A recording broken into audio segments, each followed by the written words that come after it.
honestly, Katrina, I think so. The conversation happened on Tuesday. The Wiley was the day before, so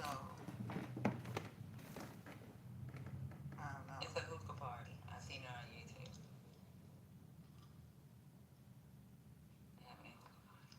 Or maybe it's just another present he got from somebody, and this is a gold traditional, but it's pure, made out of gold, you know. And we're gonna justify it and say it's not a present, and like I'm okay to, have all these expensive shit given to me. All right, well, if anybody can look at my picture and tell me what that is, I'd appreciate it. Thanks. Hey, Haitian. It's a hookah lamp. I'm telling you. You just ain't got the tubes tied to it. Girl. It looks like It is not. What are you a talking gold hookah. It's a gold hookah lamp. With fire coming out of it? I mean, it has coals burn on the top. You got little lights on the side to make it extra pretty. That's the hookah patty into. Got it. That's the upscale hookah bars that you go to. Yeah. They got the really pretty ones.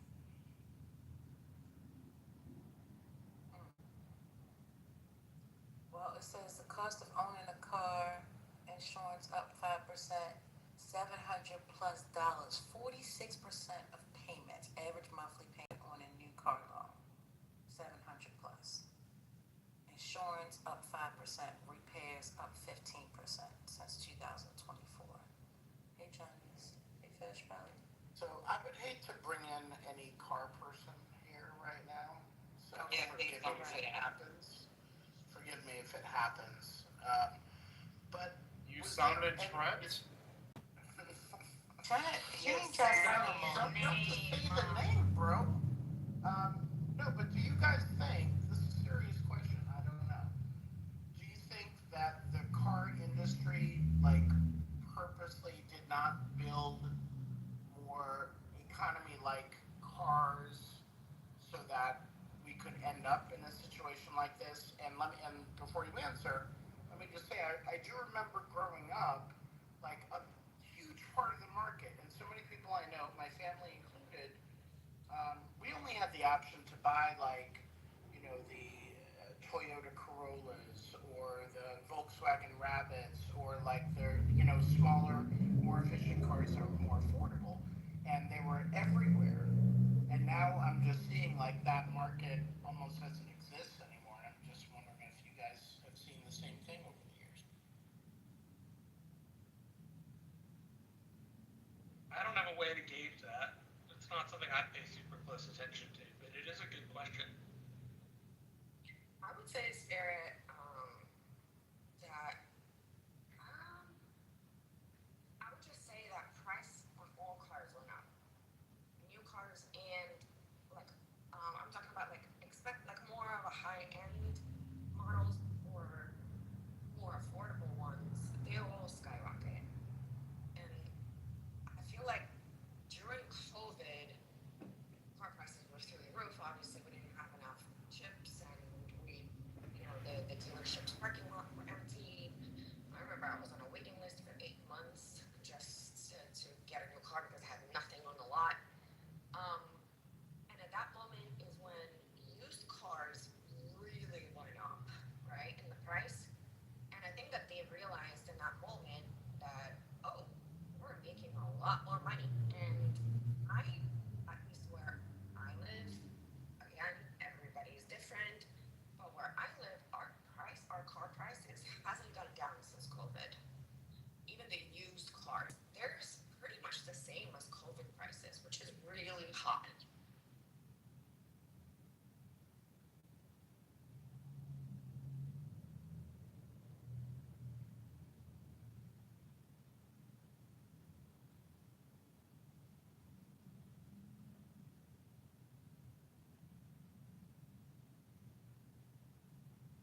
I do have a clip to play. Has to do with what's going on with the shutdown. Let me go ahead and go on the music forward.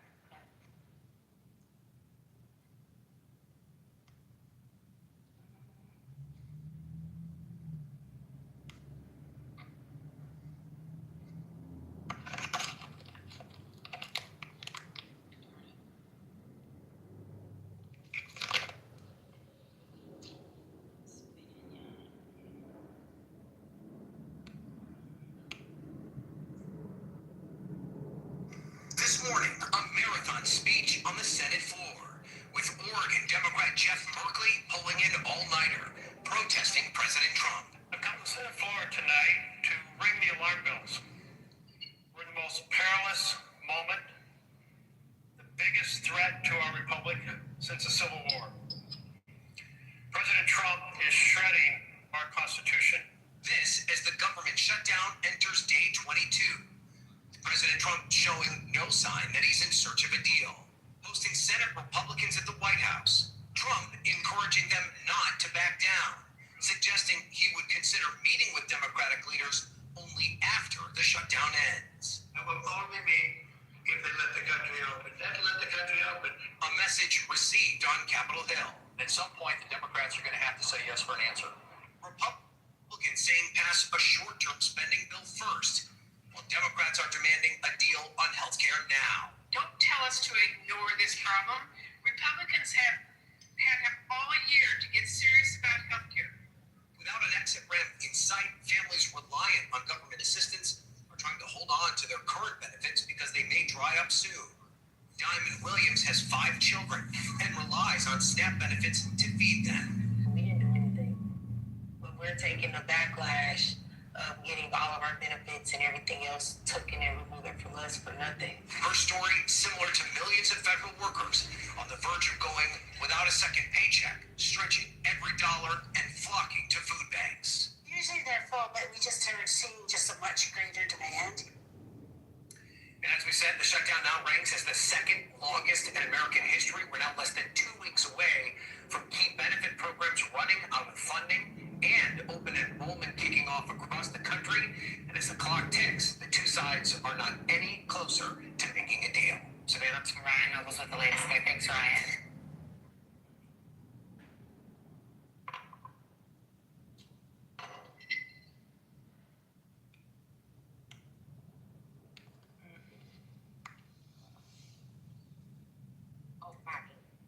We just need more of that.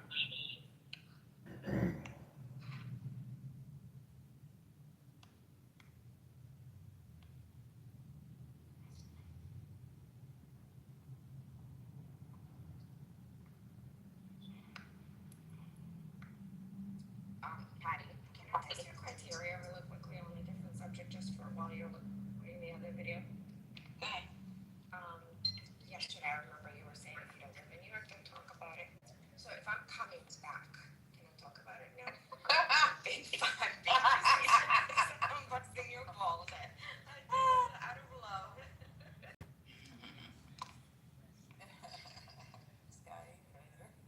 But no, seriously, I want to know about this guy that was getting ready to be in charge of the whistleblowers. Is that the person that stepped down? I said he's going to not going to do it. Well, I think the guy's, his name's Hampton Dillinger, used to be in charge of whistleblowers. He was told about Trump, you're fired and all that. Yeah, no, not that one. There's a new person that was being appointed. Mhm. And I'm trying to figure out. Did he sit down and say never mind, like he don't want to be a part of it? Was it him? What happened now? All right, so there's a guy that was supposed to be appointed in charge of like the whistleblower department. The ethics committee? Or ethics? Yeah. Okay. Not committee. So he withdrew his name. Good morning, everybody. Hey, Deborah. I'm from the Igressi guy or Igressi. Okay, he was talking negative. Yes, he withdrew his name yesterday. Did he withdraw his own name or did they withdraw his name? Well, Mike Johnson was saying that he didn't think that he would pass or, that he would be approved. It's all the text messages, right? Yeah, and then he withdrew his name. He said get rid of Kwanzaa, Martin Luther King. Yeah. Getting Black History Month. He made something.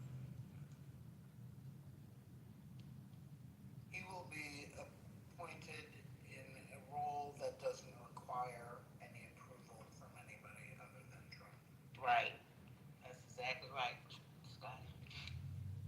they been pushing back previously? I mean, had they been pushing back like this previously, then most of those people wouldn't be in office currently right now.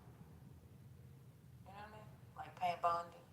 It's only if honestly, at one time, y'all remember, I was like, Pam Bondi may be a decent choice because of her. I thought she would. Yeah. Well, but to be fair to I mean, you, I can admit Patty, I said that. So. to be fair to you, Patty, her, I don't want to say this wrong, but you know, her background and experience fit with the job. No matter what we think about her ideologically, she fit in terms of her being qualified. However, she's just turned into just a complete suck up and somebody who doesn't even follow the Constitution. So, but it was hard. And a hell of a PR person. Yeah, she's great at PR. He's describing some of my fellow journalists as a typical Trump ally with his racial mentality and his comments, his texts, etc.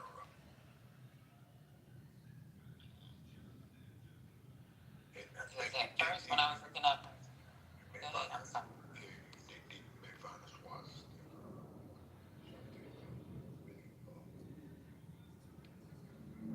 Feeling about the character of this guy and his previous pitch, such as Jeff Sessions, others, shows the dismission of the entire Trump administration from the head to the toe. Oh my.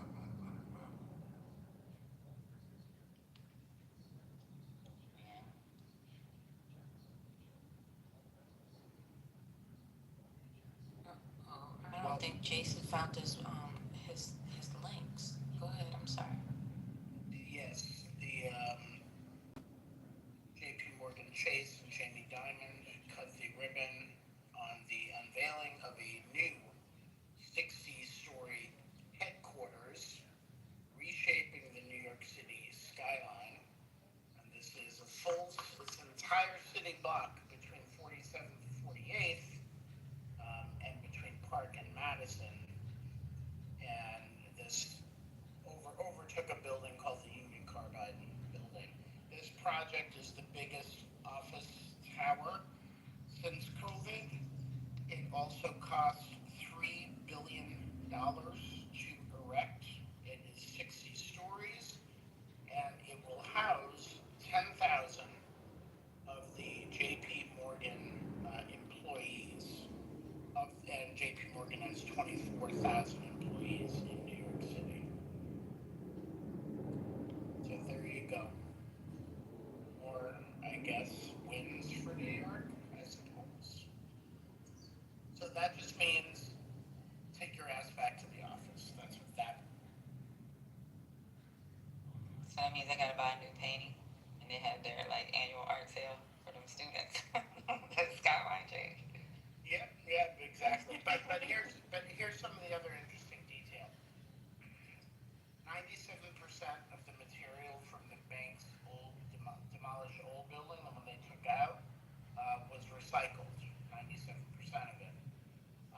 And 8,000 workers were responsible to build this building. So it employed a lot of people.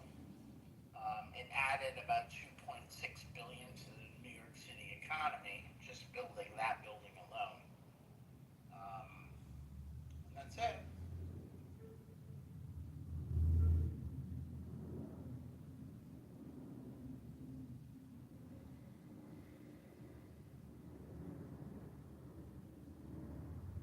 I thought it was kind of weird yesterday when it was like, y'all support corporate leaders.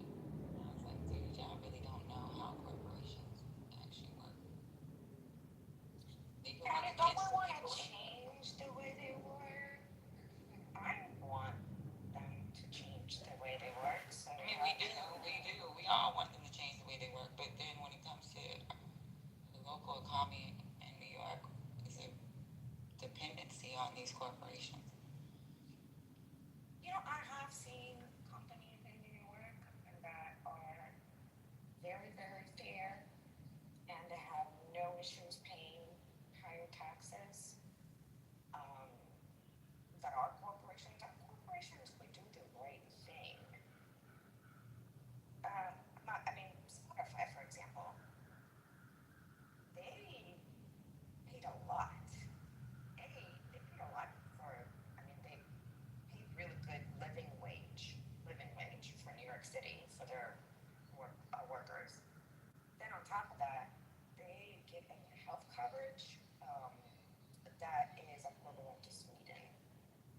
So in Sweden, everybody gets healthcare, and I have the government system, and it's a very, very good healthcare. So we got healthcare, like literally, like we paid nothing. They covered it 100%. Nothing came out of our pockets, and like it literally covered everything. It was the highest plan you can possibly think of. They, yes. It's kind of a plus and a negative for us, right? So like when these corporations open bigger buildings and like even when Google moved to New York City, like it affects the property taxes in that area. Wait, So that's the Spotify negative. building was But the, actually in the Google building. who? The Spotify headquarters office was in the Google building. The green big doors in the front. Is that the one you're talking about? Yeah. Yeah. So my husband worked at Spotify, and it was in the Google building. And like Google isn't charging pennies for Spotify. Yeah, but then, but that's another thing too, though. It makes it harder for people to be able to afford to live in New York City. But then you have your it's like you have your pros, you have your cons, and a lot of those. So a lot of people that's not from New York don't really understand like how much money that a lot of these freaking corporations put into the city when it comes to our city services. You know what I'm saying? But would you agree that they should actually maybe get less breaks like they do when, because what's happening right now between all the states, right? It's like quote unquote, the American competition, right? And the states are competing with each other on how much more of a break they give corporations just so they move in their area, right? Or in their state. So that they employ their local citizens and they increase their overall tax base, yeah. Yes, yeah. I mean, logically, that's what you're thinking, correct? But when Tesla moved to Austin, he's literally saving $10 billion in bricks that he got from Texas. Um, yes, they're building. Yes, they're giving jobs, but they're not giving jobs to people who are already here. They're giving jobs to everybody, all the tech people that left California in New York. And what happens is as those people come here, home prices now go up. Because when I sold my house in New York and I came here to Texas, I was like, I'll buy this home cash. Are you kidding me? So what ends up happening is that prices actually go up even more. They're getting, okay, so the cleaning people maybe are getting jobs, but like the high paying jobs, they're not, the people that live here can't have them. And then what New York City is probably one of the best places to recruit. I don't understand that. To recruit professionals. I just want to put a footnote, a couple of slides back. I did promise to deliver at least a link to. We did a decent protest at the Senate and the Capitol to establish a people's court. We're still seeking judicial people that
And for those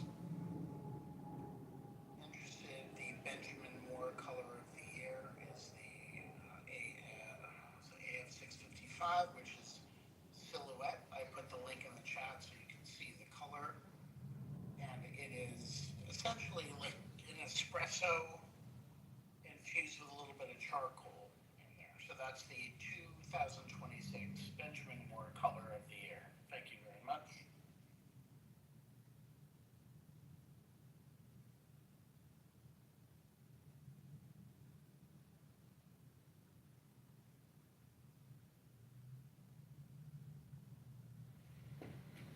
Alright, let's get back to the corporations. They're important. So my daughter, the school she goes to, my other daughter, she goes to Pratt. They got this thing in at the Brooklyn Navy Yard, and that's funded 100% by this damn corporation. Oh, she's capitalist now. How much they're embedded in New York City, and like even some of the internships that they get is based off of a lot of work that they do at that research yard. These are young kids. It's like she a young little black girl, right? So we want to.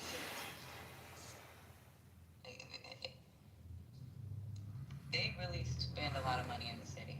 Maybe not in other people's cities, but in that city, there's a lot of money that's been spent by the interns. It's a whole ecosystem here, Patty. It's like they don't many of the corporations here don't just exist in a bubble. They don't just come in, have an office, and leave. A lot of them do have programs within the city with the various schools, not just like the high schools and whatnot, but also the universities and the smaller ones. And they're integrated throughout the community. They have even programs for community members as well. And there's just a lot. Like like Google, for example, funded Pier 57, which is a international food court that's over on the West Side Highway. They helped fund that. They're the primary motivator of that because they wanted somewhere for their employees at the Google headquarters to be able to go. Plus, it benefits the entire city because they have a destination now on the Hudson River Park. So it's like things like that, plus a lot of other events and things that they hold. So that's just like one example, but there's like thousands of examples all over the city. It's this whole ecosystem that is completely just kind of different from the rest of the country. In my belief, it's all so ingrained because we're all so close to each other here. And you know what's crazy about this? The corporations that spend money in at the Brooklyn Navy Yard for these kids that go there to like do research based off of whatever your undergrad or your graduate degrees on. A lot of them are fucking coming out of that and they're fucking working for these big corps. So like even with the Black Student Union at her school, just because New York City has a bunch of black people in there, Pratt doesn't really, that Black Student Union is really, they actually talk back and forth with a lot of these corporations. They actually give them some really good internships, and a lot of them get hired on to work in higher positions. So like people, I don't know. There's a benefit, and then there's also the cons. But it's not like any other city. It's totally fucking different. They want to be there, so they put money into that. I mean, it's where every major corporation has an office or a building or something in New York City, so they want to be close to each other. So, I don't know. It's not us supporting corporate greed, it's us understanding the dynamics of that city. I guess maybe there's like a thin line, right?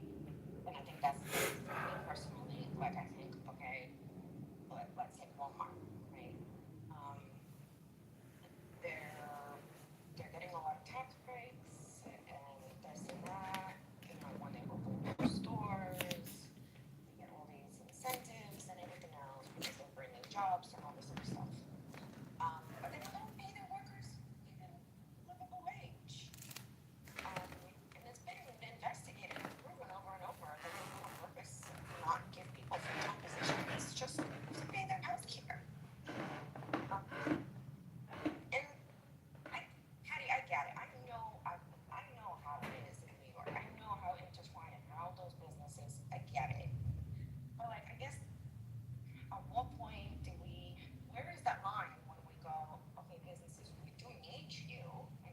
corporations, but we're gonna keep, I guess, giving you guys this break because we really need you, and then they just cause even more harm. You know what I mean? Well, like, where is So that? Katrina, I think local government has to kind of do that, or otherwise they're not serving their citizens well. If you want to see change in corporations, take the Target strategy, right? Target's about to go for some major shifts because consumers intervene. So it's up to consumers to intervene if they don't like a company's behavior. Yeah, I agree. I was gonna say that it really has to be on a case by case basis, and at the local level, like a lot of people make the assumption, and when they say corporate greed, they're talking about all corporations. But I know through the work that I do that I see a lot of public and private partnerships with the community, and the trade-off is when they move to or just establish a new home office or headquarters or mini headquarters in some of the cities that I've lived in or in my state. I read the negotiations and the terms to see exactly what the trade-offs are and what the tax breaks are that they get. And it's not just across the board tax breaks. They have to give a lot too. One good example is like when Netflix opened their new production facilities in New Jersey. They gave a lot to the state and to the city on the level of like not just workforce development but other things. So it's a trade-off. They got huge tax breaks, but they're still rolling out programs that'll benefit the state because Netflix is coming there. Well, I agree. Like I said, I personally know plenty of huge corporations that I have no problem paying more, making sure that they really took care of their workers, right, and appreciated all their work and paid them livable wage, right? And I'm just saying that maybe we should need to get into coalition with those types of corporations that are doing the right thing. So even the ones that we may think we will say are evil outside, within that city, they're not as evil. That's the thing that's crazy. There's a couple of internships that my daughter looked at over the summer. The one that didn't come home. She didn't come home because one of the internships that she did was an NDA, and she had to sign an NDA. And it was really a really good internship, like what the project they were working on, and it came straight out of that fucking Navy Yard, and that Brooklyn Navy Yard is sponsored by the evil ones and the fucking ones that you guys think are so that y'all think are sweet and nice. So like that, I don't know. The relationship is going to be totally different if you live in that city, and they do a lot of recruiting out of that city. So I don't know. Like it's a take and a give, and Well, also, it's it a also benefits the young person as well, or the worker, because they can do their internship, at, whatever company, or they can work in whatever company. But the options for them to go to another company and have it be in the same city and have, granted, a lot more people applying for certain positions, but the amount of places that are hiring here and the amount of options. It's crazy. It's crazy. It's unlike anywhere else. Let me tell you something. Her coming to Atlanta for the summer would have been CNN. But what she was offered in New York City makes CNN look like fucking peanuts. You know what I'm saying? So it's like, what internship does she choose? Like, and then that internship that she did last summer and the summer before, it's like she has a resume. She actually has a real resume. Yeah, It's not like me when I was coming up working at McDonald's in Times Square, talking about that's my first and only job. Like she has a real resume. It may be only 8 weeks, but it's a real resume. You made those fries good though, right? Yeah, right. I didn't make the fries. I was at the register. But I'm saying, like,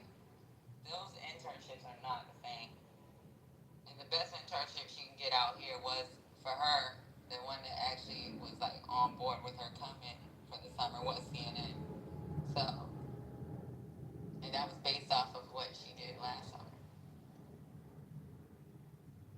So she's actually gotten really good internship offers that are.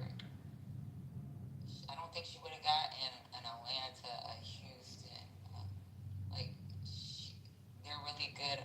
Like, when you got to sign an NDA because of research and development, that's a problem.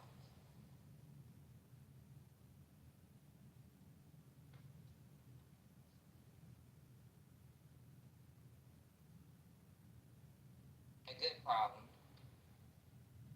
So I was like, stay. We'll figure out how to make sure that you still surviving.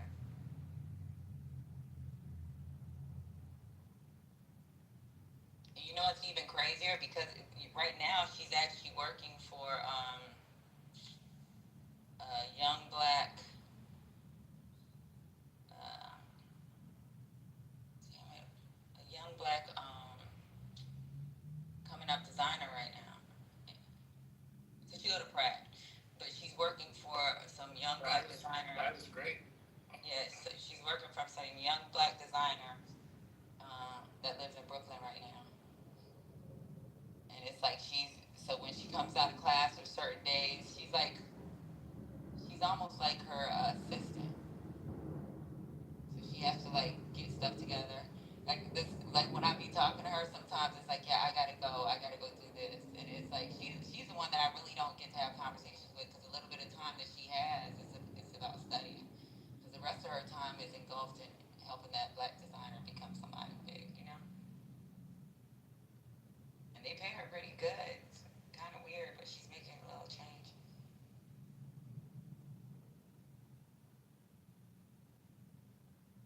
And the thing is like, you know, in this city, it's like, yeah, you go to Pratt, but then before you know it, you're going to like somebody's show, exhibit, party, whatever, and then you're meeting kids from the new school, or you know, who maybe teach at FIT or something like that. Oh, I loved FIT. I wanted her to go to FIT at one time.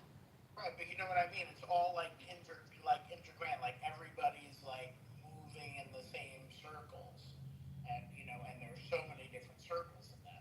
And then before you know it, you're like, oh, let's check out this thing on the Lower East Side, and then you meet somebody else who, you know, is starting up a company or whatever. It's like there's so much of that going on that like the resources and the potential opportunity is just boundless. If you go to a market where it's not that, it's like you're relying on one particular thread, and there can be like one gatekeeper, you know, to you being able to get ahead in that industry in that town. Right. So let me tell you, she's been in New York City for the last 2 years going to school.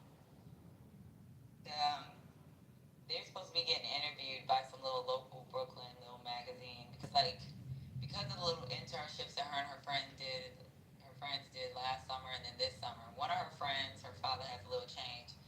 They've been like organizing little things. Remember I told y'all she was trying to move to Brooklyn because of the listening parties? They've been doing these darn listening parties using what they've done, their connects during their internships to get, like, they had a DJ come from Los Angeles. They had a DJ come from Vegas. They had like certain like guests come that may be like local to someplace on the West Coast or Midwest come into Brooklyn and do like these listening parties. And it's been really big. Hey, Ace. So some woman has been following these little girls. They're little girls. So the one my daughter that's in New York, she's 18. Her best friend's 19. These are freaking 18, 19-year-old, 20-year-old girls organizing based off of stuff that they're learning from these corporations, the internships, the networking that they've been able to do, and freaking like making a little change on the side. Like, New York City is freaking really weird compared to other cities, and they have a dependency on these certain corporations. So you can call it corporate greed, which it is, but at the same time, like, they're reinvesting into the city, and they're reinvesting into a lot of these young kids that decide decide they want to go to that school, if they're going for the right reasons and they're freaking taking advantage of all the programs that a lot of these corporations are investing into these colleges. Because Fit, you know what?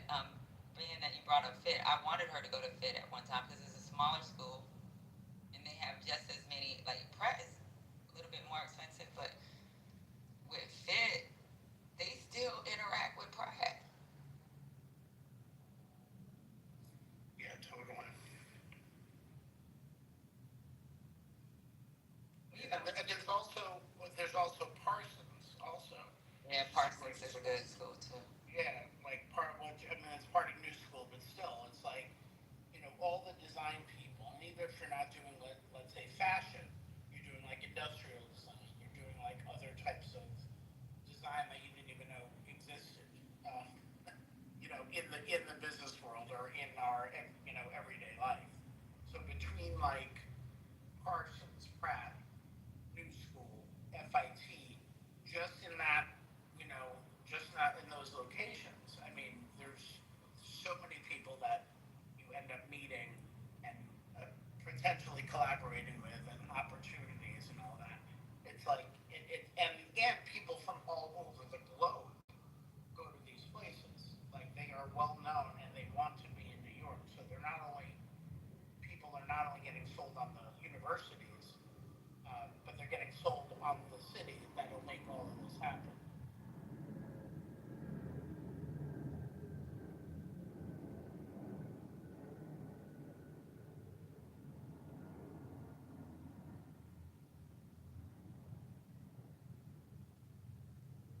Well, let me look up another article and see what we. Hold on.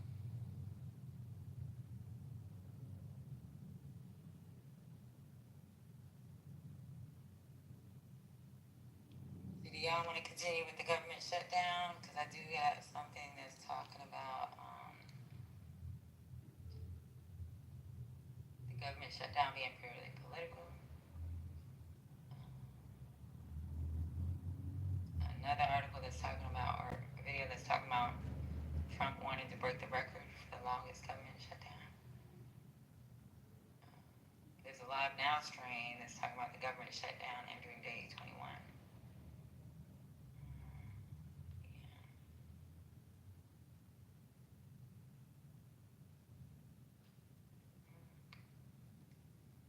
Or we can move over to, let me see.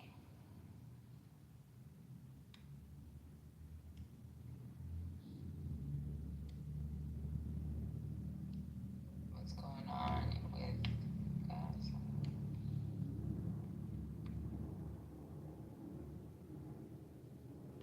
Or what's going on with Ukraine and Russia? And we're not hearing much about Russia and Ukraine. But there's shit going on over there.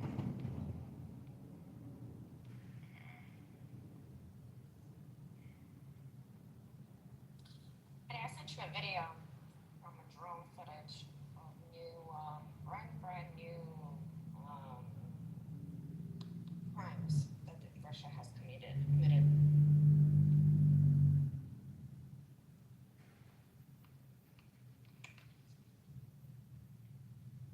Yeah, Russia has always committed something. I don't know if y'all know who Daniel Nadorsky is. Yeah, I guess if you play chess, he died. Yeah, do they say how he died? He was 29, wasn't he? He was young. Grandmaster at 18. Matter of fact, let me play this real quick, y'all. This is just a little something. My daughter used to be in the chess club, so. And you know what's so crazy? She joined the chess. She played chess online, but she joined the chess club because she wanted to add it to her resume when she was like, she's like, yeah, let me add it to my resume. Okay, I was in the chess club.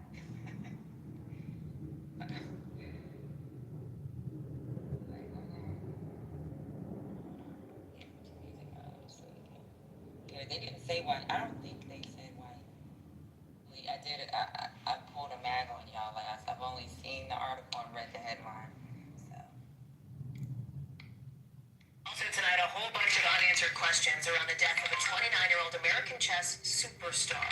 How How Daniel Narodotsky, one of the most influential voices in the chess world, how he died is not yet known. He became a grandmaster. That's the highest title in chess aside from world champion. He got that title at just 18 years old. Narodotsky faced multiple cheating allegations from another chess player in the last year. He denied those accusations. And now, a grandmaster from India posting online in his words that the relentless, baseless accusations and public interrogations he faced in recent months caused him immense pressure and pain. This has to stop, adding, when respected figures spread unfounded allegations without accountability, real lives are destroyed. To be clear, we here at NBC News do not know right now if these allegations are connected to Narodotsky's death, but it has certainly captured the attention of so many around the world in the chess community, and Priscilla Thompson well beyond as well. Narodotsky on Friday put a video on YouTube that said, "You thought I was gone just days before his death," right? Yeah, Hallie. So he would often live stream himself playing chess on YouTube online, and we saw him post his last video on Friday saying that he was back and better than ever after taking what he called a creative break. He didn't get into the details of why he took that break or what might have been going on, but here's some of what he said to viewers. So you thought I was gone forever, but little do you know, I'm back better than ever. I know that the episodes have been few and far between. I've been sort of taking kind of a creative break, deciding, future avenues of content.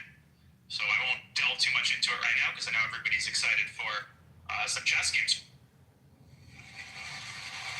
And so appearances suggest that he was going to be posting again in the future, but we know that this creative break then came as he had been facing these allegations of cheating in the past year, which he denied. Now, as for his death, we have reached out to the medical examiner to try to get more information about the circumstances surrounding his passing, but have not heard back. But tonight, his family is saying that Daniel was a talented chess player, commentator, and educator, and a cherished member of the chess community, admired and respected by fans and players around the world. And certainly we have seen those tributes pouring in from all across the globe today, and lots of people really sad about his passing. Hallie? Yeah. So many people reeling tonight. Priscilla Thompson, thank you.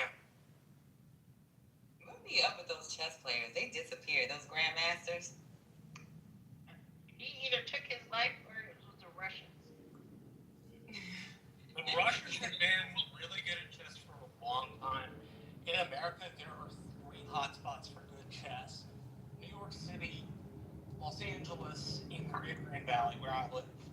For some reason, the Rio Grande Valley in the United States has at least 2 or 3 chess masters. Marshall, are they Russian speaking or they're actual citizens of Russia? Because there's a lot of countries for Russian speaking. The person I met who had a Russian accent was actually from Russia. But you listen to Gary Kasparov, and he got very political about Putin and Russia, and he wrote an interesting book. But if you look at Kasparov's chess, it's just amazing. I mean, he really is. He really is a grandmaster to be studied for the ages. But why do they be disappearing? Like Bobby Fischer, remember? Like, what is going on? A lot of these guys drive themselves crazy. There was one dude who literally drove himself crazy where he could not stop playing chess in his head when he walked into rooms with squares of alternating colors. He would just construct a chessboard in his head and just stand there. And the guy drove himself insane. Yeah, these chess players be disappearing. They'll disappear for a couple of years and then come back out. You're like, oh my God, he's back. I mean, if you're into the chess community. I love playing chess. I used to play tournaments when I was a kid. Something my dad and I did.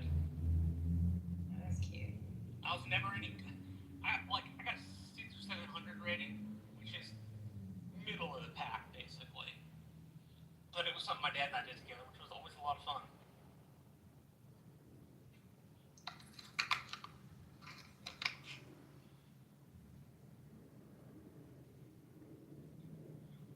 They don't disappear anymore like that. The reason it's their hotspots is because they forgot to mention this, they play position chess, not piece chess. If you play piece chess, you're usually a gobble of people's pieces. But New York, LA, and the Rio Grande in squares, not about individual pieces.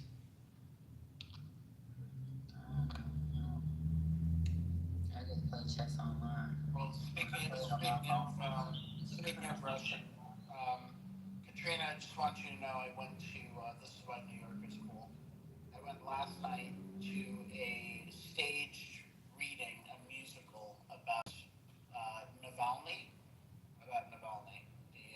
the Russian who was killed in prison. And it was kind of a musical. Not really musical.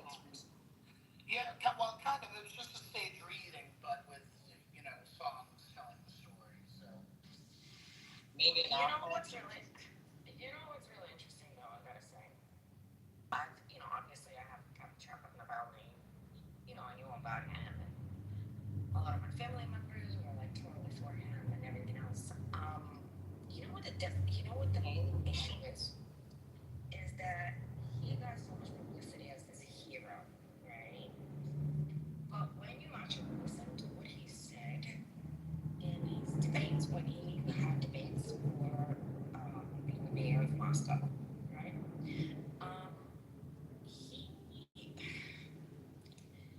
He was basically, what he was saying is that look at the corruption.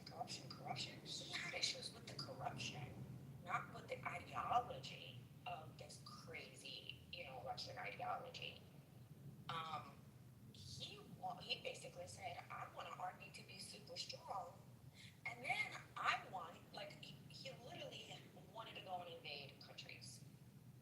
He also said that he was totally fine, and he actually thought that Crimea is part of Russia, like that never belonged to Ukraine. He was part of alt-white Nazi protests in Russia. He was a big racist, and he has said so many racist things, and it's all on video. So I actually really hated the fact that they made like this hero out of him, because the mentality, that Russian mentality of we're the best, we're whatever, and that culture is still in him.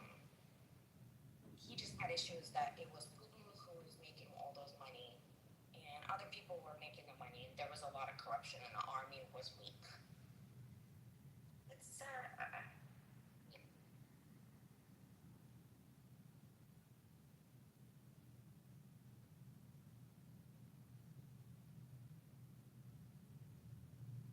that's a good perspective. Thank you.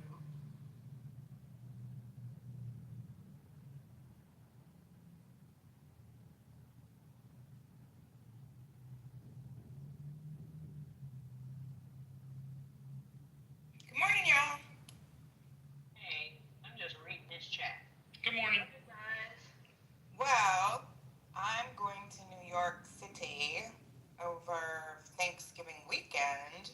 So if you're not uber weird and I like you, I would love to say hello. I'm going to see, with my bestie. And you know if I don't like you, so please don't present yourselves to get your feelings hurt, because I don't really give a shit. So I'm super excited. We're going to see Death Becomes Her.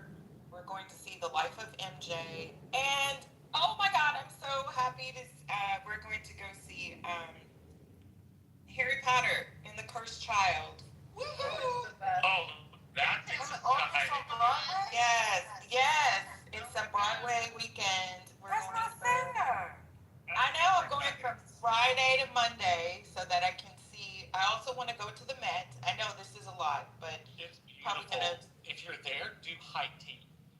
Apparently, it's Thank like you. High tea. Hey, ma'am.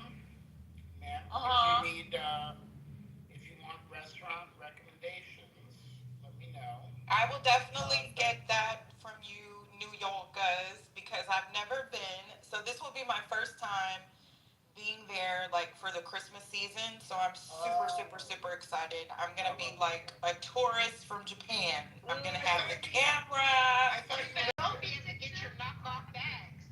No, No, I've never been during Christmas. The one year that I went years ago for a business trip, and it was like maybe early November. It was when New York City was hot. Remember when they had the heat wave? Like it was just hot, so it didn't feel the same. It wasn't cold. Like it was just weird. Let It me wasn't. tell you, Christmas season is so fucking beautiful. It's so great. I'm excited. So I'll have a lot of free time because all of our shows are basically like all on Saturday. So when we're getting there really early on Monday. So I'm excited. I'm on Friday, I mean. So I'm excited. I'm staying in the financial district. Oh, okay.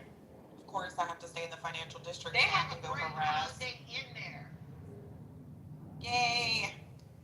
Hey, yeah, I got kicked out again. Y'all know. So happy to see y'all. Yes, and I think that Tom Fenton is actually performing like as Draco. So oh my God, I'm gonna be screaming. I'm like Draco. I'm super jealous. Broadway's on fire right now. I'm excited. Like the amount of shows and everything. I mean, just whatever you do though, Broadway's right near Times Square. Whatever you do, just get in and out of that area. Like, don't hang out in that area, please. Don't go to restaurants in that area, please. Like, if you're gonna also be staying in the financial district, in between the financial district and where you're going out to the theater, you have Soho, you have the West Village, you have Chelsea, you have great areas where the majority of the great restaurants are. Do not spend $1 on a restaurant near the theater district or Times Square. That's my advice to you. Thank you. I wanted to see Hamilton, where Hamilton lived, and I might try to do that. I would actually have seen Hamilton, but I've seen it twice touring, and then for some reason it was in the movie theaters, so I went and saw it a couple of weeks ago. So I'm like, I'm all Hamiltoned out, but and I can watch it on Disney whenever I want. If you're in the financial district, you can actually see where his buried, his tombstone. Yay! So that is right. It's right on the Trinity Church grounds, right across from the World Trade Center. So thank y'all so much. My bestie, my grown soror, my grown. I was actually gonna go with my mom, and then she irritated me, and I said she couldn't go anymore. So, because I'm like, I want to have fun. So it's the day after Thanksgiving. We're gonna have a nice. She's gonna come up. She's gonna come up from Arkansas. We're gonna have Thanksgiving together. You know, as you get older, like sometimes you don't want to go to other people's houses. You have your own tradition. So y'all, we just go to Capitol Grill. The boys love it. We dress up. We have a nice steak. Nobody gets turkey. We have a nice steak. We take pictures, and then we go home and we're done. And we like watch football. So that's our new tradition with the boys. Because as they got older, they're like, Mom, we don't want to go. Some Thanksgivings we would hit like 3 or 4 houses, right? And then as you get older, you're like, you know what? We can have our own little tradition. So yeah, I'm excited, y'all. I forgot to share it with y'all. I'm like, there's some. I forgot to share it with us. She ain't been here to share. What's going on? Well, girl, see, that's part of it too. I haven't been up this early in a long ass time, so shout out to that. I know that's right. So You've now been getting some sleep. I know. I'm never up. Yeah, I'm up early. Also, now says don't go to Chinatown. Why not? I love Chinatown. Chinatown, I feel like once you've been to one Chinatown, you've been to them all. And I've been to Chinatown in San Francisco. Plus, there's a pretty robust Chinatown in Houston, but not like in San Francisco, right? Like it's all the little shops and stuff. And I would just say this: unless you're going to a specific Chinese spot in Chinatown, there's no reason to hang out over there. However, it is right next to Soho and a lot of shopping, so you will be close to that area. Thank y'all. I would love to see Dapper Dan, but I probably should have stayed an extra day during the day. You can still do that. Go Well, ahead. if Extra you need to go, Yeah, I should. let me know. Just back channel me. You have my info. Thank you. Chinatown has the best Popeyes on the East Coast. I'm just saying. Just stop it. They do. Yeah. See, our Chinatown here in Houston, they really took to the Vietnamese. They kind of took over Southern cuisine.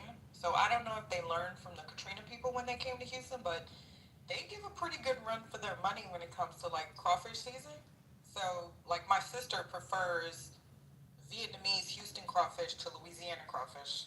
So there's too much. I know. I'm like, girl, you're doing a lot. But she was born here, not back home. But I'm just saying, so they have a lot of Southern cuisine. Yeah, but you know, there's a huge Filipino population. I believe also Vietnamese population in that down in the bayou with the shrimping. So they got that southern cuisine bayou cooking situation down pat. Dee Dee.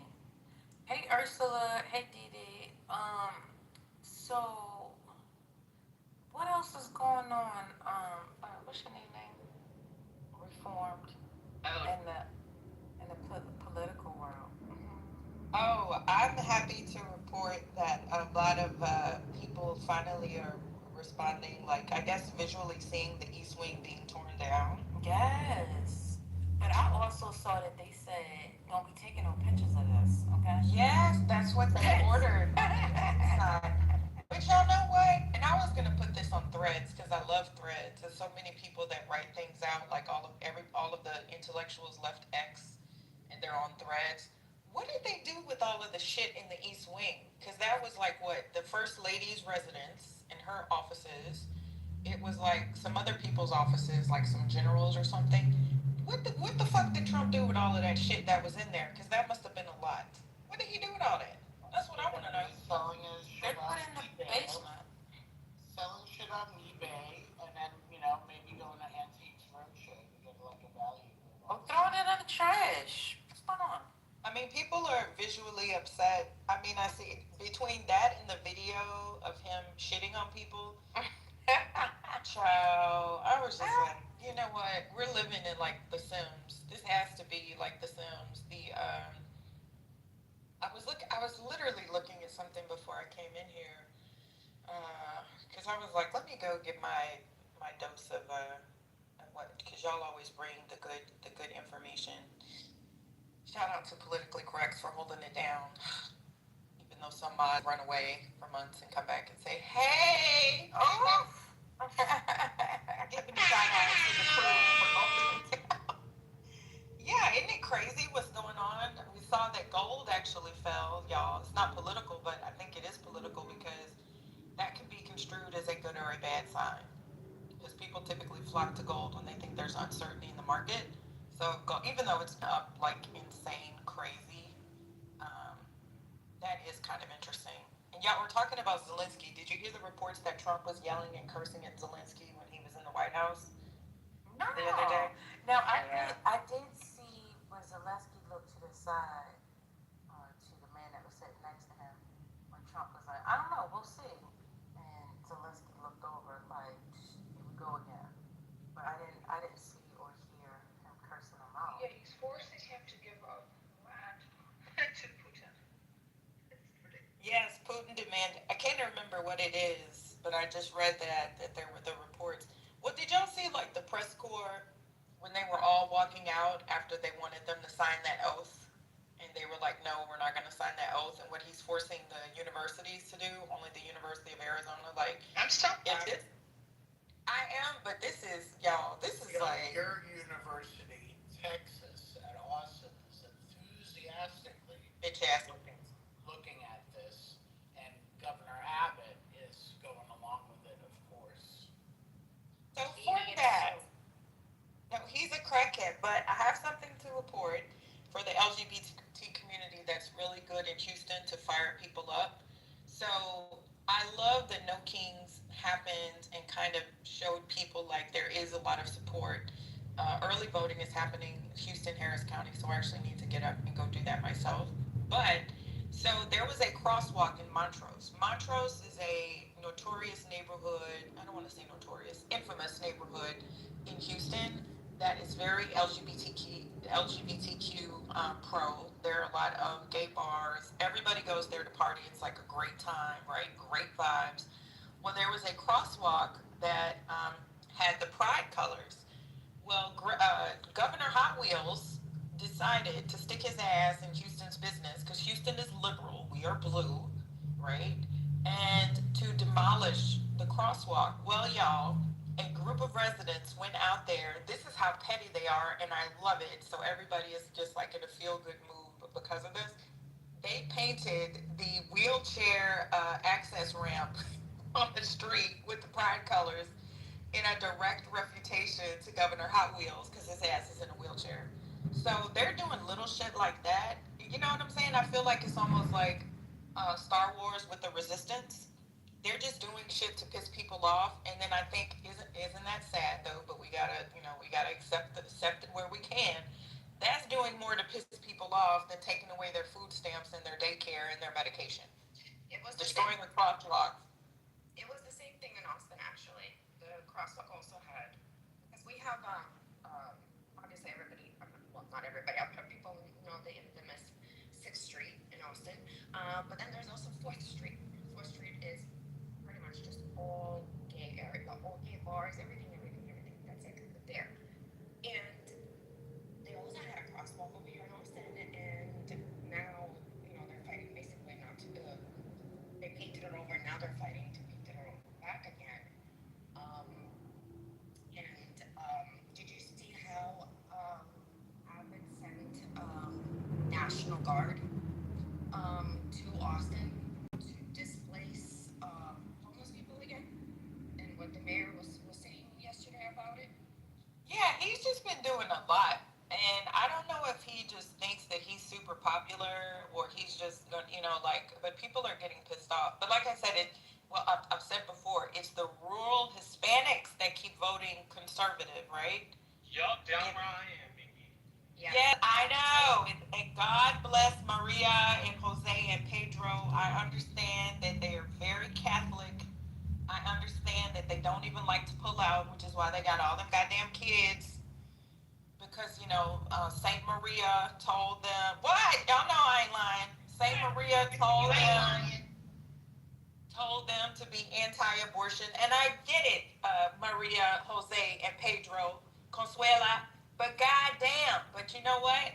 The younger people in the cities, this is why Texas is such an anomaly. We are a red state with major blue cities. So, you know what? We about tired of them. Stop voting for Governor Crackhead and Governor Crackhead Cruz, Ted Cruz. There's some new people that are out and about. I'm about to get my ass off of this app and go volunteer for some of them and knock on some doors and tell Maria and Consuelo, go drop me off in El Paso so I can talk to their ass and hand out some condoms. Are you talking about Calorica? Yeah, he seems to be where it's at. If he, I haven't listened to him, if he tags with the financial stuff with billionaires in the primary, that'll be good for him. But he'll have to tamp that down in the general. It looks, and this is interesting, me, the NRSC and Senate Majority PAC said that in the primary, Cornyn to stave off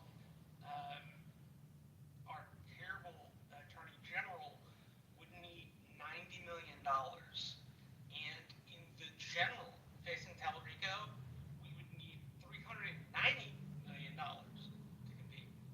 I mean, just outrageous sums of money.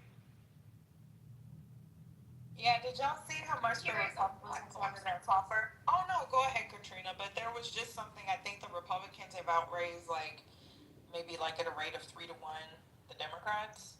So yeah, that's not looking good. But we still gotta fight. So what they suggested in Florida, because Orlando was doing the same thing, where the governor was taking tax dollars and ripping up pride sidewalks in Orlando, which is a very big gay community.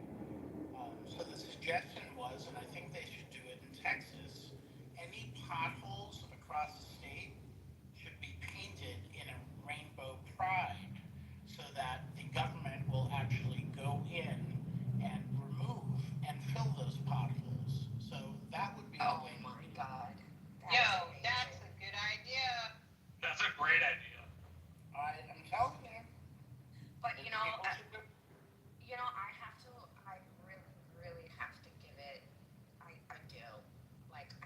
lie. The roads are better in major cities in Texas than New York. Well, we're I'm old- sorry. we're I'm older. sorry. No, you don't have to apologize. We're older. But that's pretty bad, Katrina. Because roads in Houston are really bad. Like, even in the nicer areas. I worked in the River Oaks and Galleria area, and I had a colleague. Now, it sucks. It messed up his BMW, but he was speeding one day just down a residential street, and then boop, he hit one of those potholes, and it messed up his front end alignment. So if that's better, God damn. Yeah, Houston tends to have bad roads. Yes. Yeah, Houston is I bad. think a lot of that comes down to their lack of zoning laws, or at least, as I understand it, lack of zoning plays a part in that. So I'm not sure where you are in Houston, but we always go to Baytown, so we have family in Baytown. My father-in-law lives in Baytown. So I have to, we have to cross the entire city to go from Austin. I'm talking about that's like an extra hour for a trip. So you're right. Houston does have quite a good amount of potholes, but I'm not talking about roads, but mostly like I guess highways. Like I remember BQE and I remember Belt Parkway, and then even those had those had potholes, right? Highways here are pretty good, and maybe I'm also in Austin, and Austin is growing so much and building nonstop that there's constantly new roads and everything that's being built, so everything is brand new. But even the highways, man, like the I-35, the interstate, it's pretty good. Yeah, I think the highway. Austin is, if anyone's ever been to Austin, please don't try to figure out where to go. The freeway system is like a giant spider web. It's so difficult to figure out how to drive on the freeways in Austin. And we have feeder roads, which most places don't. So people will tell you get off on the feeder and you'll be looking for a road called feeder. But we actually have feeder roads in Texas, which are just, you can drive alongside the freeway versus some places where you get on the freeway and you can't exit ever. Yeah, it's called the Service. I think I'm north. Are you talking about the Service Road? Yeah. Oh, Service Road. We call them feeder roads. The feeder. Feeder road. Well, here in Dallas, they tell them they're service road. Service road. See, I would know when somebody meant take the service road. I'd be like, what is the service road? Yeah, I was confused when I came. Frontage, yeah, they call them frontage.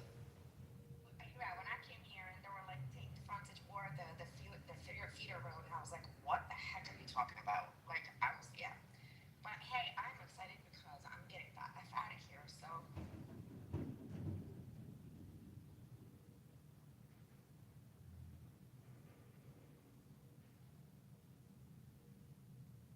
Oh, and what else is going on that I just read? Oh, I know y'all talked about it, but Trump suing the DOJ. How are you a president and getting money from your own DOJ? Is that not just like this guy? I mean, every day we think it can't get worse, and it just gets more and more and more embarrassing.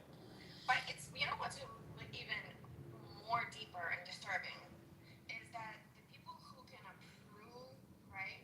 Like the two people who can approve giving him that money, quote unquote, in the lawsuit, are his personal lawyers that were his personal lawyers when the DOJ was basically filing charges against him. But at what point does Congress step in and say, this is too much? I read yesterday that the congresswoman, is it from Arizona, that they won't appoint, that Mike Johnson wants for everything to be settled before he, what do you call it? Is appoint the wrong word? Not appoint. Before he swears her in. Swears her in. Thank you. Menopause brain. Before he swears her in that they're going to sue. But it's like, and I mean, y'all have expressed it in here before, I'm sure. It's like, he seems to just be able to get away with any and everything. Nothing sticks. There's no political, there's no legal framework that can withhold him. There's no political jurisdiction that can withhold him. And I went on a really good rant yesterday. I was just like, what happened to Republicans, right? Republicans were core constitutionalists. They believed in limited government and being fiscally responsible. This is why I can't stand MAGA. You're not Republicans. Y'all don't have a conservative bone in your body. This man is using private donors to slap his name all over some tacky, ugly ass ballroom that he's creating in the White House. What the fuck? Y'all have completely destroyed the party of Reagan. Maybe y'all weren't always the best party. Maybe you were the party of the elites. Maybe you were the party of corporations. But now you're just the party of some old weird dude who's lost his damn mind and is dismantling democracy. Like literally shilling the United States away one damn brick at a time. Y'all should be embarrassed. Like, I'm disgusted for you. I hate that they lowered the bar to allow you cretins to ever vote Republican a day in your life. Because you're not Republicans. You're MAGAs. You're maggots. You will forever be maggots. You will always be maggots. This does not benefit you, not one damn iota. Your groceries are up. Your utilities are up. You're fucking uneducated. Now the Democrats are the party of the elites and the educated. You're dumb as fuck. You've never been to Mar-a-Lago a day in your life. You can't even fucking afford it. You can't even afford to put it on your damn overcharged credit card. They're cutting all of your shit. You're gonna be fucking homeless. And the only thing to cover your big, stupid, flabby asses is gonna be that damn red Make America Great Again hat. What's wrong with y'all? Stupid. Reform. You know, we actually had that conversation a couple days ago, I think, in this room. And so my husband has a family, but it's by marriage, by marriage, that are crazy MAGA. Like, we're talking rural crazy MAGA, right? White. And super poor, trailer trash, you know, the stereotype, complete stereotype. And we had a conversation with them, and what they're basically, a lot of times I think people think that, oh, well, once they start to lose, then they're gonna go against him. I realized that they don't care about losing their stuff, because I was told by this trailer trash white MAGA supporter that basically he doesn't care that his daughter who's pregnant is gonna lose health care that she has right now by the government. Because at least, and I am paraphrasing, so I am gonna bleep this out, but paraphrasing his words, as long as the N-words don't have it, if I can't have it, if they can't have it and I have to lose it, fine with that. They're willing to continue living in poverty. They're used to that. They just don't want others to have it as well. So re-upping the conversation from last night. I mean, Katrina, with what you says, how the fuck do we still have black MAGAs, black folks that support this administration? It bugs my mind. I don't know. And y'all, I try to be good. I really do try to be good. But the reality is, so there are letters that are coming out already from people that are posting their letters from their healthcare insurers, people that are on state benefits that are posting that. So there are like daycare programs, for example. They're sending these really difficult letters saying that people that have received subsistence, which by the way, 1 out of every 2 Americans receives a form of federal assistance from the government. That's a grant, a Pell Grant for college, a Stafford loan, right? Some form of Social Security. Right. A lot of them work, right? I don't know why people think that people on food stamps are just getting $10,000 a month and getting caviar and filet mignon and all of this shit. Like, it's not an easy process. They go and they harass you, right? They ask you, why do you have multiple children, by the same man if he can't support you? Like, literally, I took a friend when we were younger, early 20s, because I'm a resource person, right? One thing you gotta know, I am not wealthy, but working with wealthy people lets me know that they don't like to pay for shit they don't have to. Why do you think they pay CPAs and financial advisors thousands of dollars, tens of thousands of dollars in some cases, hundreds of thousands if you're looking at like Ray Dalio and Bridgewater and BlackRock, to manage their shit when they're already rich as fuck. Why? Because they can find tax deductions and tax credits. Why do you think people have foundations when you could just write a check to the person that you wanted to help? Because you get a fucking tax deduction. So you want to be like the rich? Then you don't pay a lot to Uncle Sam. Donald Trump even told y'all that I don't believe in it, stupid people pay taxes, but he was lying on his taxes. That's why he said that. And we don't even I've lost myself in the middle of my rant. What was my point? Oh, the abuse that you get when you go to get SNAP benefits. Yes, they harass you. They ask you if you have any goddamn money, if you even have cash in a life insurance policy, right? So let's just say you had an index universal life policy that your grandparents set up for you when you were 5 years old, and it has $2,000 in it. Do you know that might not even allow you to get fucking food stamps, even if you can't touch it? Like if you had an IRA, or they ask you what make and model your car is, like, do y'all fucking know that? And even though, yes, they do. No, I'm just saying these people don't, because I went to get food stamps when I think I was 19 or 20, and it was the most humiliating thing ever. I was very ill. I had a really bad medical situation going on right now. I'm not going to get into it at that time. And I went to go get food stamps. They gave me $12. I cried like a baby because they asked me a billion 10 questions. They asked for my bank account information, all that. They even check your bank account. It was just very whatever. I was like, and $12, that's what I got. And I was like, at that time, it's like, well, at least that's enough for 120 packs of food. I am so sorry, Empress, but you're right. It's extremely humiliating. They will ask you 1,000,001 questions, right? And then it's like they do a damn forensic background check. You couldn't do this shit to congressmen and senators, because we always find out that these people have committed financial fraud. You couldn't tell that Donald Trump was lying on his taxes, and Trump Organization, Trump Foundation was lying on their taxes. But you can do a damn forensic check on like Empress, and in my situation, when it was a friend of mine who was in her early 20s that found herself pregnant without any kind of insurance at her job. She was in college. I was like, girl, you better go get that damn Medicaid. But back then at least, in order to get the Medicaid, you had to apply for the food stamps, right? Because it went hand in hand.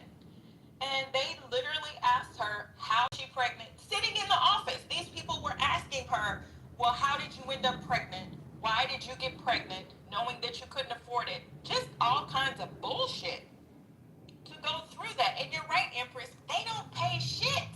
They don't give you shit. So I hate this. It's like, you have corporations committing fraud all the goddamn time. But somehow the federal government uses its resources to basically look up and see, that Shamika had $75 in a goddamn savings account that she forgot about 2 years ago, and deny her benefits because of that. It just pisses me off. It really does. It pisses me off. So the fact that, and this is what I think, because I was listening to y'all's conversation about corporations, because I'm in good rant mode today. I was listening to y'all's conversation.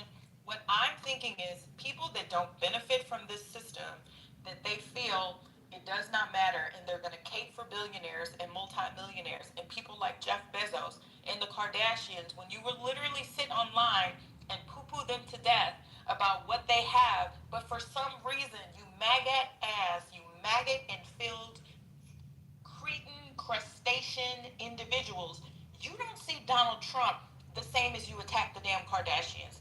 You don't see Donald Trump the same as you attack Jeff Bezos. You don't see Donald Trump the same as you fucking attack Bill Gates, talking about Bill Gates wants to take over the world. Bill Gates, is trying to get us to do this and that. Are you fucking kidding me? This is how stupid y'all are. You're willing to overlook the tacky ass billionaire who's leveraged wealth because his ass don't have any goddamn cash flow, which is why he's always out begging for fucking money, just like he begged for that damn jet from Qatar, right? Jesus, y'all just pissing me off. Let me shut up. Y'all are dumb as fuck. God damn it.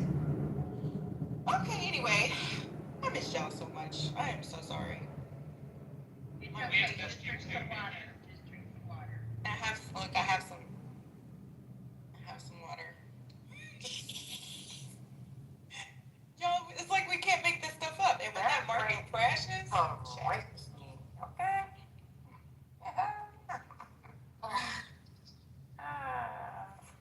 Welcome back.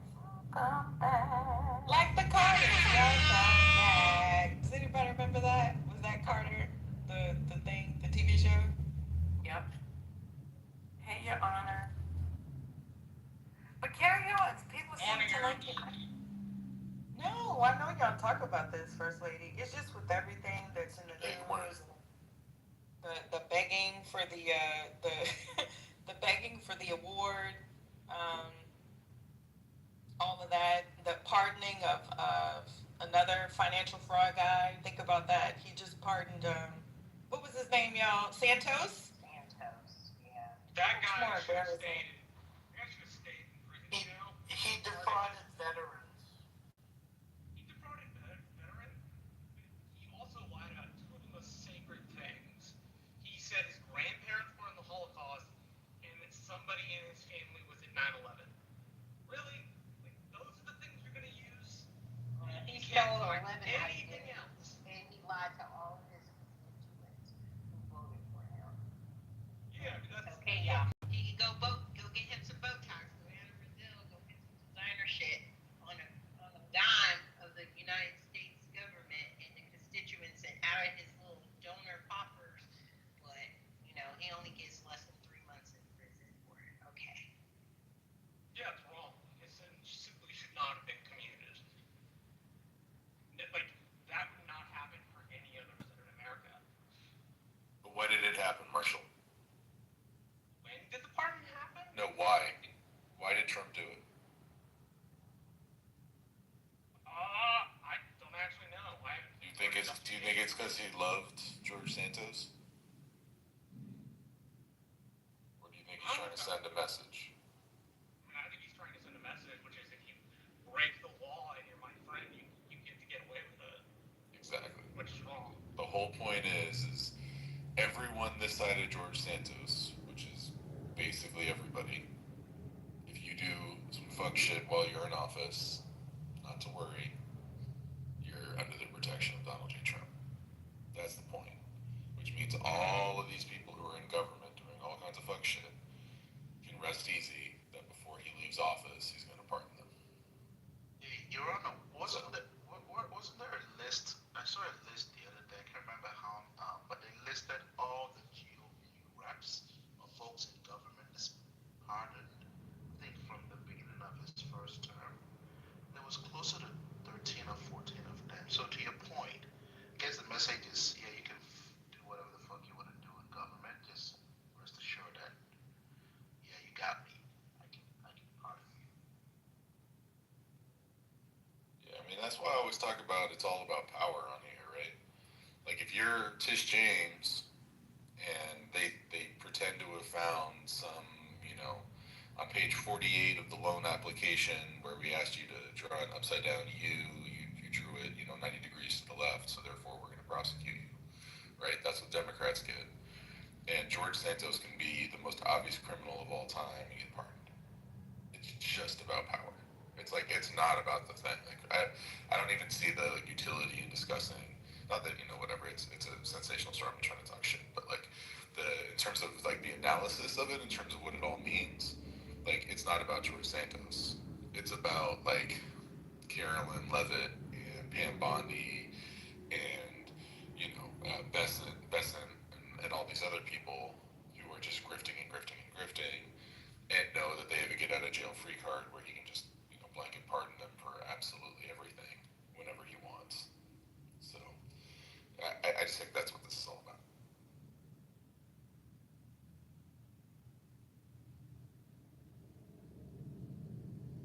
I also think, like, at least 1% of it is, what would make the Democrats go really crazy? Let's do this.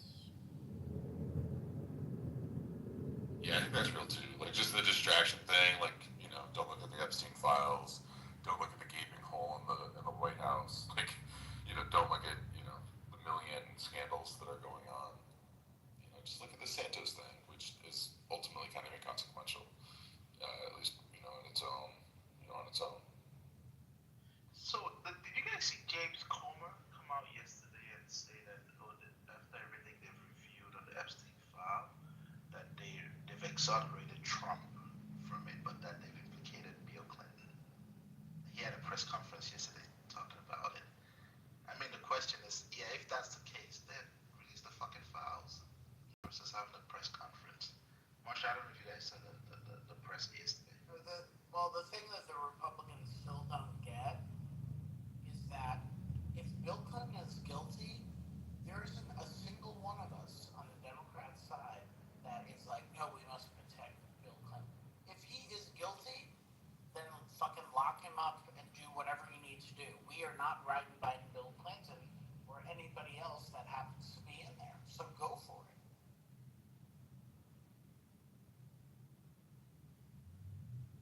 It's amazing how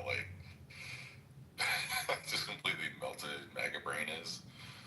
I mean, I don't normally bring anything Monica says in the chat up, but she just quoted Grok. So she's quoting Elon's hallucinating AI model as I don't know, some sort of source to say that Trump distanced himself from Epstein. What is going on?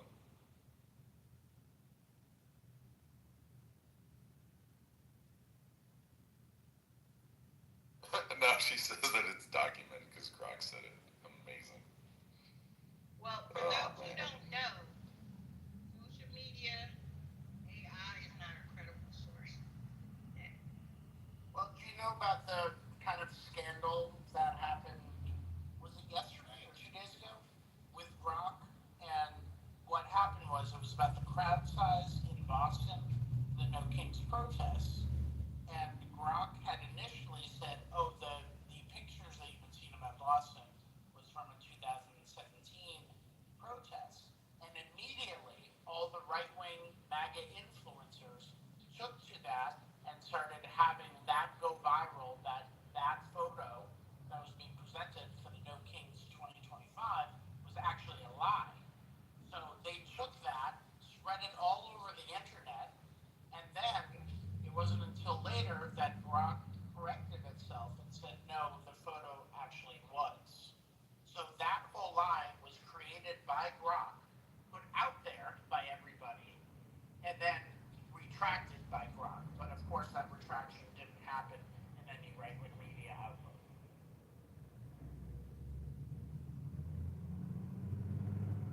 Yeah, I mean, AI is not a reliable source for that kind of thing anyway. Ever, any AI, there's no AI that's a reliable source for that. If you see a citation and you check the citation and it was right, that's great. But it's not a reliable source. And Grok in particular is constantly being tweaked by a ketamine junkie who decides that the white genocide of farmers is the most important thing of the day, and then all of a sudden all I can talk about is the white genocide in South Africa, which is just complete and utter bullshit. But you can really easily manipulate these models. They're not like a library where you're pulling books off of a shelf. It's just machine learning bouncing off of itself, and it can be made better or worse, and Grok is quite possibly the worst of all the mainstream models. Not quite.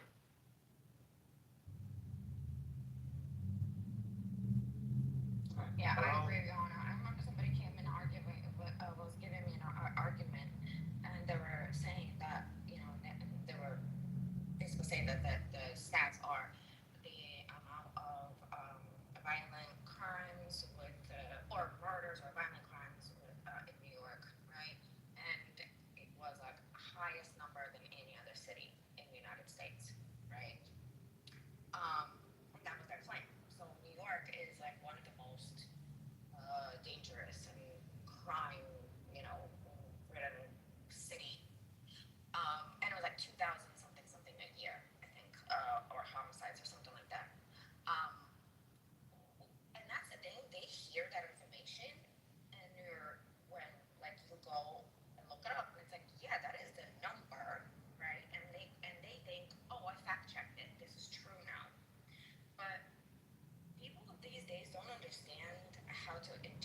stats and data. I don't know why. I don't know if our schools just stopped doing it completely. Um, but like they forgot to look at it per capita. Ugh. And Texas was actually a lot worse than New York.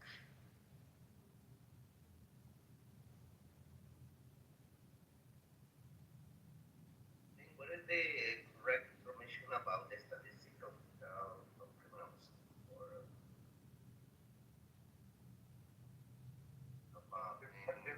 what difference does per capita make if the whole purpose that they were trying to make is that, crime is up or down? Whether it's per capita is irrelevant. Per capita is just it's irrelevant if the whole premise or the whole point that they're trying to make is crime is up or crime is down. All right, the number of crimes that take place. No. The claim was New York City is one of the most violent states in the United States. Okay. That claim. I've been out the room. Oh, no, it's just a maggot that I was speaking to. And so but the thing is that they heard it on Fox News, right? And Fox News said New York City has like 2,000 something. I forgot if it's homicide or what, but one of the most violent cities, right? And they're saying this is one of the most violent cities. And he goes, that person says like, I definitely fact checked it because I looked and in New York's website, government website, it does says 2,000 whatever. So they didn't lie about the number. And I'm sitting and I'm going, but look at the per capita. Yeah. This is the fucking per capita, stupid. Yeah. But see, even this person on stage right now is saying, why are you looking per capita? How does You know this why work? we're looking per capita? Because if I got a home and I'm looking at robberies, am I gonna get fucking robbed? Well, if I'm on the fucking subway and there's millions of people that ride on the subway, am I gonna fucking get shot or am I gonna get come on now, make it sense. Per capita makes sense. Well, chances of some shit happen to me in fucking New York City versus another city, it's gotta make sense. Well, again, if you want to argue that, another reason why, she's talking about, kids, people are smart because they don't know how to, extrapolate the data, analyze the data, read the data. But, maybe you don't know this, man, but New York City is a city and Texas is a state. So I don't know why you would compare. Wait. Who you I didn't say New York City. I said New York. I don't know why you would compare a city to a state. I wasn't comparing a city You to know a why she state. was talking? Even if she did, let's pretend she did. New York City's population is higher than most states in the United States. Well, New York City is not as high as the state of Texas. Act like somebody could not have a slight of tongue to say New York City as opposed to New York State is just astronaut. Go find something to do with your goddamn morning. Have you had coffee in here? Hey, listen. Have you Let me tell you had something. coffee? Your voice is high. Your voice is high. You're an alternative lifer. You're an alphabet boy. And I'm not going to have a conversation with you. Something's wrong with you. You know what's crazy? We always talk about this. Let me tell you something, Corey, that's so funny. These niggas that come and argue points, always talking about the fucking gay community, the trans community. And guess what? A lot of them have way better talking points. They do research, they read, they understand what's going on, or try to understand what's going on. You clowns that come up here, the only argument you have is that they want to love somebody. You're the alphabet boy. You guys are fucking idiots. They not fucking with you. They would never want you, Ross. Fucking, I'm straight and I don't want you. What's going on here? Alphabet boy. I don't fuck with the alphabet boys. And they definitely would fuck with you. You're not on a level that they could have a conversation. Talking about? Patty, but I can't do the stage, Patty, because I read. You're not on my level. You're not on my level mentally. Hey, hold on, on my level relationally. I came to the state. I came to the state. Hold on, little. Hold on, little nigga. Hold on, little, hold on, nigga. Hold on, little nigga. Little nigga. In between your Hey, motherfucking lips. see, Patty, this is what them gay, this is what these homosexuals do. See what I'm saying? These homosexuals want to invite a heterosexual man, you know, to their fellas. Nobody wants you, Ross. This is exactly why the Democrat Party. Get the homophobe out of here. Exactly why the Democrat Party has lost their way. No homophobes. Check this out. Nobody wants you, Ross. Gay men are making money. Gay men fucking read books. Gay men don't having a fucking conversation. I'd rather have a conversation with a gay man that may know something about policy. Half of you motherfuckers don't even know fucking policy. You don't even know what the fuck is going on your fucking block. So guess what? Who gives a fuck? Ain't nobody trying to fuck you, bro. Hey, look at his dumb ass. Still trying to talk while he sees her pressing a mute button on his stupid ass. Look how dumb you are. You can't get through a moderator, you stupid. Ross, With a picture of a man holding a huge cigar, which is the gayest thing I've ever seen. Patty, I can't even Shut up, stupid. Ross, why are you gonna come in here just to try to talk shit? Like it's pointless. Like Ross, if you want to debate anything with Corey, debate politics. But don't debate who the fuck is allowed to love. no, it's not. It wasn't even that.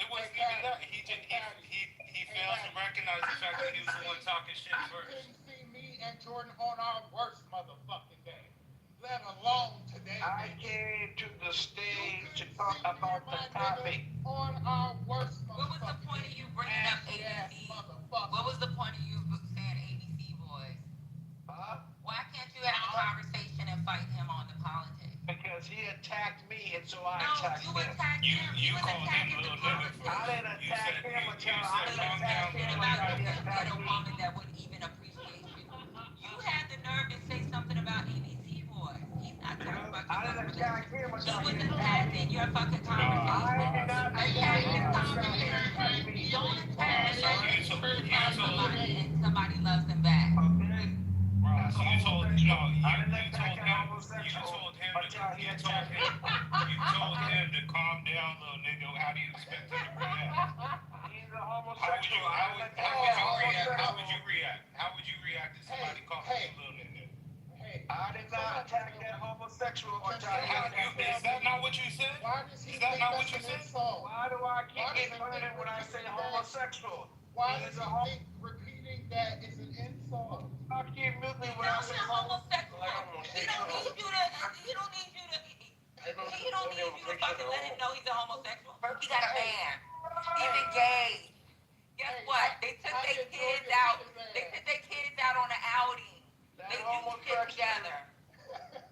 He kisses them when he loves him. They lay down together. Do you do that with the person you love, motherfucker? You're going Do upstairs. you lay down with somebody every night? Or maybe that's the problem. You ain't got nobody to lay down Put your with. sweater on, cause Corey, introduce him to somebody because he needs somebody to lay down with so he can shut the fuck up. Here come the other homosexual. Over here. All right, this room is full of homosexuals. We full over here, Patty. This is what's wrong with the Yes, this is the gay origin room. Just accept it. This is what's wrong with the Democratic Party. This is what's wrong with America today with this woke shit. Never seen a sunscreen a day in his dry ass. What is wrong with Let him. you, Hey, what's up, man? Hey, I want to. Hey, I just want to, excuse me, Ross, I have something I want to talk to other people about. Have y'all, speaking of this, have you guys seen this new thing that the straight people are doing called the Zesty 30? Have y'all? Oh my God, I'm in the middle of a sentence, you dumb bitch. Can I eat, please? Hey, at least I'm about to call your real phone, not Telegram. Answer your phone. I'm not coming on this. I'm halfway through my Lisa, coffee, answer your phone. and I'm still moving. What's your first name? Sorry. I'm still I'm tired. okay. Is it first for mine? Yo! She's working. She's working. She didn't know she was. Go ahead. Have y'all seen this dance that these straight guys are doing called this SD30? And it's literally voguing. I haven't seen it. No. No, I haven't seen it, but don't just. Yes, getting sturdy, and then. Yo! And then when the BQ stars voguing, they lose their shit. Yo, straight niggas is on some new shit. They're out here voguing and then calling it something. They are voguing down like to the ground. Okay, like, we're not gonna do that though. Because you know what, they're gonna use that against y'all. Don't put that on everybody. That's a why. What? Use what on? Use what? They're doing a dance. I used to do it when I was a little girl. That's Like my a mom thought it was fire though. My mom thought it was cute that I was fucking copying a Madonna thing. I got a little. No. That's not voguing. That's not what we're talking about. I'm talking about voguing, spinning and doing dips. I'm talking about something totally different. These straight niggas, they're calling it something else. The Zesty 30, but it's literally voguing. So I got a serious question. The actual dance moves. I got a serious question. How do gay Put your sweater on. How do gay men really fucking affect y'all? Like, what is the problem with people being in love? I don't understand this shit. Like, how do they really affect y'all? And even if they are trying to get policies passed, it's called equal rights. Why do they gotta be different? Like, what is the problem? So Patty, I really don't understand. I am a Christian. I am a Christian, and my Bible says God made Adam and Eve, not Adam and Eve. We all acting like a heathen. So what the fuck is going My on? Bible says God made Adam and Eve. What you just said. My Bible says that. My Bible says a I man read should the not Bible. lay with a man that should lay Let's with a pretend the woman. Bible said that. This nigga a fucking heathen. Eve was a trans woman. I'm gonna be honest with you, Patty. My Bible says a man should not lay If you with a listen, man that should lay with a oh woman. my God. If you listen to these dudes, they be like almost like the sick and shut in. It's not like they shouldn't really care about gay people because they don't get no action from women. It's always the same. It's never like a play ass nigga that's getting like a whole bunch of play from girls. It's never those. Run, shit. I just want to get a sentence out. It's never like the niggas that have active like lives with women. It's always just the Rosses, and so it's less about gay people more about themselves and them just trying to like lash out at somebody because they super unhappy. But Yeah. like Patty, I don't know that you sat in when I've done like the pure types of passing and the research around how people respond to like LGBTQ folk in the public square.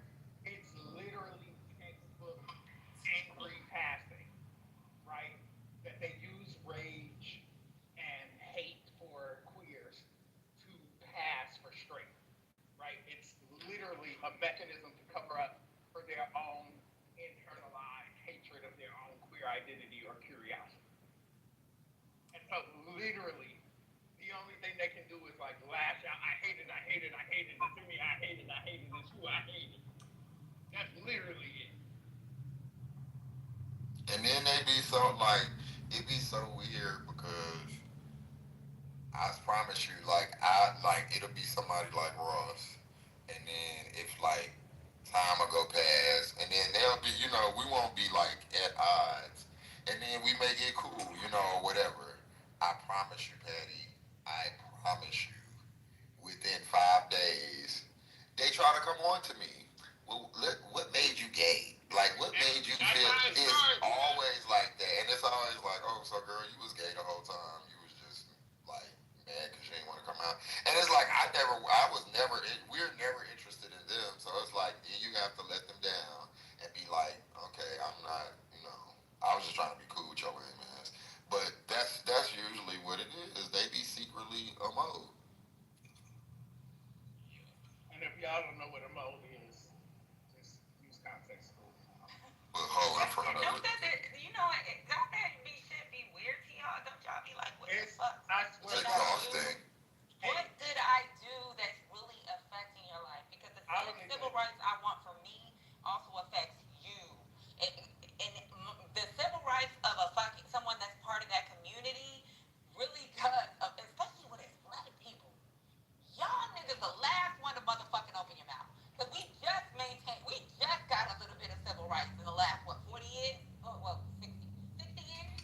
And niggas is trying to take the shit back. Yeah. So now you want to beat on somebody because they want to be in love? Exhausted. It's not even that. It's not even that. Like, it's weird. Because they don't even have a real politic about my rights or any of that shit. The obsession is weird. Jess and I have been on this app for 5 years. Jess, how many conversations have you and I had about this?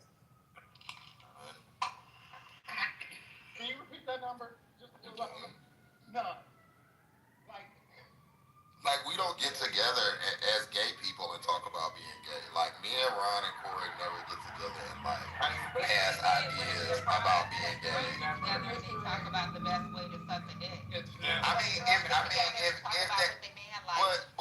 If it's that night or whatever, like if we have like a wine night or something, like it's not like it can't happen. But the point is that like I can have a conversation and not bring up my sexuality because it's not. But straight men oftentimes can. It's like, oh, you sound gay. They can't even go past the sound of it. It's just I just never understood.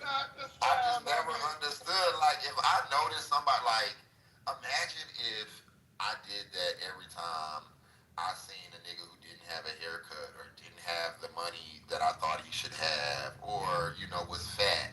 Oh, you fat. Oh, hell nah. This is a fat nigga, y'all. Hello. Like, like, that's what it is with being gay. Every time you have a conversation, that's in the back of people's mind or whatever that they gonna bring up to you. Well, you gay. And it's like, okay. Yeah, and just I gotta admit to it, like I be doing that, but only with like Mike P. That's the only person I'll do that with. But just because I feel it's kind of weird that I always find it weird when dudes are gay and conservative. Like you're kind of going against your own people. You're voting against your interests. In my We find it weird too. That's right. I don't know if he is, but he sure. Mike P acts like a gay guy. He sounds hella sweet. Like if y'all hear like. No, he don't He acts like Cal. He acts like Cal from Living. Stupid. I need to tell you this. Like I can argue with Corey. I can argue with you. I can argue with Ron. I cannot argue with a Ron. Pretty much with a Ron, I just gotta say, shut the fuck up, stupid. Have you noticed that the motherfuckers that say LGBTQ, me and you could go back and forth. Corey could go back and forth. We go back and forth with fucking stats, data, things that we may know or learned along the way, and we will Google and fucking post it. And be fine. But the fuckers that talk about this LGBTQ bullshit, these motherfuckers have nothing but feelings.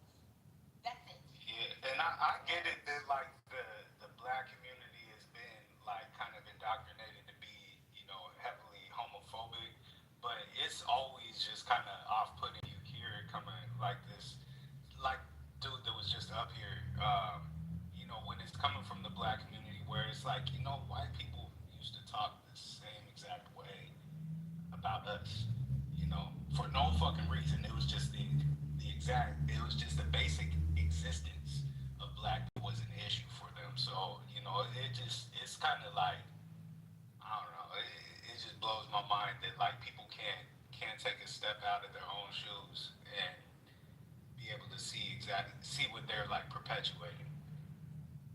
But that's why most of the gay dudes, like, we be snapping so hard, because one, you can't even have a fucking conversation without that being brought up. Like, I can't tell you the like far, like, I remember one time we was talking about fucking orcas, killer whales. I swear to God, in the middle of a conversation, a nigga came up, came upstairs in the middle of my conversation he said, you a goddamn fag.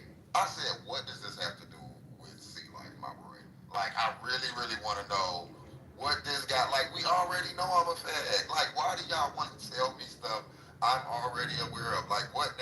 I'm a fag. What's going, like, what next?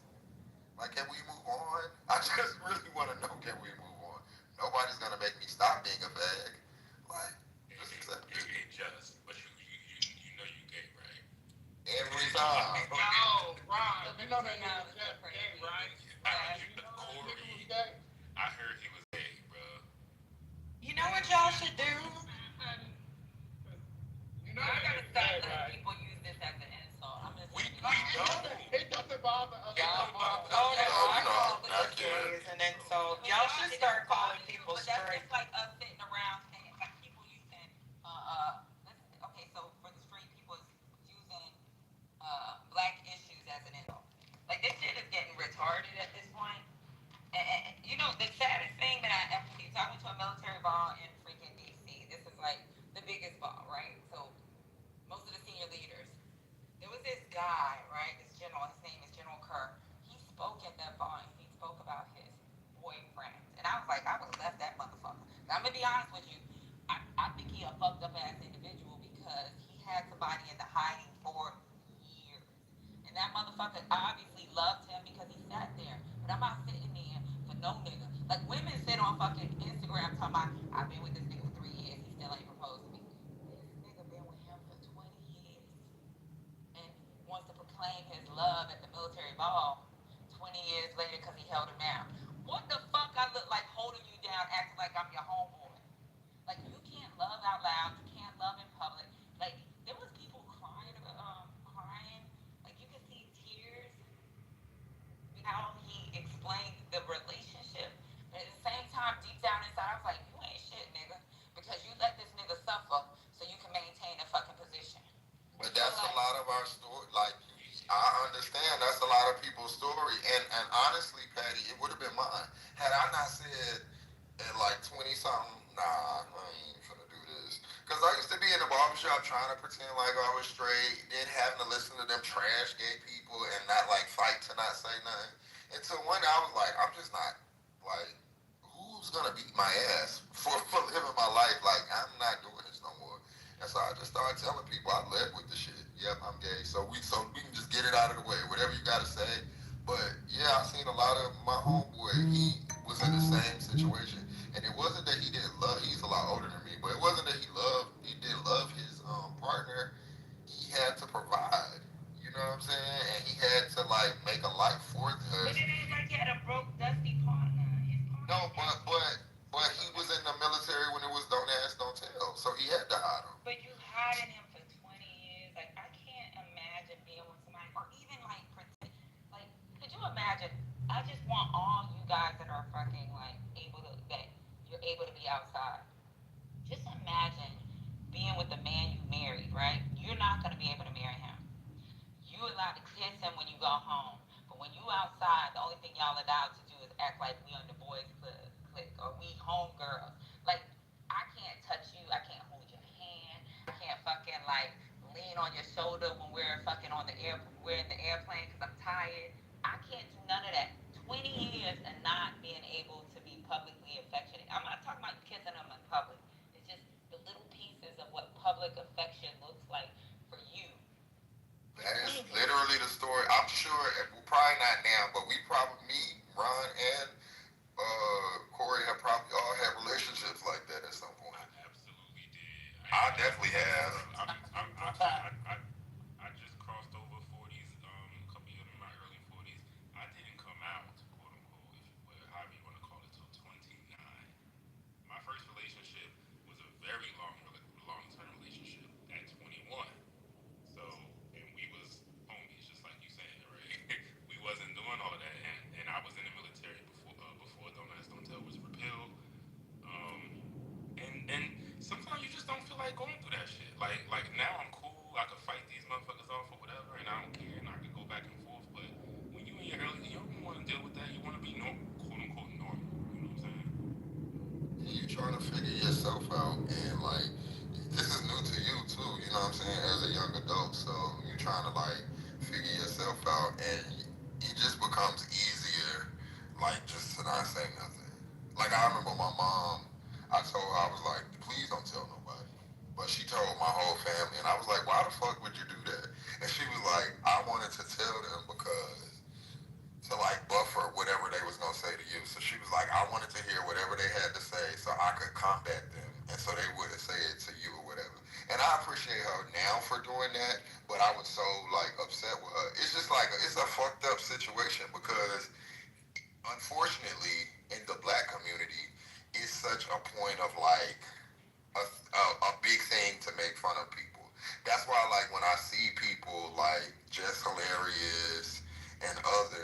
are just super, super homophobic. Like nobody's doing nothing to you. You just hate people that are different from you. Like I always speak on them because you, like you're saying, Patty, you like, I don't see how people could, it's so many people that's out here living like that, that is too afraid to come out because look what you got to deal with. I think me, Ron, and Corey are used to it now, so it don't really bother. But if you're not built right or you're not mentally strong enough, that shit could break you. You know what I'm saying? You got to listen to a million people, especially if you want to act like this. You start talking and they can hear it in your voice, and they just start, trashing you. If you ain't like really secure in yourself and established in yourself, that shit'll break you down. Yeah, I'll also add that even if you have a lot of things going for you, like within your own family, like my older brother is gay, one of them anyway, and I have an uncle, my mother's brother, who's gay. Even with all that, the whole process of living out as a gay man and forcing yourself in the closet and forcing yourself to act a certain way and not have certain feelings, that shit does a fucking nasty toll on you until you are ready to come out. It is a process. No matter how much your family may have your back in the end and all of that, you have internalized a lot of this homophobia and you are worried what society will think and what your job will think and all of that. But just the simple fact that now, even in Manhattan, which is liberal, I'm not walking down the street, holding, my man's hand.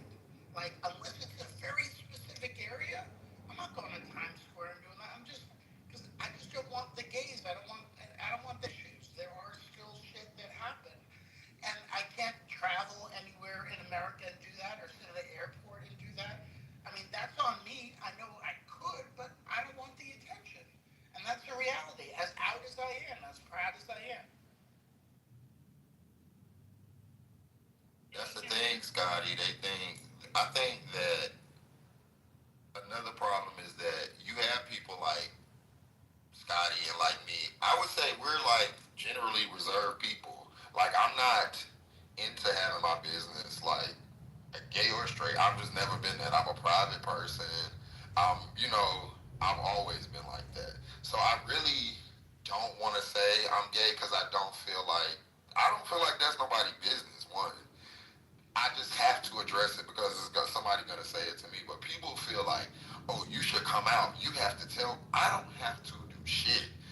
Straight people live private lives, and in varying degrees of it. But if you're gay, it's like we have to tell you. We have to inform you. We got to do this, that, and the third. Like gay people can't live. It's like a whole different set of rules expected for gay people. Like how Scotty said, I don't want to, I'm just not into that. Like, I don't want to do that. They think that every gay person, wants to, do a parade and go and kiss everybody. Everybody's not into that. And everybody's not really into letting you into their personal business and stuff.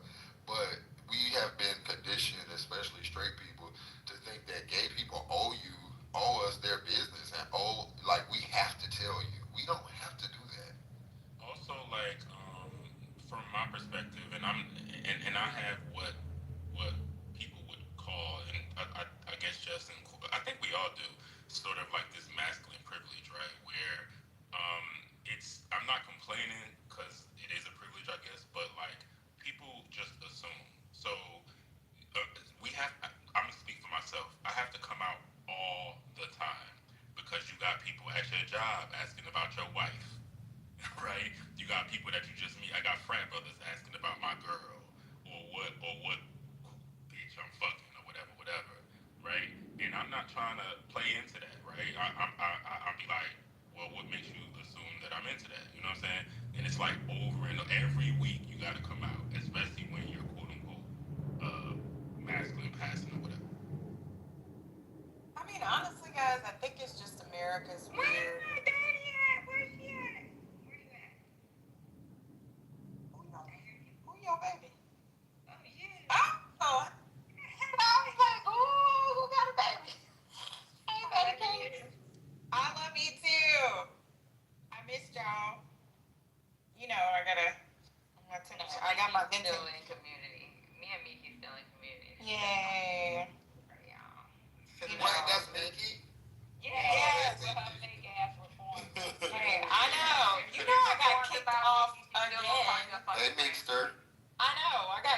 No, I got kicked off this time. Like last time, like I got removed from Clubhouse. I'm like, oh my god. Speaking of sensitive crackheads. Jesus. Well, the lesson of the day is what? Jesus. No, you gotta let her call somebody. Jesus. Crackhead. Crackhead. I went on a rant earlier. But what I will say is, just like I didn't know that Scott Besson was gay and that he was married to a whole man. Yet if you listen to like the political side of it, right? You know, Donald Trump, you know, it's like, but they don't he doesn't broadcast that. I didn't know that Tim Cook was gay, honestly. Like I did not know that. Somebody else said to me that, and I was like, oh, okay. She's like, what the fuck does it matter? He is. I didn't even know that. I didn't know. And then it was like, you know, he runs Apple exceedingly well. But I think that it's just America's fascination, but like this weird dichotomy where America is fascinated with sex and body parts, but they don't like to openly talk about it. Like, do y'all know what I'm talking about? So like Ross coming out and saying, oh, you're gay. It's kind of like, even since I was a child, I've always thought it was cringe when people are like, oh, we're trying to have a baby. Oh, so you're basically just announcing to the world that you're having all kinds of unprotected sex and not pulling out. What the fuck? I don't want to hear that shit. I don't want the visual. Like, we don't know what it takes to make a baby, right? I've always thought that was weird. Is it just me? I'm like, what the fuck? I don't want to hear that shit. Yeah, like, okay. I be nutting in her every night. I know. Yeah, like, boy, we fucking, boy. Like, so do y'all not have sex? To say that I'm fucking. That's Boy, we is fucking. like you're not allowed to say I'm fucking and I got a nut. Yeah, we fucking. Well, I be busting off in this thing. I know. Trying to I'm get one. like, are you not having sex otherwise? Thank you for letting everybody know, but that's Yes, just we're me. having That's sex. just my thing. Yes, we're having unprotected, butt naked sex. Woohoo! Pray for us. Okay. Yeah. Get your nasty ass away from me. But that's just all I'm saying. I'm like, what are we supposed to do? Like, say, I wish you great orgasms, girl. Like, what the fuck? I don't know. That's just weird to me. That's always been so odd to me since I was little. Socks on or off is hilarious. But I think that gay people need to start using "you're just a crackhead heterosexual" as an insult. That's what y'all need to start doing, because that would really piss people off. I'm just saying. I think us just brushing past it is the best. So it's like, you know how, like, well, at least to me, like, cracker don't hit as hard as nigger, right? With the hard ER, right? And the way society is set up, you gay nigga, you a homosexual, that's always just gonna hit harder to the masses than you a crackhead heterosexual. And so our best thing is to just ignore it and be like, yes I am, and what? So give me that reference that I asked you about the Supreme Court, because you're dumb. And honestly, one of the things that I hold, and I know this is ignorant, but you can't beat me. That's what I know. Oh yeah. So you can say whatever you want to say, but at the end of the day, you will need to keep saying it, because if it comes to a physical battle, you're gonna lose. I've been doing this for a long time, mama, and so I just like to remind niggas of that. You can call me whatever you want. You cannot beat me though. It's kind of a weird dichotomy, because on the one hand you always have to come out or being outed, but then on the other hand these same people are like, well, just don't throw it in my face. They're always throwing it in my face. So what, like, either you're completely closeted or you're throwing it in people's face? And that is true. Like that's absolutely true, because on one hand people say, I hate just be yourself. Just tell people, don't trick people. They think I'm tricking people because I go into the store and buy a fucking carton of milk, and I look like a straight man, right? So I'm tricking somebody because I don't walk in the store like, hey y'all, like, you know what I'm saying? So it's like you just can't win. Hey girl, we buying oat milk? What's going on, girl? Y'all got milk, girl? And you know, even with the Muslim community, so like even with my grandpa, I love my grandpa. With my grandpa, and if y'all see the picture, one thing that my grandma, I don't know if it was my grandma at the time, that he's learned mercy and grace, right? I love grace as like even with me when I had my first gay homeboy that would come to the house all the time, like I'd be like, I know because of certain things that he taught us, like, you know, one thing that he did was quote the Quran, and it always will stay in my mind. Not only because of that, because he told me when I was a kid, but then when it came out with my daughter being non-binary, you know what? He brought up grace and mercy. There's this one fucking quote: "Be merciful to those on earth and one above the heavens, and have mercy upon you." And the problem of that is a lot of people want to quote the Bible, they want to quote the Quran, they want to say why it's bad, but then the Quran and the Bible also says like, who the fuck are you to judge? Live your life the way you're supposed to live your life. God is the only one that's gonna judge. So like it's kind of weird that people fucking decide who you're supposed to love because I can't live like that. If I'm with a white boy, you motherfuckers got a problem with it, fuck you and everything you stand for. If I'm with a black dude that is not what they want or what my family don't want, and I think he treats me great and my relationship is going well, doesn't matter if it's a man, a woman, a fucking like now one thing I won't accept is my daughter bestiality. But man, woman, transsexual, whoever the fuck I choose to be with, if they take care of me, and they treat me well, and they make sure my life is Fuck everybody and they else. take that fuck everybody else. And that's real. I mean, that should be the standard for love. Period. Like, if you treating me well, I don't give a fuck if you a transsexual little person with an arm coming out the back of your head. We rocking. That's what we doing.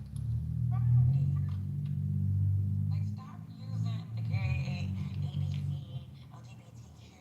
They not trying to fuck a lot of you motherfuckers. You too stupid. You don't want none of them. You know, Patty, I had a dude that got like upset with me because I never said I was never, but I mean everybody else knew it that I worked. So we had got a new guy, and then like we would be conversing and shit. He was in the car, and like he would be like looking at girls out the window, and I would be looking with him or whatever. Like some of the girls look good. So then I guess they told him, like when I wasn't there. So he dead ass approached me and was like, "You betrayed me." I was like, "What?" And he was like, "You was all looking at girls." He was like, "You know you don't like girls." And I was like, "So I can't like look at them?" He was like, "Nah, like that with me." You know how many girls I be like, that bitch got a fat ass? I know. Okay. Like, you know how many girls I say, yo, she got a fat ass. I want an ass like that. This is another thing too, right? I say the shit. I'm not Wait. My mom. Regardless of sexuality, we have eyes, right? Which is, I know a beautiful, sexy ass woman, right? Whether I'm gay or not, I know, and this is why men trip me out because they act like they don't have eyes. Like, nigga, that's why y'all want to flirt with somebody like me, just or Corey, because y'all probably attracted to us. Y'all got eyes too, and y'all don't know how to deal with it. My mom said the same thing. This is so old, but you remember when Rosie O'Donnell had a talk show? And then she eventually came out, and Rosie used to do this thing on her talk show, like this bit that she had a crush on Tom Cruise. And she'd always play that song, Tommy, Can You Hear Tommy, Me? can you hear me? Exactly. So when she came out, my mom was like, I'm just mad because she lied to me. I just don't know why she had to lie. She pretended like she liked Tom Cruise. He's fine. And that's the thing. One of my favorite things to do is look at women. I like men, but women are way more fun and way more like appealing to me to look at. Like I love a fine woman, just like any. I could look at a great shape all day. Oh my God, give me a nice rack, a nice ass, Yes. long legs. A bad beach. Oh yeah, I'm all into that. I'm probably more into that than the straight About the man. gay guys, they love being around the bad bitches. Yes, I love. Listen, that's all. Daddy's only. That's No intimidation whatsoever. No intimidation whatsoever. yeah, and I don't know. So like, I look at women all the time. I'm always like, it was the other day. It was this girl walking by, and she was like, she had a nice shape or whatever. This other girl me looking at her. She was like, "Don't crash your car, nigga. Don't crash her." And I'm like, "Girl, relax." Like I'm like I'm not even like she's fine. Fine is fine. And the sooner that people will really realize, like, just because you're saying something is fine or attractive doesn't mean you want to stick your dick in it. Like that doesn't like have to be the fucking correlation. They'll understand like you can appreciate beautiful things. There's plenty of beautiful women. On pound for pound, women are more beautiful than men. So I'm going to appreciate that. I'm going to live my life to the fullest, and I'm not gonna let any boundaries or whatever to stop me from appreciating a fine ass woman just because I'm gay and I gotta live in your parameters of what you think a gay boy is and what they do. Yeah, you should be able to give a compliment because I have to talk to some women or like in certain spaces like it is perfectly okay for a man to give you a compliment. That does not mean that he wants your booty, right? Like just don't ever presume or assume that. And I'm like, first of all, it's not even a compliment because somebody wants to have sex with you. Like that's not really a big deal, in my opinion. So I do think that we need to normalize that because you're right. I give compliments to everybody. I'll be like, girl, you look great in that outfit. And it's just for me, I'm really being genuine. And then I just love honestly seeing people's reactions to it. I will compliment a man on, I'm a really big tie person. So like if you have a nice tie and your outfit just looks really, really put together. I'm also a big shoe person for guys. So like I'd show appreciation, be like, oh my God, that really compliments your entire outfit or a nice cologne. Yeah, I'm gonna tell you that you smell good. It doesn't mean I'm trying to get your booty. And it's like 90% of people get it, but other people don't. You know, and I hate them. Yeah, but I thank you for was saying really it, good about that. About like normalizing. It was another guy on here. He'll be like, if he sees somebody that is, he'll be like, that's a nice looking dude. There's really nothing wrong with that. I just want y'all to understand there's nothing gay about that. To notice that somebody's attractive, that just literally means you have eyes and you understand culture and society. So if you think a man looks nice or is attractive, that does not mean you want to have sex with a man, nor does that mean you're gay. It just means you can understand what attractiveness is. We have a real high school mentality when it comes to like sexuality and things like that. It's so weird, and I really wish y'all would. I really wish y'all would like um, elevate out of that because it's silly at this I point. love things, but Ace got a big butt and she's beautiful. And I think Ace got a big old butt. And that's normal. I feel like that's normal, but it's not normal the other way around. You will never hear a man say that, and that's why I think that's why they come up in here acting stupid and all. They're repressed. And not and again, it doesn't mean that they're gay or anything. You don't have to be. It just means that why can't you just express yourself, right? Just like a normal fucking human being, right? And they express it in different ways, right? And so to do a whole like 360 coming back to the beginning or 180 whatever it is, how they express it is nigga you gay. I hear it, and I want to focus on that. Yeah, we talking about the globe and the continents, and you just yell out randomly, nigga you a fag. Like okay, you flirting? What's that? Yeah, because what does this have to do with? But it doesn't. I'm really glad that I'm at a point that it just doesn't bother me. Because when I tell you, as a kid, they used to give your boy the blues. I mean, I couldn't fucking say shit. Hey, how y'all doing? Shut up, fag. Like, he used to be like, God damn. that shit be sad though. The first time I heard that, that's why I brought up the military bond. When I first heard that, I like teared up, but then inside I was like, me as a woman, I wouldn't have been able to sustain a relationship with him. So that guy that was his man, I was like, you fucking idiot. I'd cuss him the fuck out. I would have put his I would have beat the shit out of him. I would have fucking put his ass on blast and went to the fucking newspapers.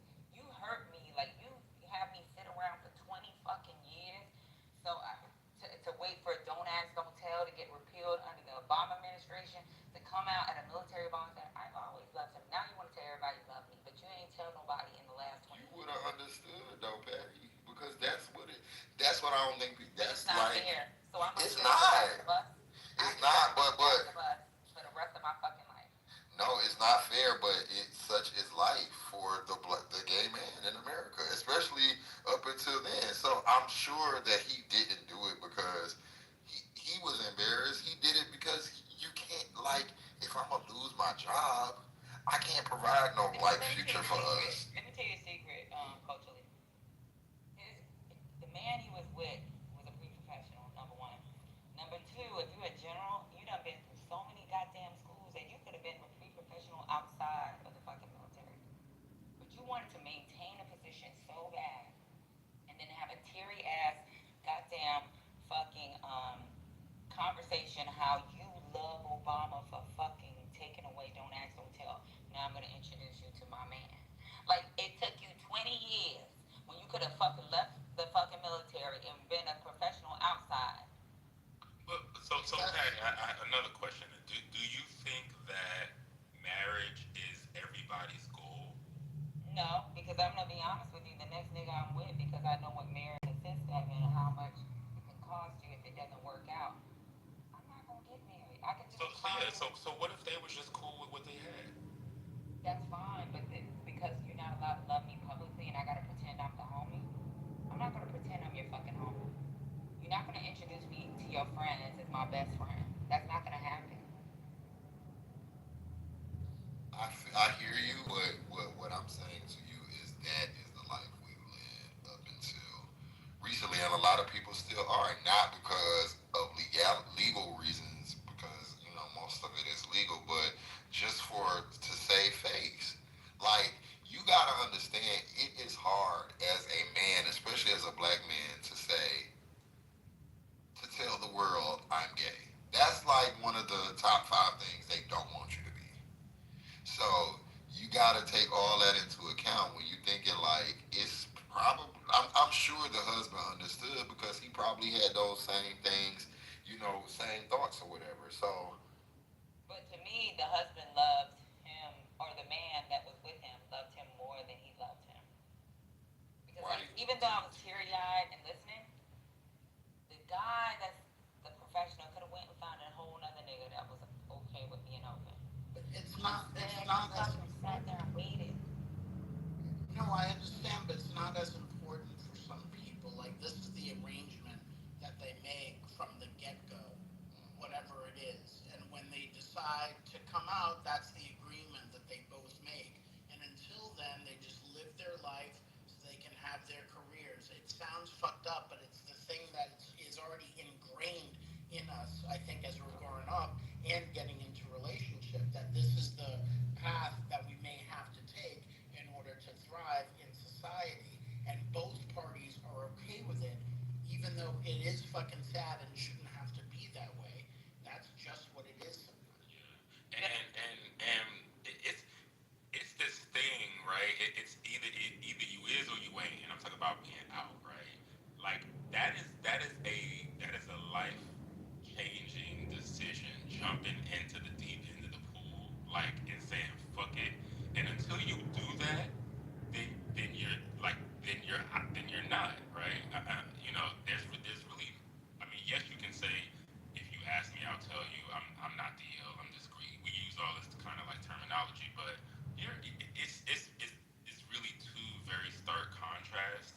And I'll say like I'm considered one of the more successful people in my family, but people in my family are also used to it, and they just kind of okay, that's just Ron, right? He's just going to be, and they ask me for stuff and stuff like that. But the treatment that one of my male cousins who gets out of jail, the welcome home that he would get because he's considered, the nigga a crip, and he's considered this manly man and all this other stuff. I mean, that's just revered. Like, no matter what I do, no matter how successful I am, whatever, like me being gay is always going to be like a knock to my position now.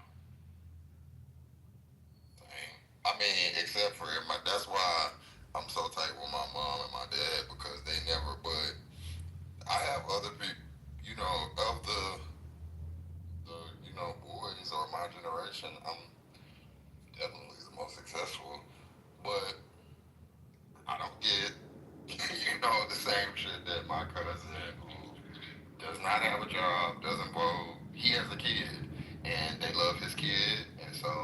by way of kid, they treat him, and like the thing is like I'm okay with it now. I don't know if I was okay with it at first, but it's just like the thing, like how you can't understand how that man did that. Like Scotty said, it's like something you you just know that you probably have to deal with. So it's not really a big deal to us because three people make the rules for us. We gotta fall in line. So we've never really had autonomy over how we want to fall in love, how we want to, do things, at which point, we want to. It's always been told to us by somebody who's never experienced what we've experienced. You should come out. Don't ask, don't tell. Why the fuck is any of that y'all's business? I don't even understand why that was ever a thing.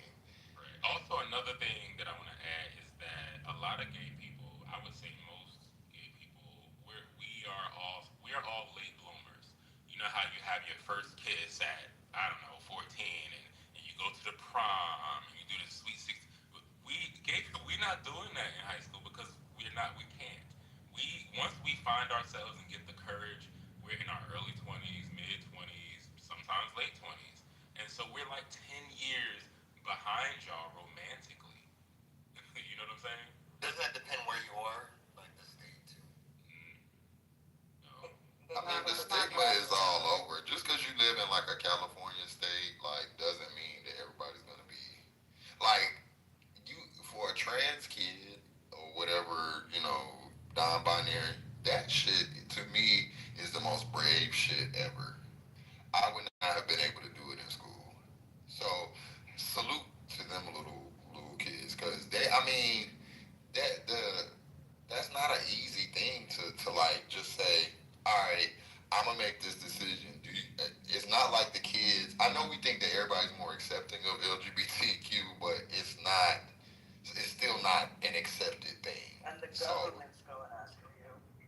Yeah, so when you even if you're in Cali or New York or a liberal place and you decide to do that, you still got to go through run the gauntlet of the bullies, the this, that, and the third, all of those things. So I don't know. You be acting like them kids are like I think the bravest little motherfuckers ever. Cause imagine seeing this on TV or going through with your decision to come out. Like it to me is just a different type of strength.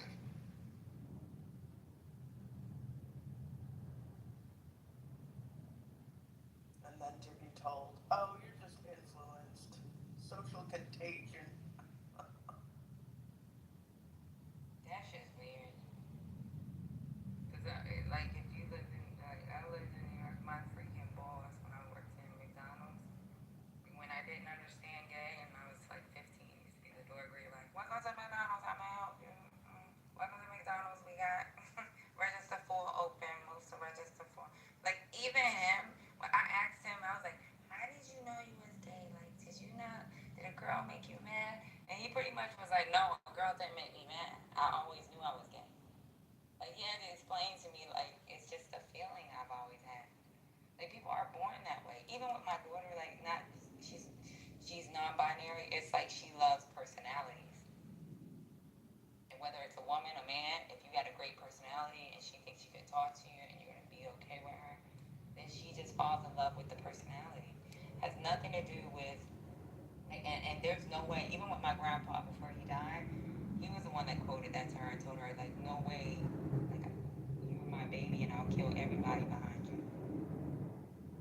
So it's kind of crazy that people like do stuff to people and it doesn't fucking affect them. It doesn't affect you at all because a lot of the gay guys are not looking for you motherfucking broke ass, dusty ass motherfuckers that can't have a conversation. Not at all. They actually hang out with the bad bitches. And then some of the bad bitches they don't even fuck with because they real stupid. Because I got a homeboy that be like, I don't want to be around her. She gets on my nerves. She's always talking dumb. Like, he says it. Like, she talks stupid. He doesn't like stupid people. He likes the pretty bitches that's smart and they fucking can go shopping with him and hang out. Just like any other motherfucker. Dudes hang out with niggas that fucking, the dudes that's straight that have this fucking, issue with LGBTQ, y'all do the same fucking thing. You hang out with motherfuckers that have like minds. That is exact. I'm so glad. You ever seen straight male friend groups, they pick their friends based off of attractiveness, Big money, facts. money, cars. They want other buff gym dudes if they are a gym dude, but then they want to pretend that they don't have eyes and they can't see.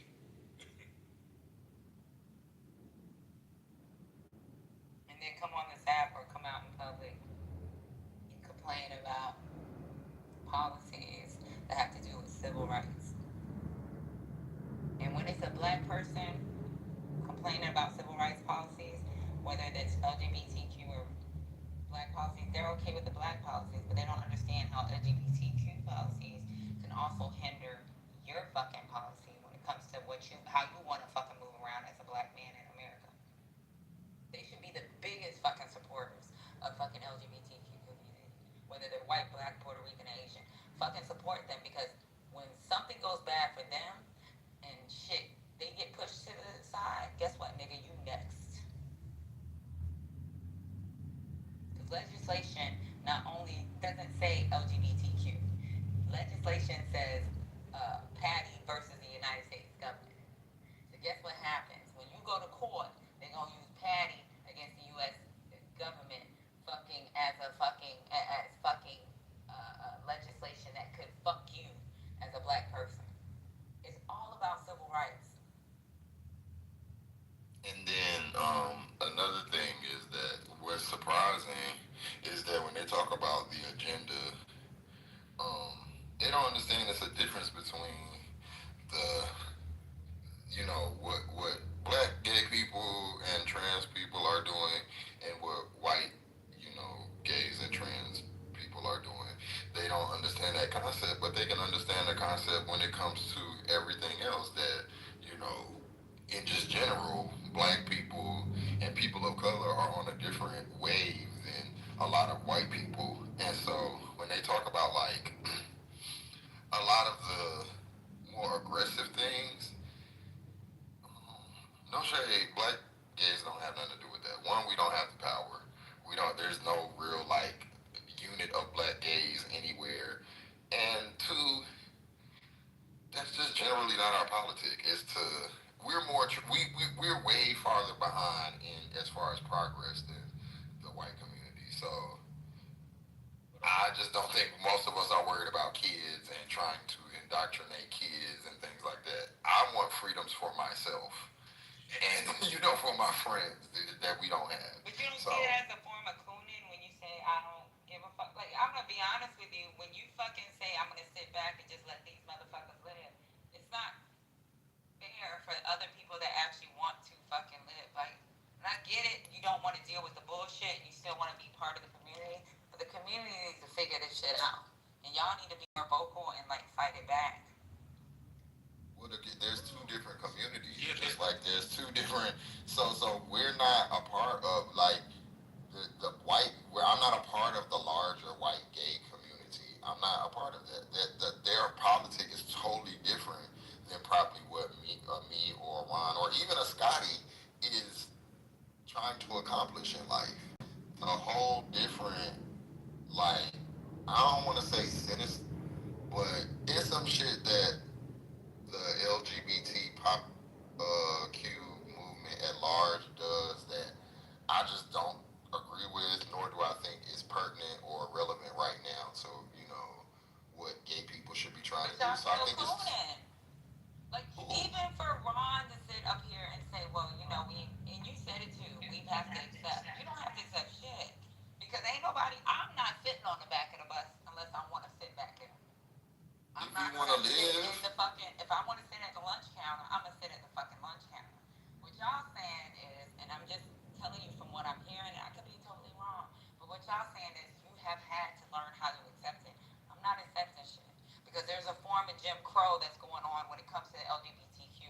Something as simple as fucking Rob coming on the stage, trying to make a point, and then saying you don't understand because you're a faggot. Is that cool? If I gotta, but what you have to understand is we have to fight Ross. We gotta fight a lot of times our family, the world. We are tired, so we can only fight one thing at a time. and other times it's about survival and quality of life. So at 40 years old, I've made a conscious choice as a black man first, and then as a gay man second, that I have to enjoy my life, right? There has to be some type of enjoyment out of my life. I spent my 20s and a lot of my 30s fighting with everybody, and it's just not fair. Like we can only do so much and move the needle so much. As one little black gay boy, it's not really much I can do. Only thing I can do is come up here and cuss straight niggas out and stand up for myself and the people that are like me. I can't really make what I'm not dedicating my life to that. That's not what I feel like I was put here to do.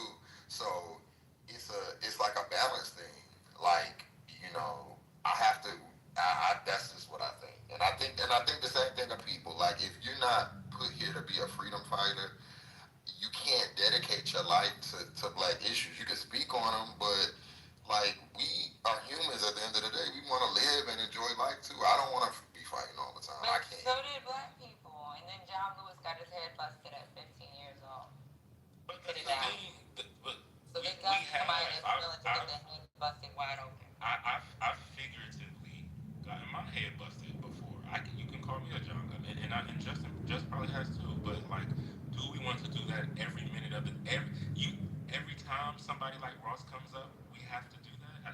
Like, sometimes you just gotta know when. Okay, he's an idiot. Let's move on. And I don't. And I love.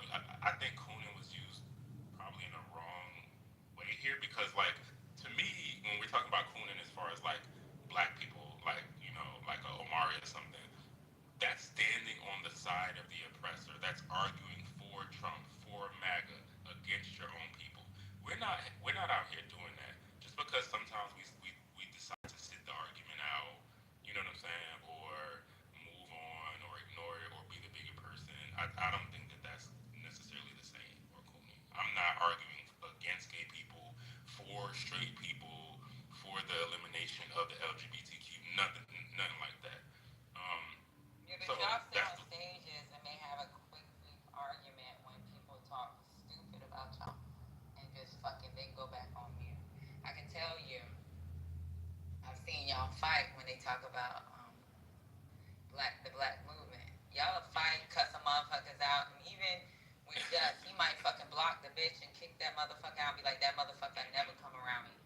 So that's where it's weird that you can have that fight for being just black, but you can't have that fight for being able to fucking love somebody. Like, I'm gonna sit back on that one because Me personally, let me just say this. Me personally, my politic is I'm black first. That's how I was raised. We've already, we talked about Mark. That's just, I'm black first. That's how I see it. I don't, I'm not judging any other gay person who sees it the other way, but for me, it's black and then it's gay. I cannot. I've been fighting all my life for being gay, right? And it's not. Being gay is like 2 or 3% of my overall being, right? I can't really change. Like, I can go out and people not know I'm gay. If I want to go grocery shopping, people cannot know I'm gay and not bother me. I'm black everywhere. Yeah, I'm black no matter what I do. You can't let a Scotty outdo you. Because one thing I will say about Scotty, I don't care what conversation we're having. If you're talking about the Jewish community, he has his critique. But when it comes to where his politic lies, he'll tell us straight up, either out loud or even silently in the chat, and be like, yeah, I can't do this conversation, I'm out. If it has to do with it has to do with the gay community, he does the same thing. So, like, I think, like, y'all need to have that same freaking, like, politic. Like, so you know how Jess was talking about earlier about how, like, the white LGBTQ community, whatever, Leviticus community, we're just kind of like just not the same.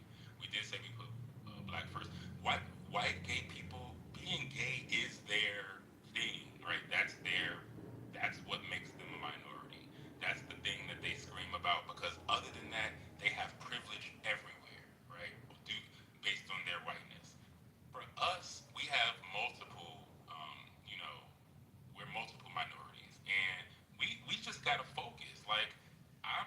Jews are I'm not multiple gonna say murder. everything, But be honest now. Jews are multiple minorities as well.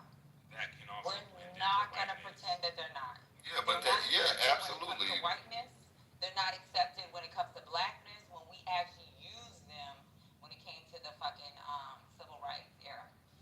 And then on top of that, Scotty is fucking gay. So he got so many strikes against him where if he wants to talk on the black plight because he may have relatives or he has the history where we also like you Jews were the ones that help us open the doors. He can't speak on that, but he speaks on it or he'd be like, I'm out. He can speak on it if I'm here. He said earlier, I'm out. Was it yesterday, Scotty, that said I'm out and you left? But Scotty and I think Scotty would tell you this. If Scotty knows that, and I agree with you, he's Jewish, he's gay, and so there's the same. But it's not the same as me or Ron. It's just not. And so if I'm around and if I got a green bag, Scotty can speak, on his plight because I know Scotty and I've had conversations with him. I will tell you this. One thing about you, Jess, you protect the shit out of Scotty. Yeah, because he's a stand-up person. Whatever. Yeah, because he's a stand-up person, and I will always, because there's never been, he's always stood up for me or whatever was right. So I'm always gonna do that. And even when you said something about Asians in the background, you was like, no, it wasn't you. It's other people. It's not your mama. And you made it clear that you love me. You may love my mama whether you know her or not. And I can PTR it. I got upset with Just because he said something about Asians, and he was like, I'm not directing this to you. I'm talking about them other motherfuckers. I'm not directing this to your mama. I got a question on. So I will say this. Just will say the black love. He is black love. But he does protect certain people. I know he protects me. So when he says certain things now, I noticed it the fuck back because he ain't talking about me and my family. Yeah, so I wanted to ask a question like to what you said, Patty. So like the Jews, like for me, me personally, I have a hard time identifying who's Jewish and who's not, and I think that tends to be the case unless somebody's identifying as that. I mean, is that the same thing for y'all, or? You know why I love the Jewish community? So my 3 generations before my father, or my grandma, I'm gonna say my grandma because that's my FBA side. 3 generations before her was a white woman that my great grandmother was cleaning homes for, that had her daughter sent to Howard University, where people like to talk shit about Howard University because of Jewish involvement, ensuring that black people were able to get an education. That lady yesterday said, why would I want to go to a school named after a white guy? Yeah, no. My question. My great grandma wouldn't have been able to come out of cleaning fucking white people homes if it wasn't for a white woman that had a conversation with somebody at Howard that got her daughter into a college, founded by some Jewish some people that said black people need to get an education too. Yeah. Sorry, Katrina, can I just clarify this question real quick? I'm not saying anything like, I'm not trying to say like we shouldn't. I agree with what you're saying as far as like the Jewish community. I was just saying, I was asking the question in terms of the comparison to like just like for me personally, I wouldn't, and I've never seen Scotty in person or anything like that, but I wouldn't automatically, and this is kind of going to Jess's point, where I wouldn't go and see Scotty and be like, oh, you're gay and you're Jewish. Like me personally, I wouldn't be able to pick that out, and I'm wondering if y'all can, or if that generally is the case, unless somebody's. Let me tell you something. I'll say fuck Ross and kick him out the room before I would ever fucking Jewish ass. No, I I'm not. And guess what? I can't. He may be my cousin by the fucking, what do they call it, 6 degrees of separation, Kevin Bacon. He could be my fucking second cousin for all I fucking know. Guess what? That nigga gotta go. Some of y'all niggas gotta leave the community. I think the point is identifiable characteristics, right? That's like, what I'm saying. If I go into, when Just said, if I go into the grocery store, I'm black everywhere, and I can't not be black, and you're going to know I'm black. You're not necessarily going to know Scotty is Jewish unless he tells you. So his. I think you're talking about white passing privilege and who has it and who doesn't. Yeah. That's what we were. Yeah, and separately being white adjacent too, because some groups slide into white when it's more convenient too. So Yeah, do can y'all I know get chime in? Jewish ass Scotty speak? Go ahead, you. Thank you, Jew gay here.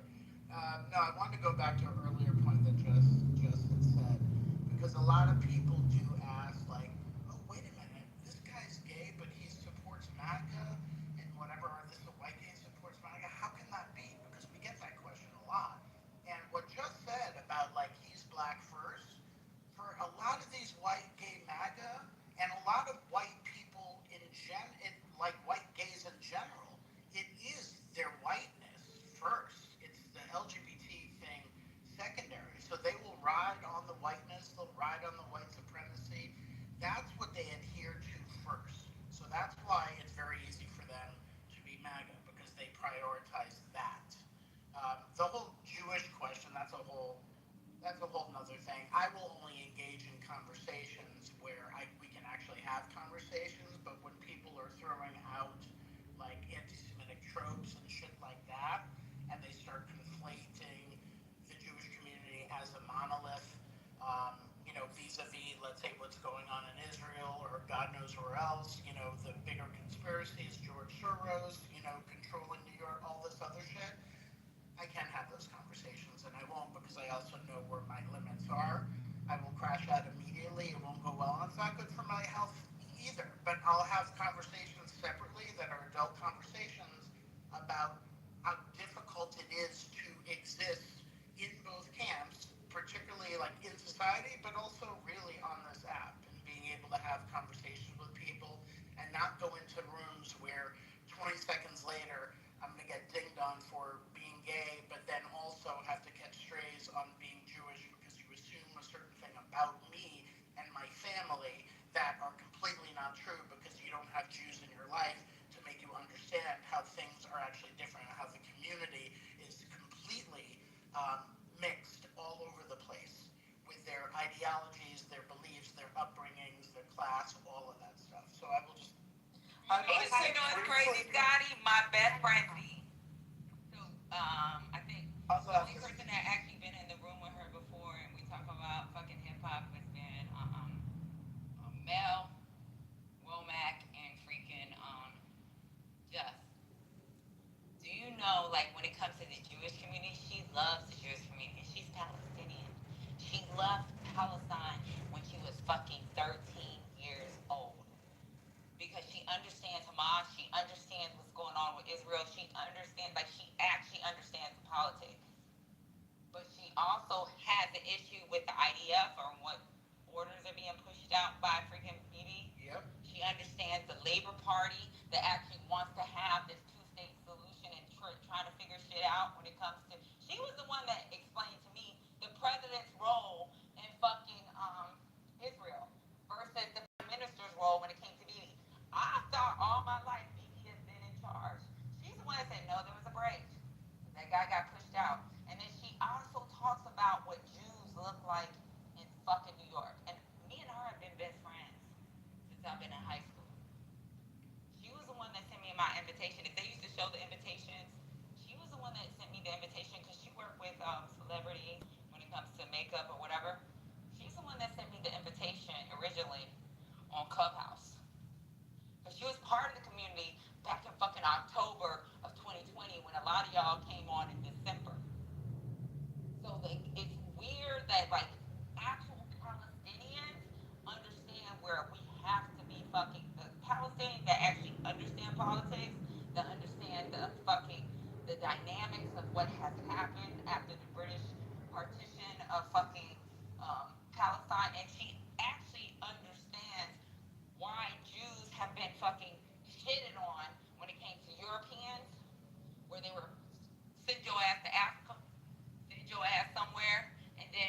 maybe a Rothschild owning so much that was bought by the Ottoman Empire.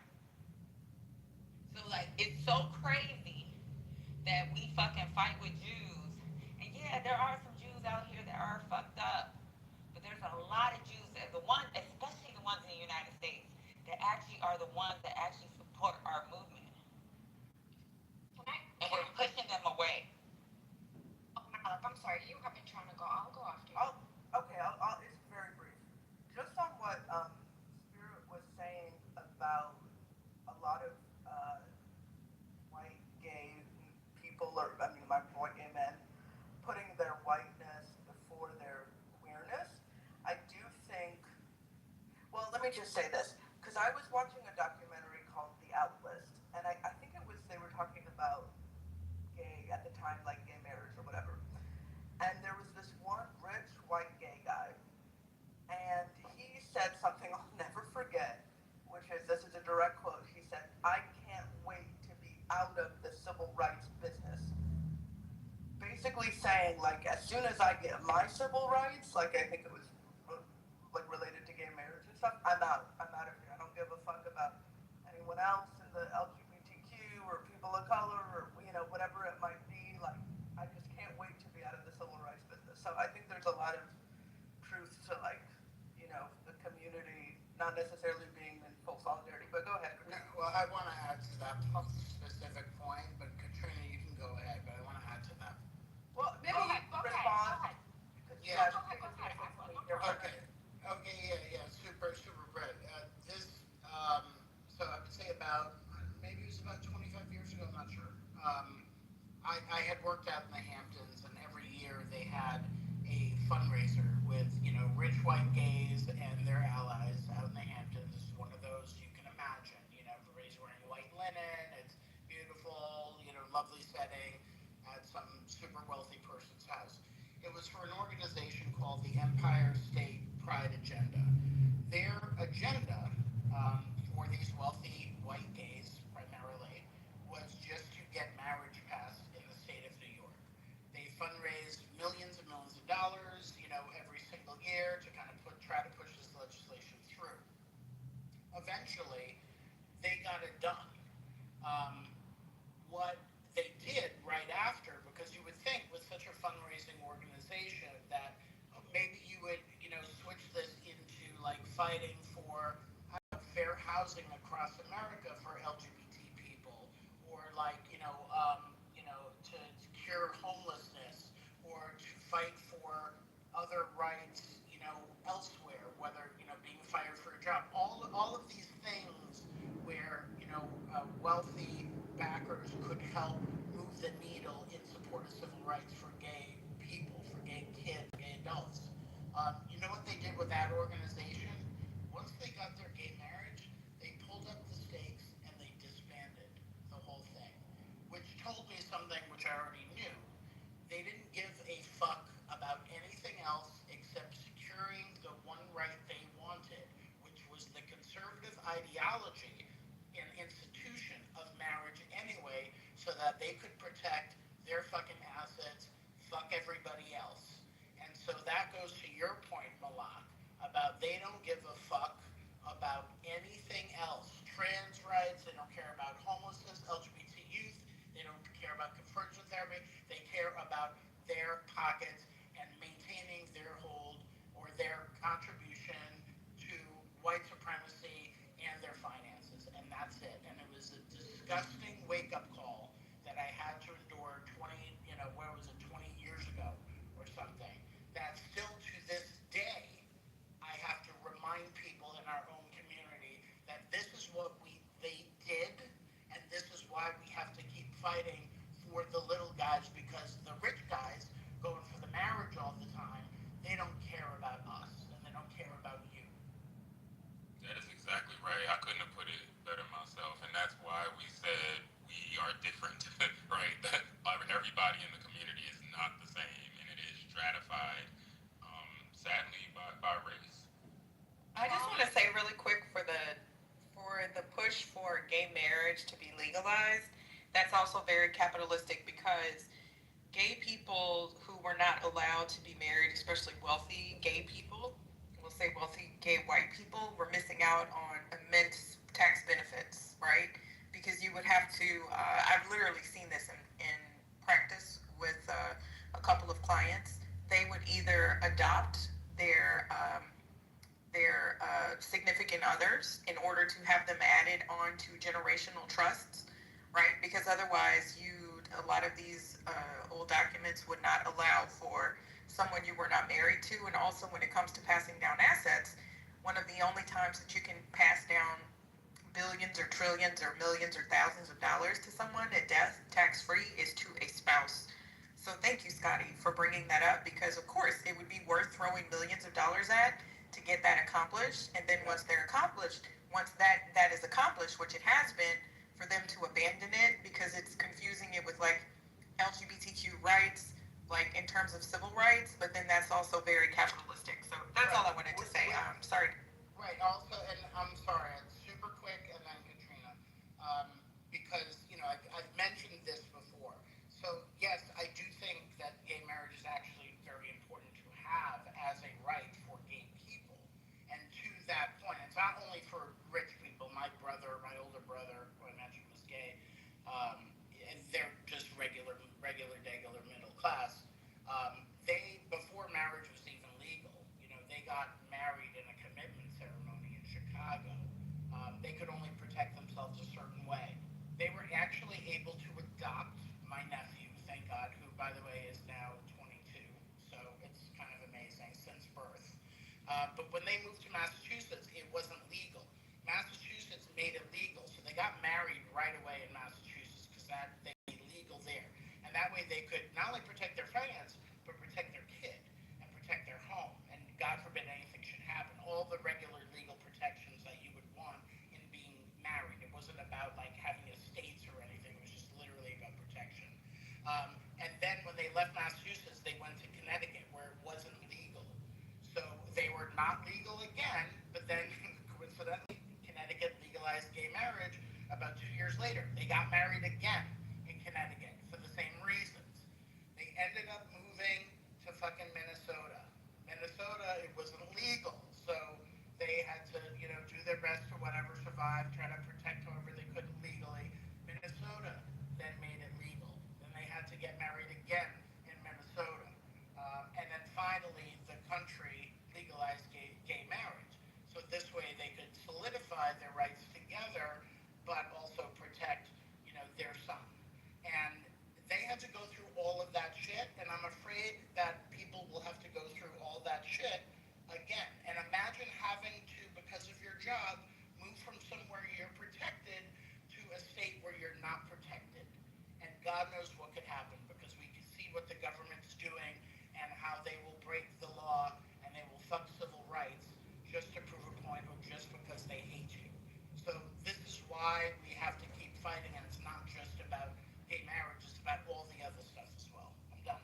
Agree, Scotty. I'll just say one thing. I'm so sorry, but this is because it was not in the news a lot. Like, there have been instances where a family will come in before gay marriage was allowed, where a family would come in, basically throw someone out of their home that they've been in for 20, 30, 40 years because the family didn't agree with it, steal assets. Like, it was really bad, y'all. So I'm for one glad that because that's what I used to argue. It is not from a morality standpoint. We know marriage has nothing to do with Jesus. It does for some people. It's all about love, blah, blah, blah. But it's also a huge tax deduction. And it was amoral and unethical for the United States to allow only unions to be between quote unquote a man and a woman, and not a man and a man and a woman and a woman, and for them to basically have to go through children being taken away, homes being taken away, etc., etc. Okay, there you go, Katrina. I'm sorry. I just wanted to get that out, y'all, because it's not brought up very often in the discussion about gay marriage. This morning, so impulse control. Can't. So I'm gonna say this. I think I'm relating to this, and I see this from a little bit of different angle, from a different perspective. So where I live right now in Austin, it's a very mixed area. Like, we picked this area on purpose, right? It's very, very mixed.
how their teenage boy, right?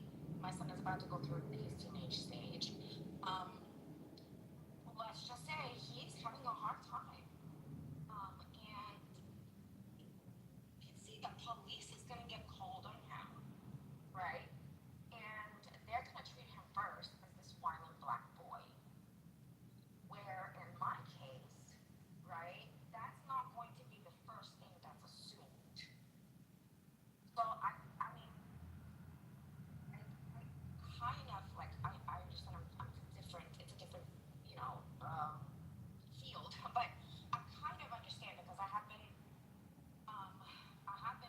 you know, talking with people and everything else, and part of, you know, when you said, oh, how come you guys don't make a big thing?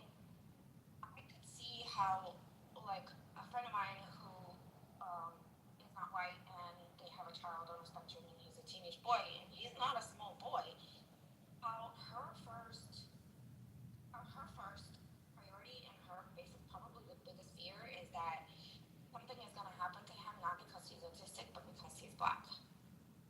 And when you're already worrying so much about that, and it's kind of like there's only so much mental energy that you could spend, right? Because you have to stay sane. Um, so when I had conversations with them, and again, that's just the people that are around me that I speak to. And when I had conversations with her, um, I felt like when I asked her, I said, so like, you know, like we're part of the neurodivergent community and we're parents of autistic children, but at the same time, like, feel like other white people would not stand up for you or for your child if it's not for like not being autistic. I don't know, but it just it's kind of like sometimes is that shouldn't be the only thing that's kind of holding us in a community. Um, and I asked, like, what would you think? Would it be okay, like, if I see that somebody is discriminating against another autistic child, but they're black, let's just say, right? That I think that white people should stand up a lot more, and because they're the ones who are checking their peers, in place.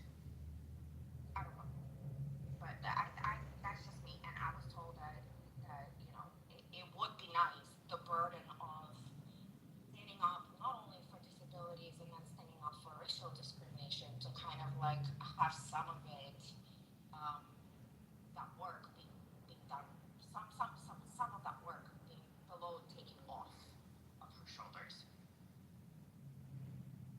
I think we should stand up for people for every reason, whether they're gay, they're a person of color, they have a learning disability.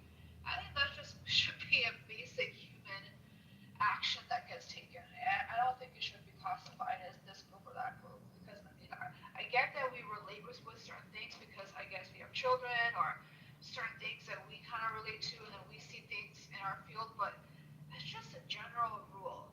Like, I don't have to be gay, I don't have to have gay friends, although I do, to be able to see, okay, something's wrong, someone's being harassed, I need to stand up for them. Or someone who's Chinese, and they're being harassed, I have to stand up for them. Regardless of being white, brown, black, I think that's just a human condition that gets severely lost and gets conflated with it has to be one group or the other. We just need to do it. And the sad part is we don't. We're those innocent white. Yeah, I'm an autism mama, and like I honestly don't really expect support because a lot of times people don't even get that from their families or their loved ones. But I guess I will say, especially as someone who is a black woman, I understand that some groups are particular in their allyship and that these groups are not a monolith, right? No one represents all individuals in a particular group. So I just try kind of tread lightly, if that makes sense, because I understand, some people may want support and encouragement, but not necessarily, for you to go out and march, right? It's kind of like reading a room. I just don't make assumptions across the board for any regard. Do I like in Palestine, what's happening right now in Gaza, and with Israel. I can say that I hate any kind of war that's going on where innocent people are being killed. And am I getting on a plane and saying this or writing checks or something? No, but I can voice that support, and I can understand both sides, but I can unequivocally say I just don't like the murder of innocents. I don't really care what side it's on. The same as in Congo, the same as in Sudan, the same as in Ukraine, the same as in Russia.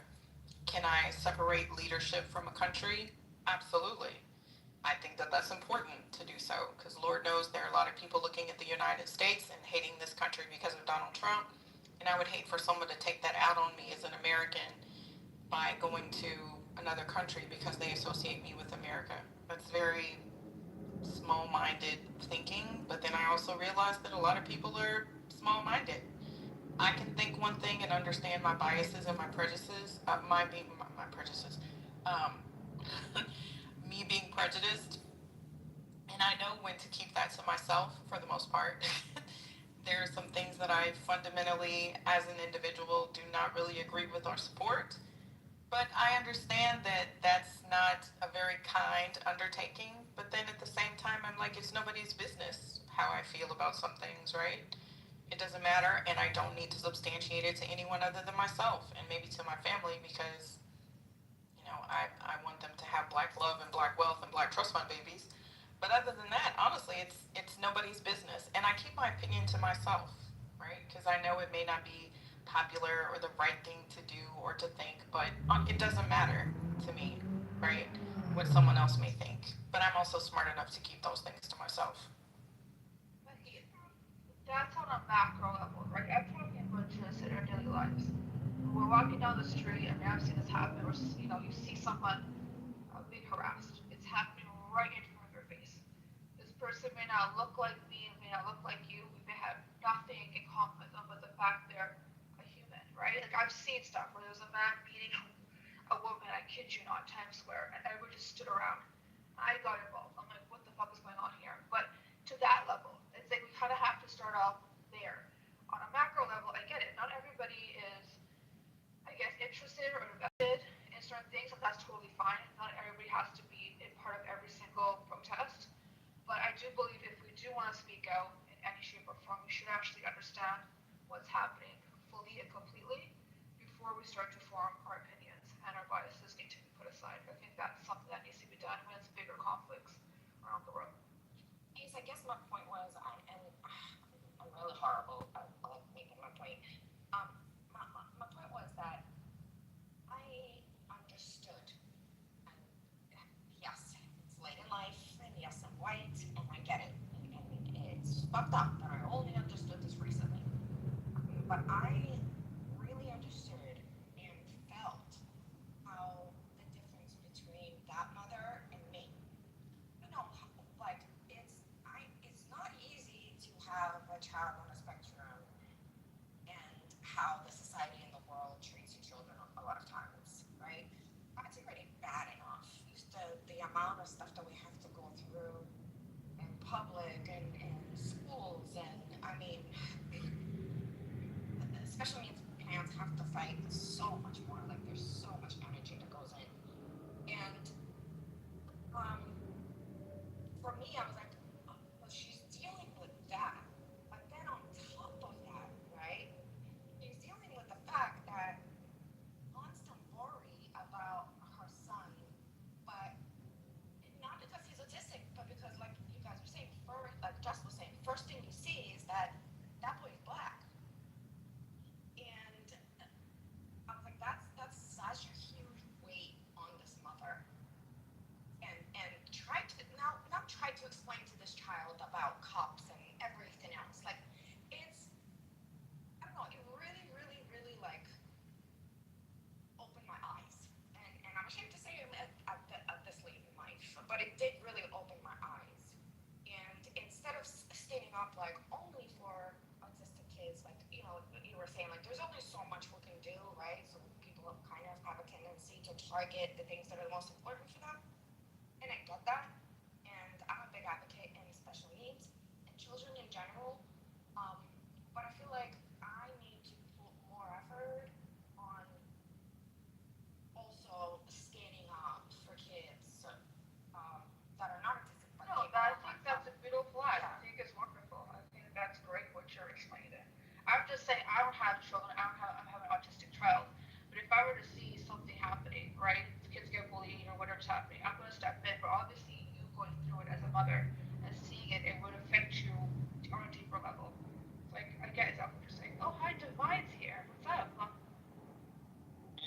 saw you on stage. I wanted to shout you out, but I didn't want to cut you off. What's up, Divine? Hope you guys are well. Shout out to the crew. Yeah, I come in early. I don't stay long. Got a little break, and then I come back later, and you know, gotta support Patty, gotta support Lisa, and you know, it is what it is. Shout out to the women, man. You guys are consistent, informative, and I learn a lot. You know, I've been listening and listening and listening, and that's what we're supposed to do. So please. So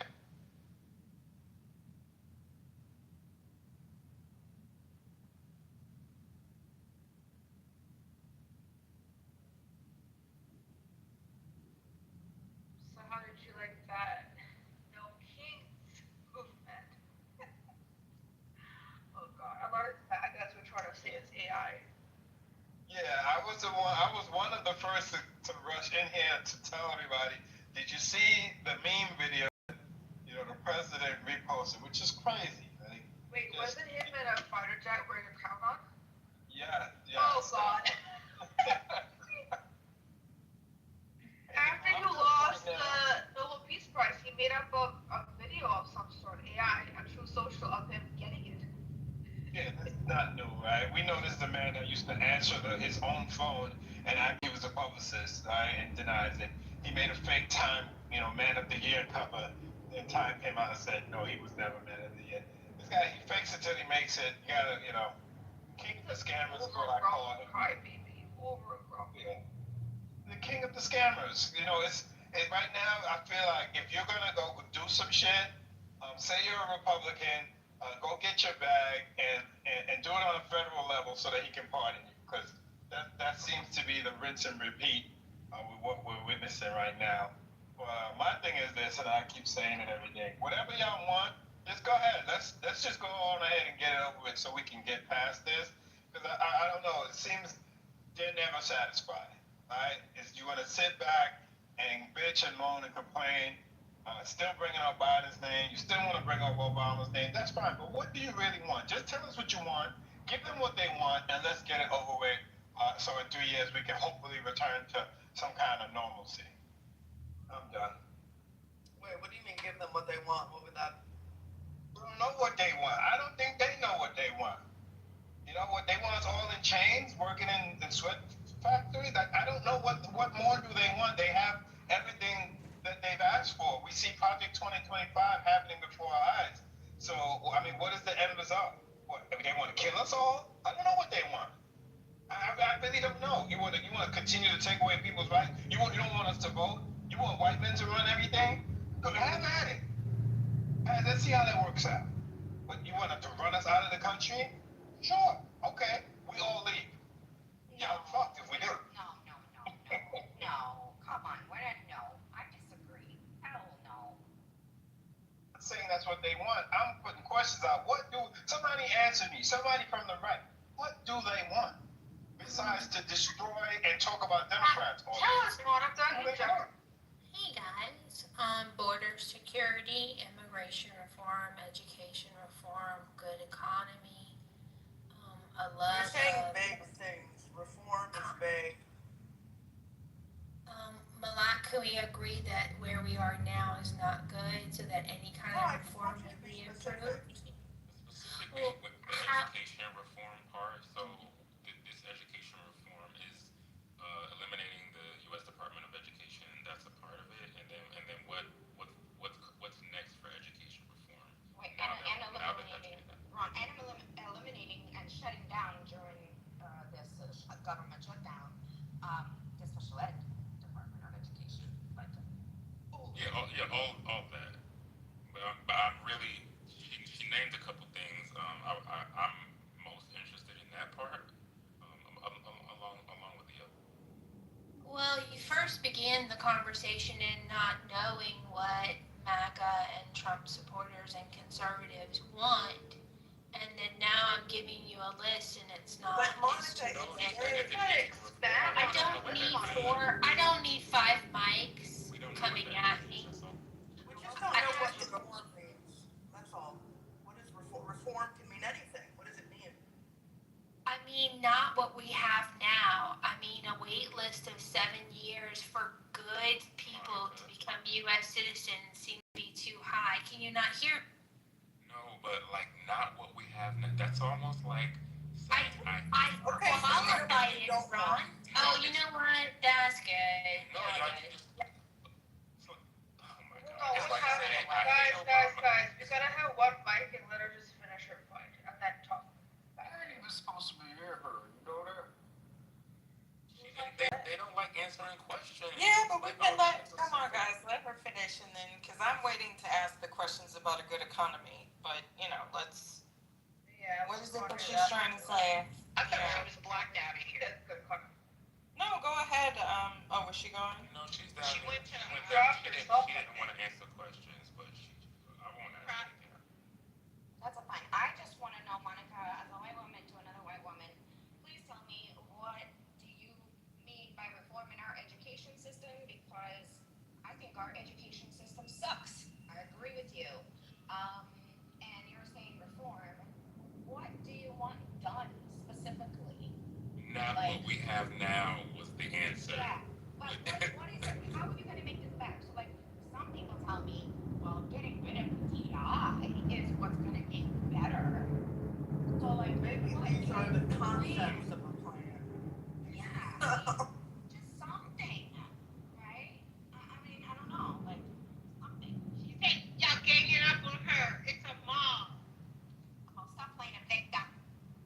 Monica, if you want to come up and just get your thoughts out, that's fine, because I do agree that we at least need to allow you to finish your thoughts, but I just want to point out before you do that Donald Trump is neither, in my opinion, he's not conservative, and MAGA is not conservative. Donald Trump is not even fiscally conservative. Not the way he's spending this money, he is not conservative, okay? Yeah, he added to the budget, and he added to the deficits during his first administration. We had to bail out the farmers. We have to bail out the farmers again. You see that we had to give the $40 billion. They said it was a line of credit, or that we cashed out the treasuries, whatever they're trying to say with Venezuela. None of that makes any sense. That's even being substantiated by Donald Trump because, quote unquote, he likes the Venezuelan president. That's not really a reason to give somebody money, especially when I thought that Donald Trump was promoting America first. So I'm not sure, how is letting Qatar come in, to possibly be at a base in the United States, America first. How is asking for a $400 million Qatari jet being America first? I'm just, He's a making little Republicans look bad, even though technically he's more of a MAGA. confused on what that means. But yeah, please come up. Supposed to be in here right there. I mean, if you want to come up and give your thoughts, that's perfectly fine. Okay, well, you're welcome. But yeah, just, But you were called on. She was, guys. She was, but anywho. Yeah, potato, potato. It's like you saying she was called on, you don't get what I'm saying? Yeah, I get what you're saying, but I just interrupted you. Interrupting is interrupting. We're supposed to be, I'm in a magnanimous mood. I got my rants out earlier. Oh, but here's the thing. I'm sorry, but here's the thing. You people interrupted me when I was waiting to speak, right? Yep, the panties in a bunch. Seriously. And then did my whole self-removing to the bottom. Just, come on. Be a grown up. If you have self-esteem issues, figure it out. Katrina, the problem was she couldn't expand. She listed a whole bunch of things. She couldn't expand on them. I think that was pretty much. I think if you're in the middle of saying education reform and someone like myself says, hey, let me just clarify before you continue giving these empty answers. What I really mean is, and now you can go ahead, and then you throw a fit. That's really all that happened. Yeah, Ron, you just asked her what's gonna replace pretty much getting rid of the entire department. You're just asking what is the reform that's occurring? What's the action? You weren't really saying anything too crazy. It's bigger than that. Y'all don't get and understand that that's a strategy they use. All the MAGAs come in here and do that and play and try to make themselves a victim of the room. Oh, let's interrupt it. Oh, you guys are mean. Just go down. There's a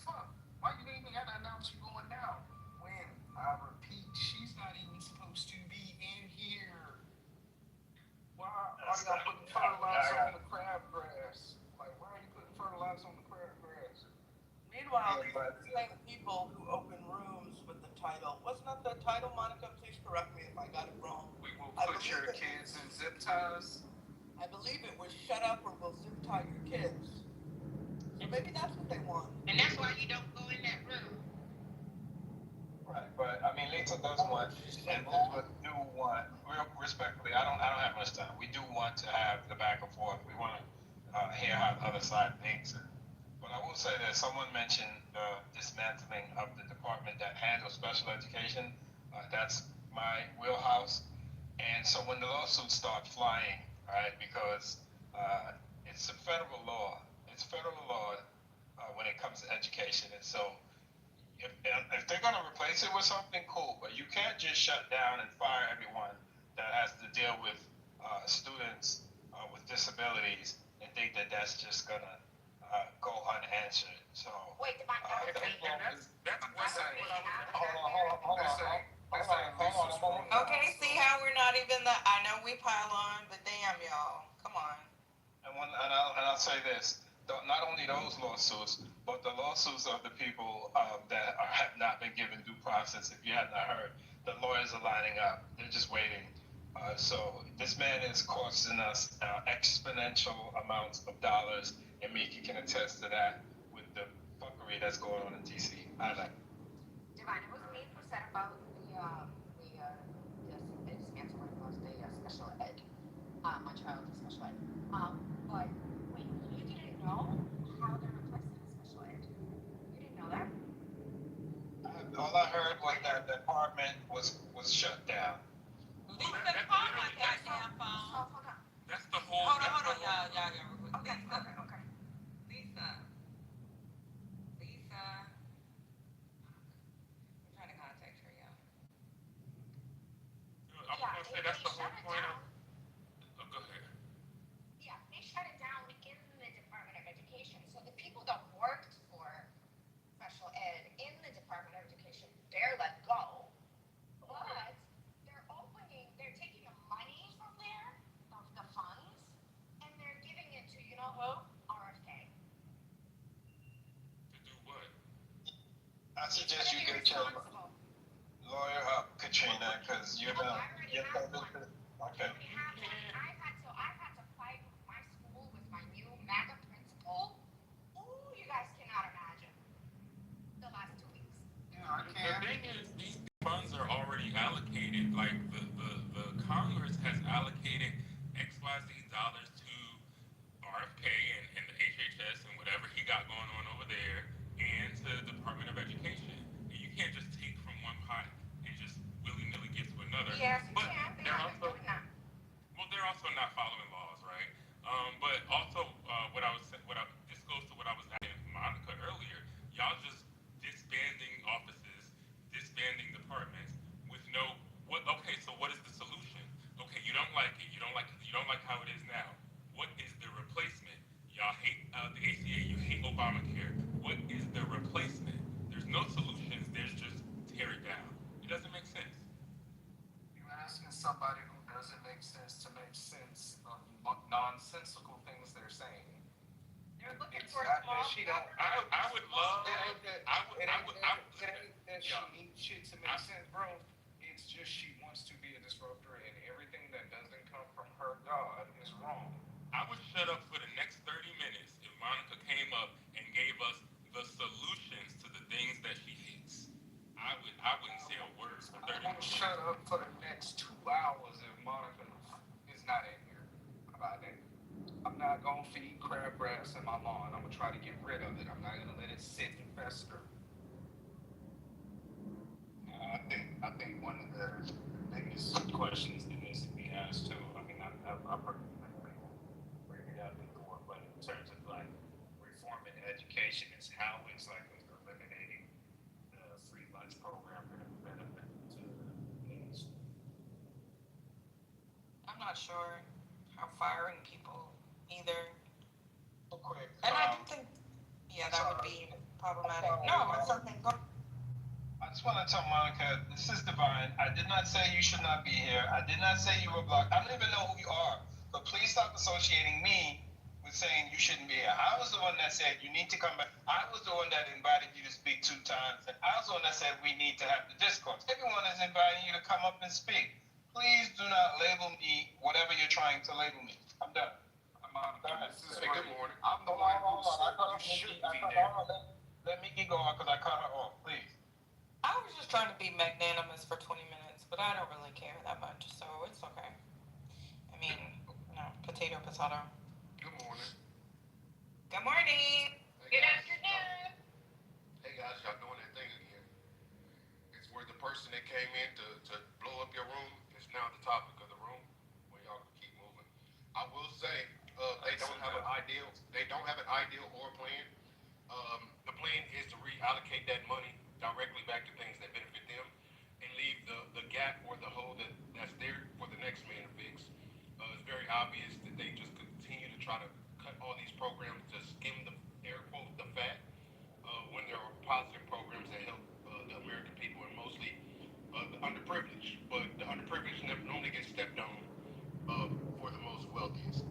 So we could keep trying to say, oh, what's your plans? What's your agenda? Somebody said it already, and y'all step right over it. It's just a concept.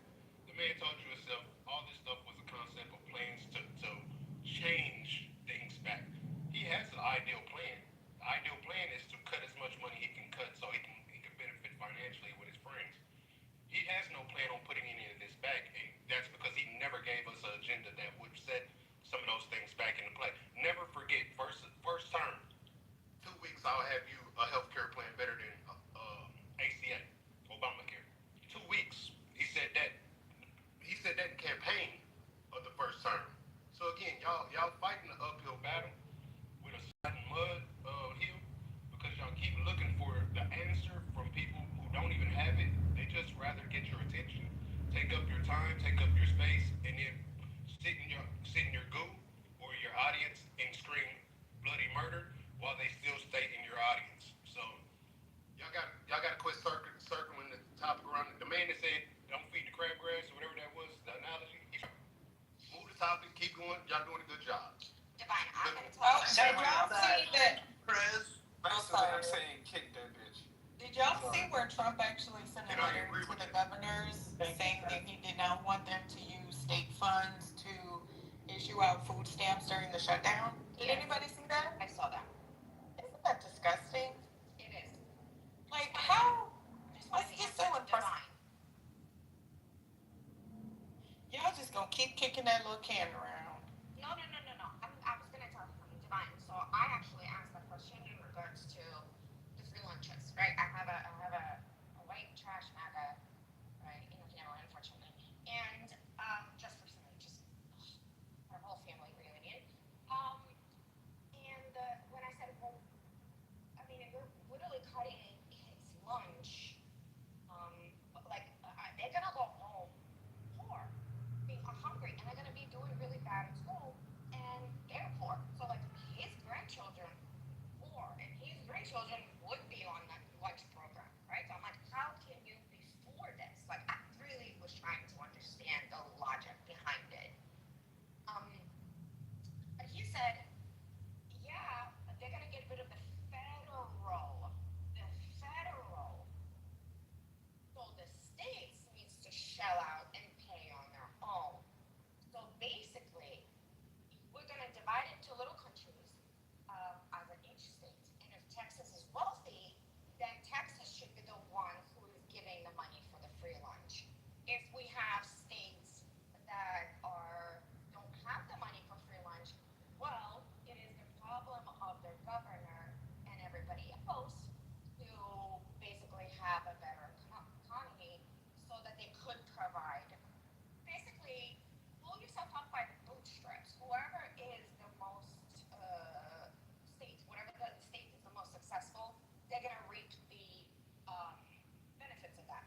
I'm saying, like, yo, do y'all not realize y'all getting played?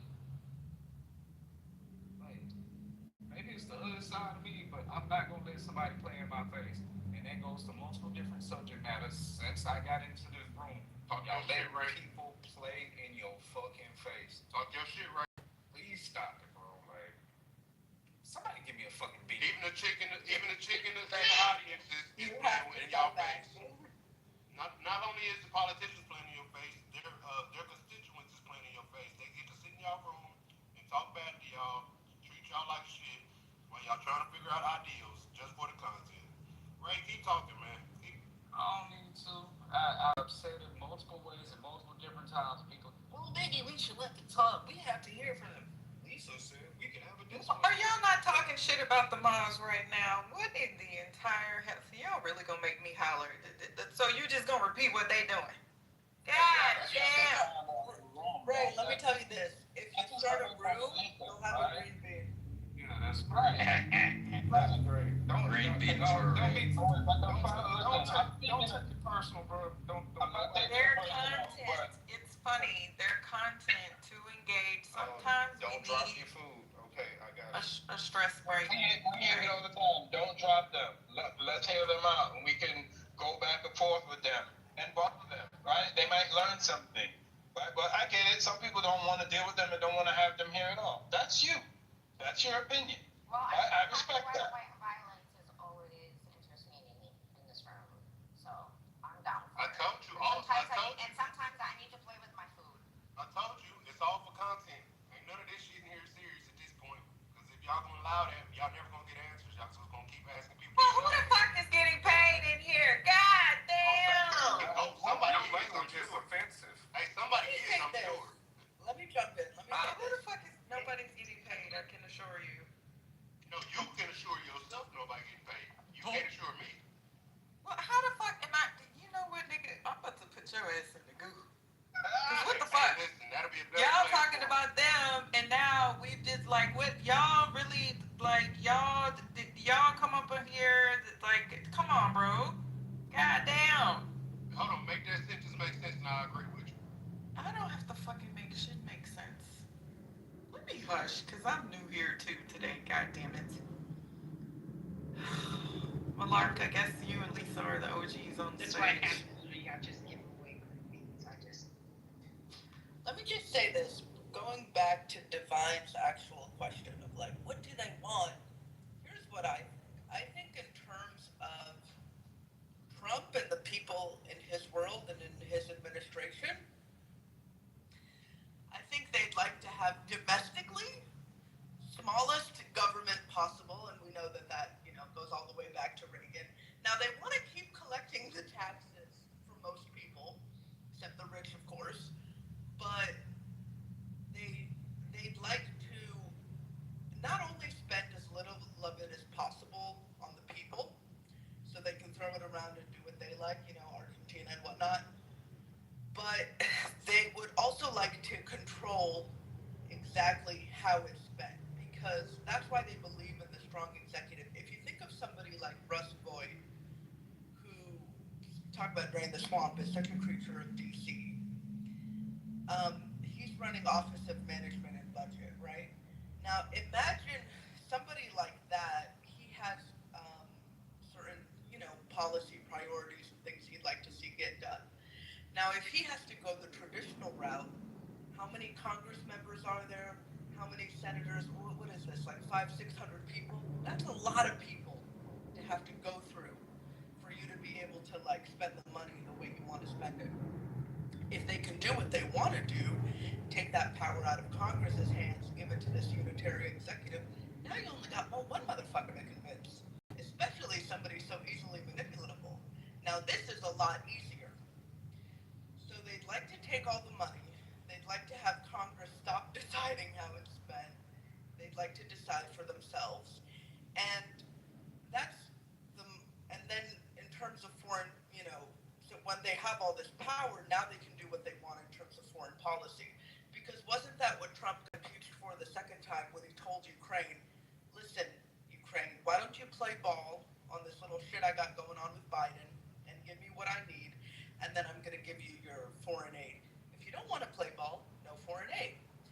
Now, the thing is, he's not actually in charge of foreign. He can't make those decisions unilaterally, right? Congress already decided. So this is really hampering his power now to play, to play in the international court. So if they can have all the power over all the money, now they can really be some, big dogs and, do whatever they want, and they don't have to worry about what anyone else has to say about it. Just like all these other areas, but the thing with the U.S., I mean, they got a lot more weight to throw around, than others. But unfortunately for them, it's been a consensus-based thing up to now. That's what democracy is. So I think that's what the Trump world people would like. Now, in terms of the straight up, like the hardcore MAGA people, I feel like a lot of them have given up on the idea that things are going to get better for them. And what they would like is just to see shit get worse for everyone else, right? And we've heard this before. The cruelty is the point. I think, especially, I think they really get off on all of this horror, these horror shows and Own the Libs, this whole thing. So I think they love the cruelty part. I think that's one part. Then you got the Christians, right? Now, from a Christian worldview, I'm just talking about these evangelicals. I'm not saying exactly what the Bible says or whatever, but these evangelicals, they would absolutely love to rule the world. You know what I mean? So from their idea, they're like, okay, so with him, right? He's an instrument of God, right? Now they're not saying that because they think he's godly, right? Because from their perspective, God could use anyone. God could use the most evil king ever for his ends, right? So they don't really care about his character as long as he's doing what they want. So this thing with the abortion, and now let's oppress the gays, and maybe we're going to take away birth control and all of these things. So they want this Christian domination. So that's why they're in his court. And then, unfortunately, I do think there's some poor suckers out there who actually thought, when he says, oh, I'm going to do tariffs and we'll be rich again and this country's going to be rich and you're going to win so much, you're going to hate, these are the people who are coming out on the news channels and saying, this isn't what we voted for. So I do think there's some poor suckers who thought he's actually going to turn things around and, they're finding out otherwise. Well, I'm for it because apparently, well, obviously, a lot of these states, especially the red ones, do not realize where they're going, which is down the tube. So as far as I'm concerned, you want a small federal government, make it a small federal government, and then make sure that the money that goes back to the states is exactly what those states put out from the get-go. And I think at that time, we'll see some major changes around here. I'm just saying.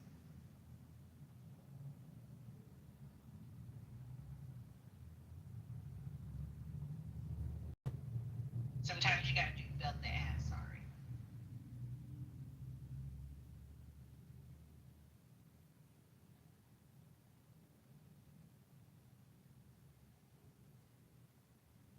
Did y'all see that Mackenzie Scott has started ramping up her contributions to HBCUs because they're pulling funding? I always liked her. She just gave a lot more to Morgan State again. She also Y'all see how Hyundai gave money to Savannah State? That was very nice of them. Yeah, I think she gave $40 million to a Black culture organization because they're trying to remove a lot of Black history. And then her gifts actually come unencumbered, so you're free to do whatever you want. She even gave to some organizations here in Houston that focus on low-income housing, so I love her. She's probably like the most prolific philanthropist that we've seen.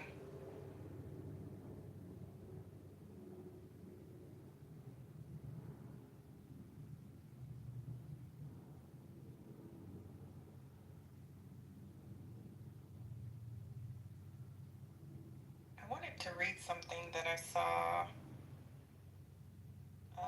this morning. People are are starting to share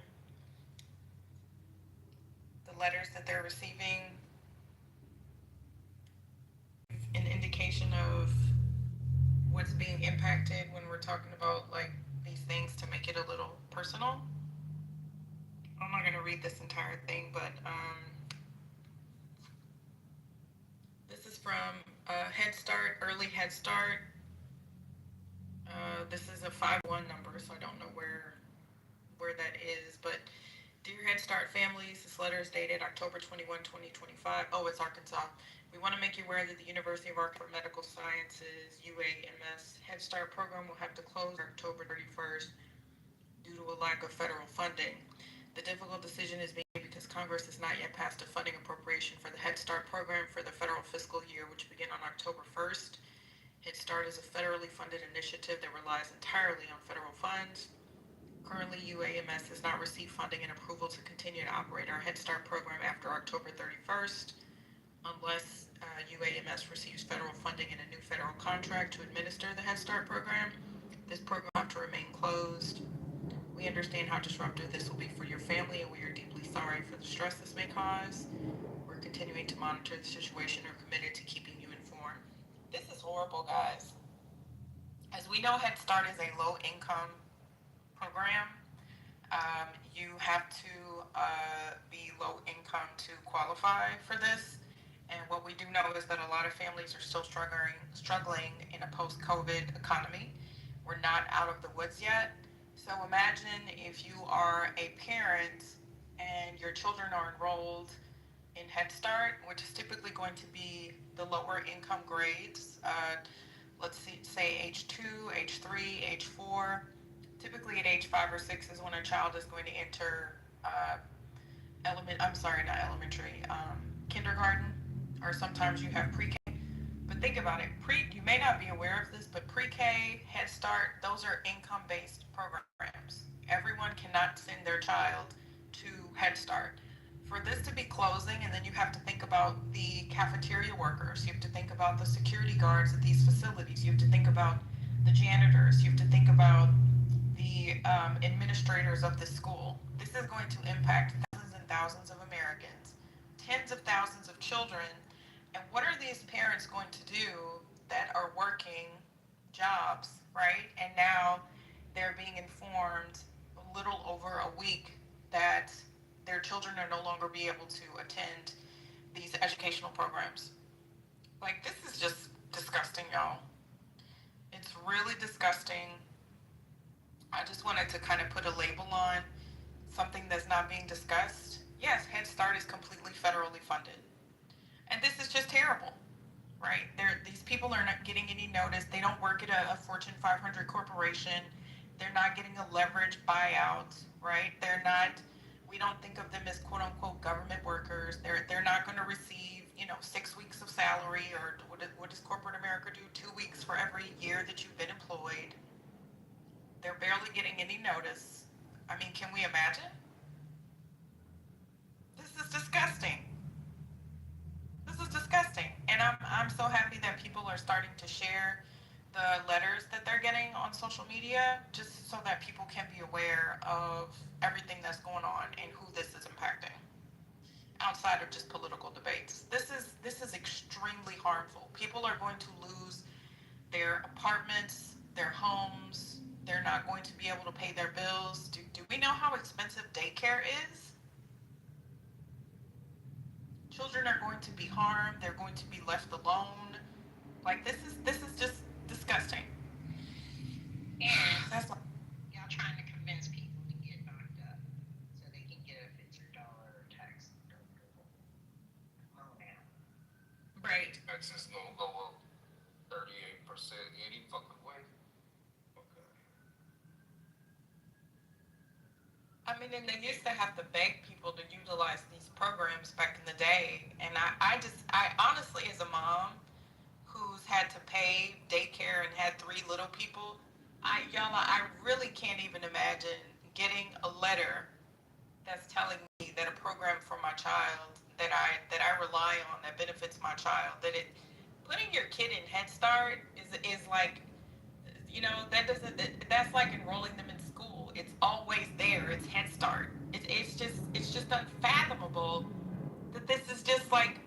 impacted because of bullshit. It just pisses me off.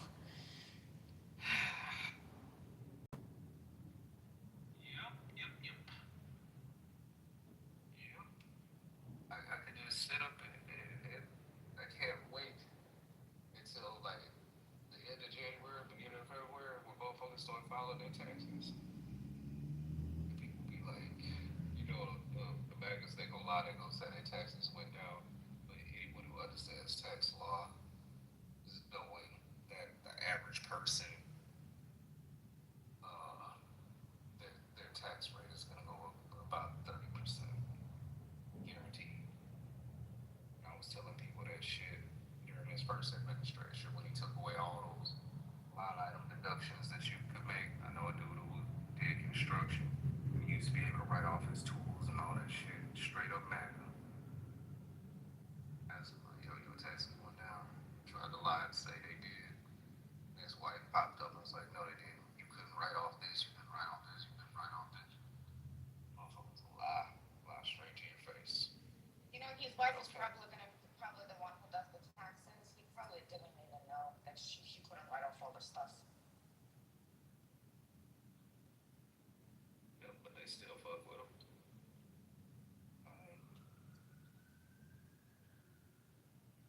I tell y'all that because one of my businesses is directly affected by tax returns and shit like that.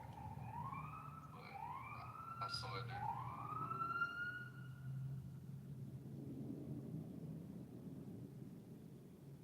I saw it during the first administration, and it picked up during Biden. But I guarantee you, shit gonna go down again.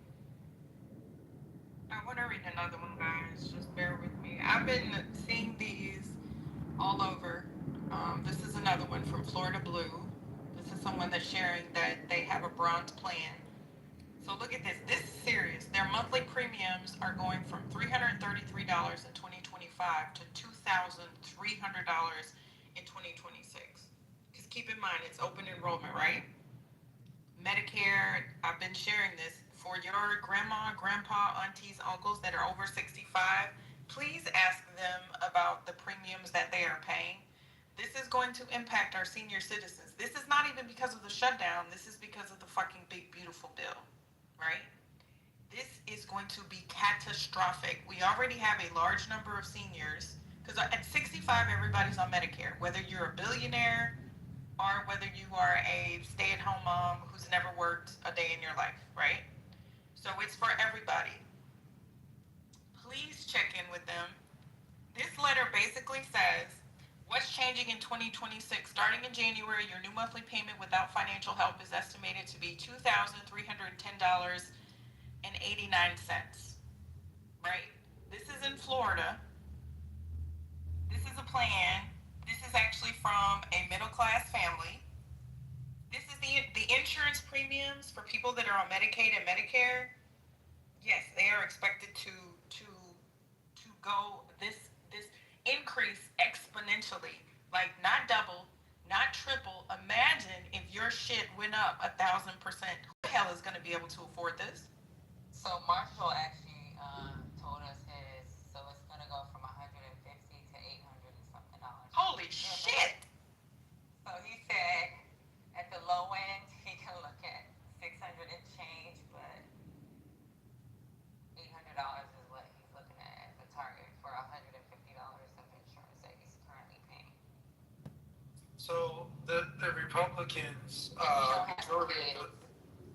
majority of the Republicans are in favor of renewing these subsidies. The subsidies has nothing to do with the big beautiful bill. The subsidies expires sunsets under the Affordable Care Act was set to expire. The Democrats want to renew those subsidies, and a majority of Republicans, at least the ones in the House and the Senate, want to see those renewed to the tune of like 74%. So I think it's incumbent upon Republicans in the House and the Senate to come to the negotiation table and agree to renew those subsidies. However, that's not what's holding up the government. What's holding up the government right now is the fact that the Democrats in the Senate at least, won't vote for the continuing resolution to actually even open up debate on renewing those subsidies. They And passed that's the the failure. bill So has passed to fucking work on this. what's that? Schumer, when they passed that big beautiful bill, they already knew this was an issue. So what the fuck you think an extra couple of months is gonna do? They haven't done any fucking thing. Well, I think based on what I said a minute ago, It's been like this since March, bro. yeah, and that's typically what happens in government. There's no fucking change. When something is set to expire, that's typically what lights the fire under their ass to They get shit knew done. that it was gonna expire. This ain't something new. Yeah, they do this all the time, Patty. This is not. So This is not a Democrat problem. This is a fucking Republican problem. Well, the Democrats They are what's don't- they holding the want to government get rid of hostage against ACA. these negotiations. They want to get rid of ACA. So how they do it is by fucking the public, so that they can be like, they feel like they're getting fucked over by the price of fucking insurance. No, I don't think that's fair. I don't think That's that's what fair. it is. Because if you look at the most recent poll from Congress, Who the fuck wants to have a marshal who's in his 20s go from $150 to $800? Fucking Republicans. well, again, I think you're just interpreting it wrong.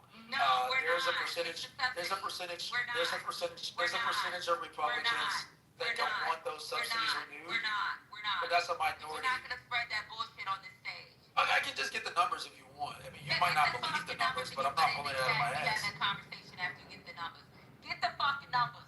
But every time I do that, it literally supports what I say, and then I have to like go back and. I don't pay for insurance. My shit for free. I don't even want to pay $150. I've had free insurance since I've been fucking born.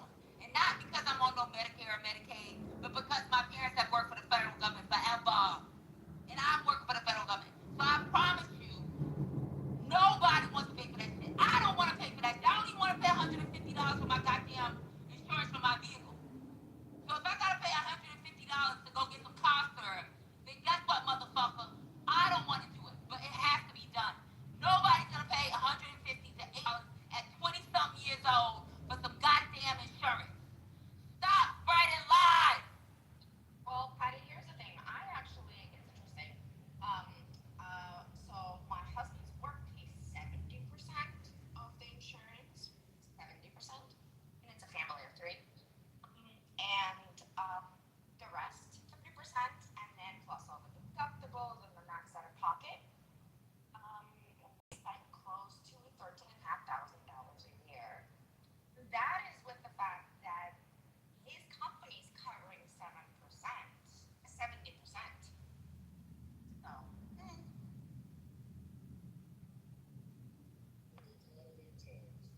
Will the dollar tank? If the dollar tanks, how will the dollar fare in the global market?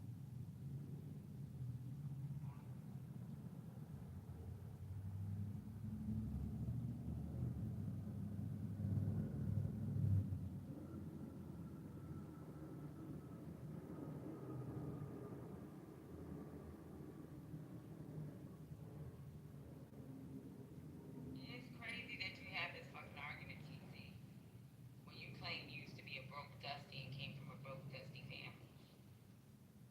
You tend to forget where you What's come the from. argument? You tend to forget where you come As if from. the subsidies don't fucking help. We know what the fuck they're doing. They're trying to get rid of ACA. We're not stupid. You tend to forget where you come from when you become a paid shill of the right-wing party. You gotta understand that. That's what I've been saying for the past couple of days. 30 pieces of silver. 30 pieces of silver. Well, I mean, let's just have an informed conversation. What did I Oh say? my God, that- you're that suggests that I uninformed come though. from, Shut up. that I I forgot don't make where I this came from. argument. What is your argument? You what about the kids, TC? By the Well, way? I'm responding to the person. I'm responding to the personal attack that I forgot where I came from. I'm speaking 30 pieces of silver. Oh, yeah, I Will forgot where make you you came from. Remember when you came on the app and laughed at some black people having a fight with your fucking others, and how you separated yourself from being black? Maybe you didn't feel like you did, but just listening to the fucking conversation you had on the stage, you have forgot where the fuck you came from. Your ass got caught up by the police selling Krispy Kreme donuts. Get the fuck out of here. I remember the Krispy Kreme donuts, but I don't remember what you're talking about. I mean, the Krispy Kreme donuts, I remember that one. I was in Philly, and these black people was fighting. What the fuck is going on? Oh, yeah. Why you wanna do something about it? Why you I wanna know do what you're something talking about it? Oh, what you want me to do? Go get stabbed? stabbed? I didn't laugh. I told you I was distraught. I literally came on the stage and said. You thought it was a joke. You thought it was funny. I didn't. No. The people I was with thought it was funny. And I you didn't was think it with was it. funny. I wasn't with it. What are you The talking way you about? had the conversation on stage, you was with it. No, the way you guys contextualized the conversation on Right, stage. and guess what? My perception is my motherfucking reality. And it's wrong. But it's still your reality. That's a bar right there. It's still your reality. It's just wrong. But let's get back to the point you were talking about. 30 pieces of silver. Now, see what I mean? This is what I'm talking about. Contextualizing conversation. And then 3 months later, wait, CEO, 3 months later, they go, remember that time TC was selling the Krispy Kreme donuts illegally? Directly. This is how it happened. On your side. They thought he was selling dope when he was selling Krispy Kreme donuts. And cocaine and the Krispy Kreme donuts, TC. What did Wait. Now the narrative is going to be TC was selling dope inside of Yes. That's what the narrative is. That's awesome. TC, I'm gonna be the one who's present. Hey, did y'all hear? TC was using Krispy Kreme donuts to traffic dope. You conveniently forget what a fucking stereotype looks like, and you a light skin. Listen, I don't know what you're talking about. I mean, Krispy Kreme donuts are pretty good. That's his entrepreneur venture. TC was using powdered donuts to transport crack cocaine. TC, were you worried about getting stabbed when you, your wife, and your children were in the homeless shelter? Where's the guy that had the 30 pieces of silver? Exactly. Did you make fun of the people? Did you make fun of the people when you were By there? the way, CEO, Gotcha. the person that's talking knows that I don't respond to that person anymore, so it's like I don't. Oh. Just so you don't even hear me? I'm sorry. You told your little crackhead that I just have a question for TC if I could jump in. And it will not get a response. This person, of course, it's not going to get a response. Went through that and the police thought you were selling drugs and you were just selling donuts. Yeah, and he forgot. Unfortunately, that happened. Yeah, Well, he also forgets I that was he told people transporting that he donuts, not got selling donuts, but I got pulled over because they thought. Okay, that well, I if you had don't hear me, I don't hear you narcotics either, on so my, shut the fuck up. So that's what happened. It wasn't that I was. You're also How forgetting. many people do you think attended Monica, the No you don't Kings hear the protest Green this Beans weekend? You don't hear the Green Beans speaking. Probably Green bean speaking. Less than a million? You know what, TC? You're not even worth it. You're literally, you're not even worth it. But I'm so glad that when you were a marginalized black person under the Biden administration, that you were able to receive a grant from all of our tax dollars to help you become a minority businessman. And now that you have utilized said funds, you think that you've moved on up the ladder to become a black MAGA. Congratulations. Hope that works. Was this after he got released for selling the crack donuts? It was definitely after he got released for selling the crack donuts, and because he was so grateful to the white police officers for not shooting him as a black man that he forever swore his allegiance to white men, which is why he loved Joseph Biden, and now he loves Donald J. Trump. Kamala Harris does not fit into his mode of, people to be grateful for, because she's a racially ambiguous black woman who joined a sorority and it triggers him. That's big fact. You know what? With her being racially ambiguous, she went to Howard in the 80s when it wasn't as popular. Of course, and she could have went to Harvard. Yes, Patty, she could have went to Harvard like her sister.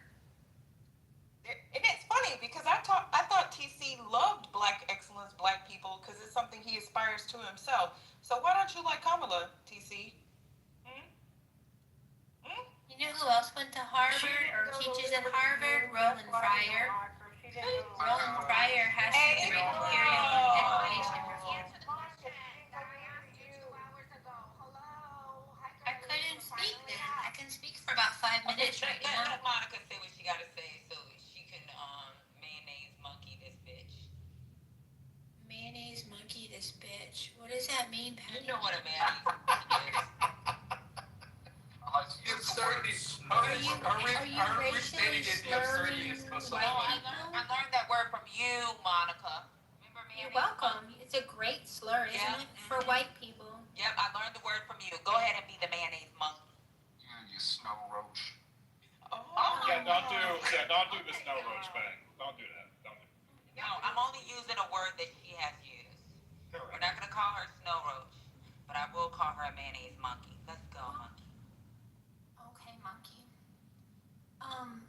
So, education reform, Roland Fryer has did a great program teaching, encouraging kids to learn. And I put a link to one of his interviews in the chat. We were talking about what does MAGA want in the country. And I listed off border security. Well, we've got that. Good economy. We're going to work on that. That one needs some help.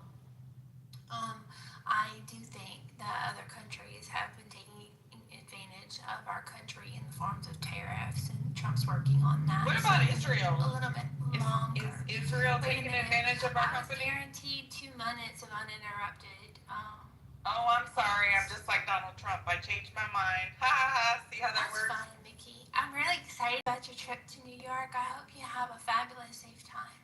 Thank you. You know what, Monica? You were promised 2 minutes. This is fucking annoying. So I'm going to allow Miki. I'm going to allow Miki. Ace, you know I can't do multiple things at the same time. So I was reading and talking out loud. Oh my god. I missed you guys. Okay, let me start the timer. She's 30 seconds in. Okay, go ahead. Go ahead, Mom. I apologize. I kind of forgot what education reform. Yeah. Education reform. I think judicial reform needs to be looked at too. We've seen evidence of lawfare over the past 8 years or so. And also, we have border security now. Thank you, Trump. Day one made that happen.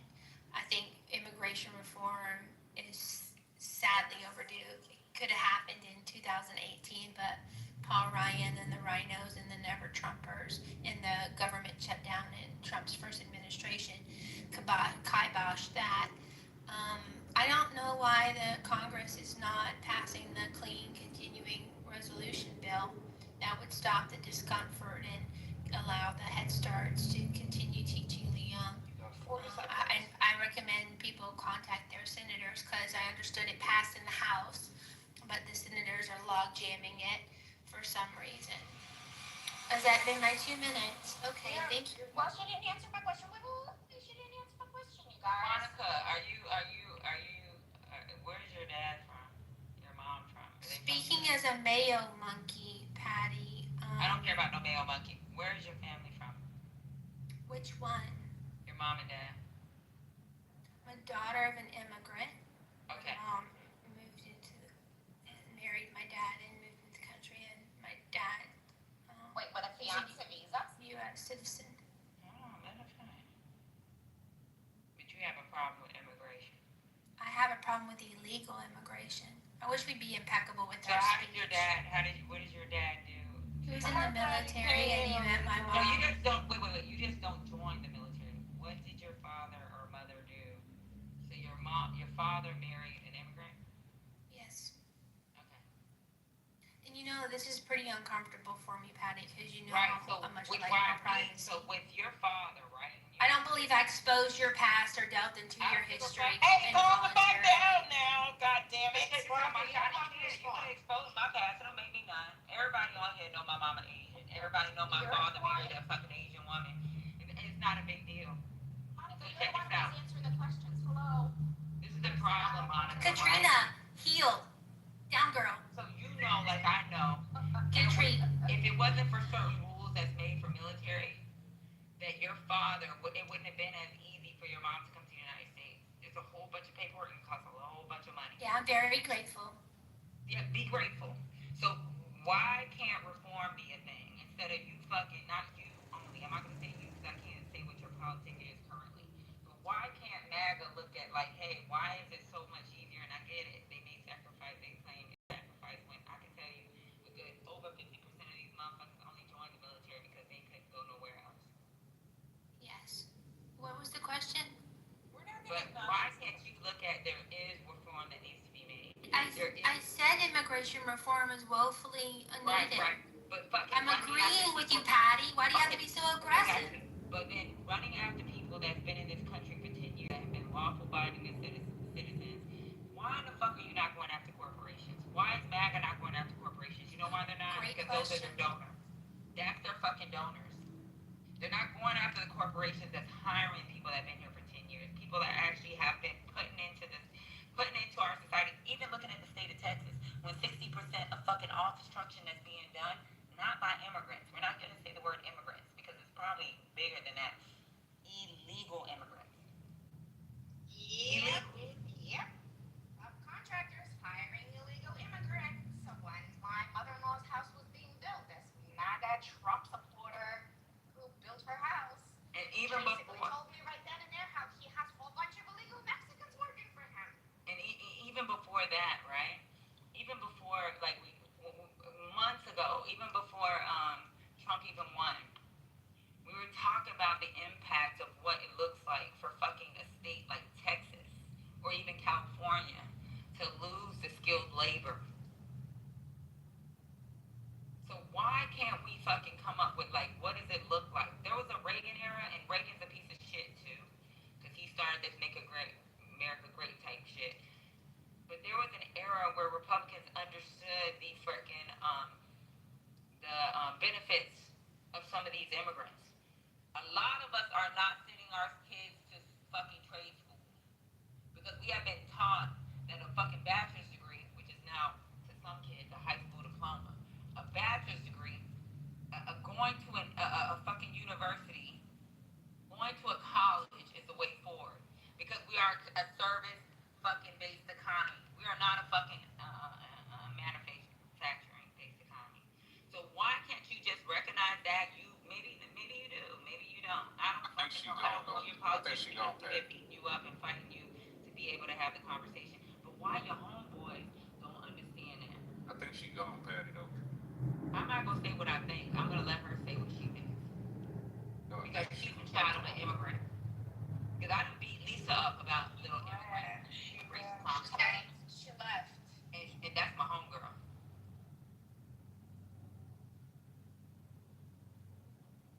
Well, this is what they do. They come in, they spew their fucking bullshit. They get a clean slate every time they walk into these spaces. But then her feelings got hurt when it got revealed that her mama is immigrant. And then they leave.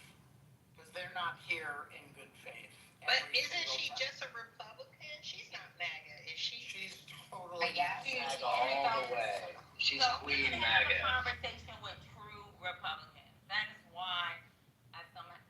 why we keep freaking Marshall Green being, because he can actually say, you know what, you're right. We can't have conversation. I can't mentally, and I need to work on that because I do want to be able to share the space. But when it comes to MAGA, the motherfuckers are trash.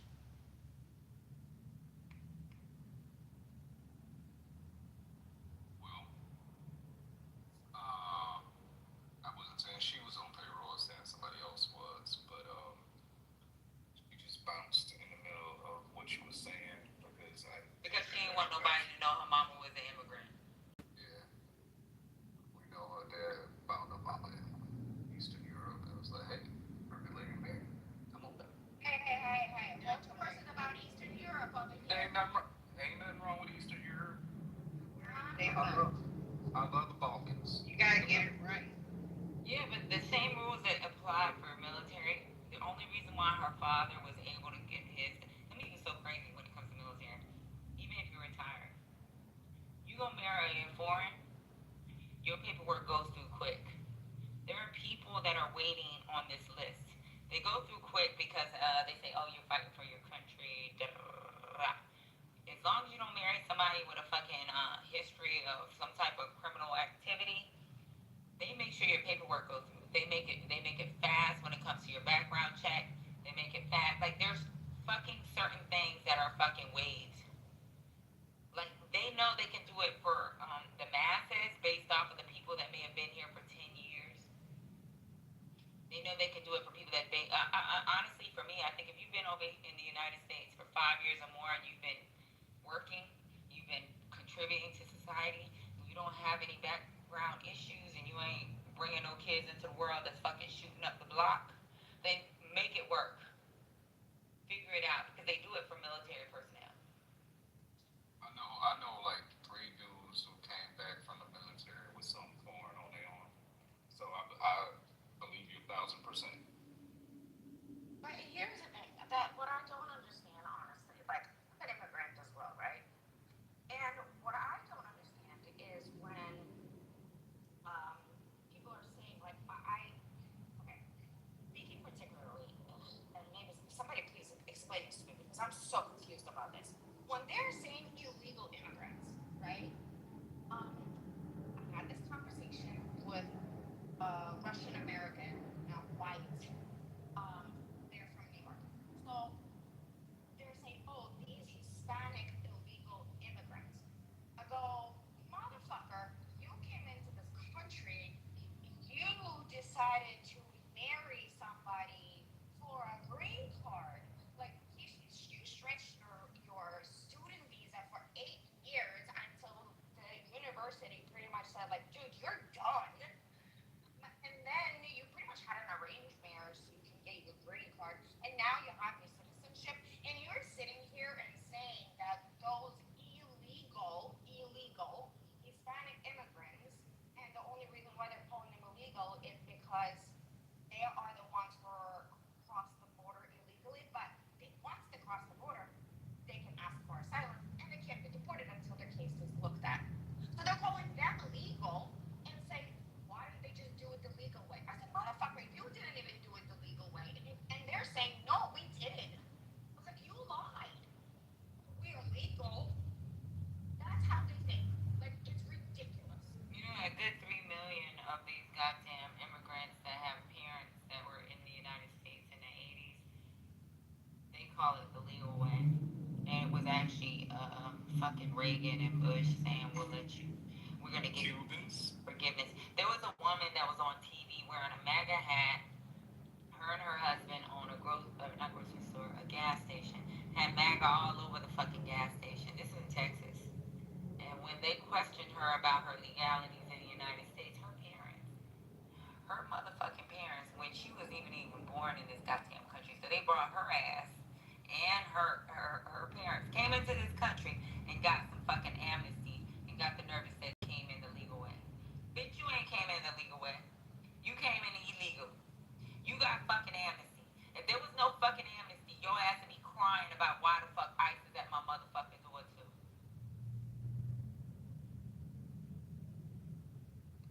If your parents came in the fucking 80s, right before that amnesty, we know that y'all got forgiveness.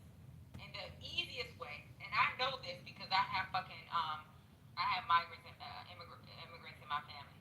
A lot of them motherfuckers may have a boyfriend, a guy that they've been dealing with.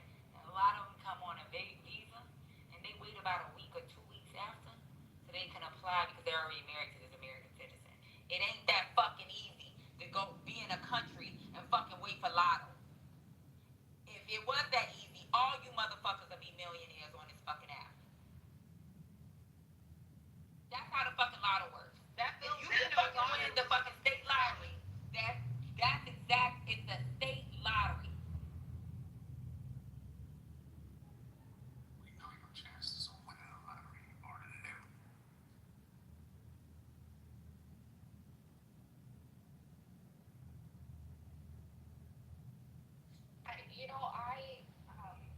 So I know somebody, and what I actually will claim that this administration does not care about white illegal immigrants. Right? So there is a person now who came into this country and through Mexico when Russia attacked Ukraine, so invaded from Russia, wealthy, which means to be wealthy means you definitely did some shady shit. Because you can't be wealthy and having clean money in Russia. Period. So this person comes over as an asylum claim, right? They have money, so they hire good lawyers, right? And within a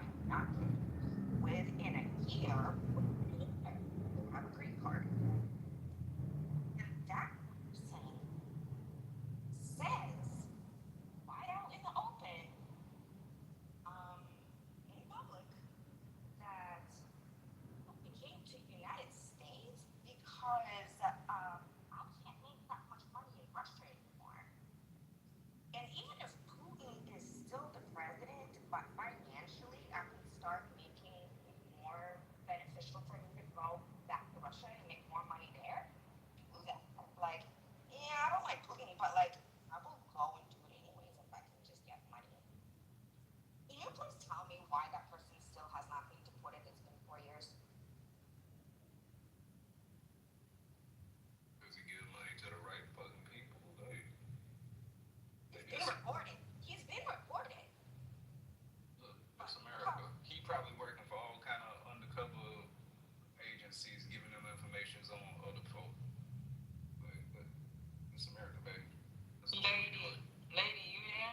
caught the end of it. So that's the shit that pissed me off. Like I can deal with an American where they can say like 3 generations of my family is gone. But when you fucking are born from a fucking immigrant, even if you're second generation, you can say my grandma. Because I always bring up my grandpa. So you got my grandpa and you got my mama. Let's pretend it's just my grandpa. I love my grandpa. I got to see him. I got to see him. I got to eat with him. I got to lay down in his lap. When it's your fucking family, why is there no fucking empathy on what needs to be changed? I don't understand that when it comes to Americans. I can understand it if you were fucking 3 generations, 4 generations in. Okay, I got it. You want to protect your legacy or what you guys have built in this country. But when it's motherfuckers fucking fighting about your grandma or your mama and you don't fucking remember where the fuck, because you remember your grandpa, your grandma. You remember your motherfucking your mom and your dad. You know where the fuck you come from. What's going on here? Yeah, but Patty, I heard her say that she wants reform. She said she supports reform. Did you hear me talking? She said she got embarrassed and then she got pissed off that I put that out there. I don't expose me, nigga, because everybody knows. It's not a secret. Yeah, but I think to make the argument that she's like not moved by that is not true. She said she I've wanted sat to. in rooms with her. I've known Monica probably way longer than you. No, I know I've known Monica way longer than you. Yeah, you probably have, but I haven't known Monica. I know for a fact I've known Monica way longer than you. Because me and you is DTN. Yeah. Her, I've known her before DTN. I've known her from Two Americas. I've known her from fucking Anna. Or what is her name? Ann Hero. I've known her from fucking Chillism. I've known Monica. Monica has always had this conversation about people taken away from her society. Bitch, you're not just a white woman. You're a fucking white immigrant or child of an immigrant. It's they want to hold on to the culture of where they are so long, and it's in a way they're trying to prove themselves worthy because in their mind, they're outwardly trying to prove themselves worthy because in their mind they don't feel worthy. They feel less than. We see the same thing with Black MAGA. They embrace the outside world or that culture because in their mind they want to be that and they don't feel like they lived up to that.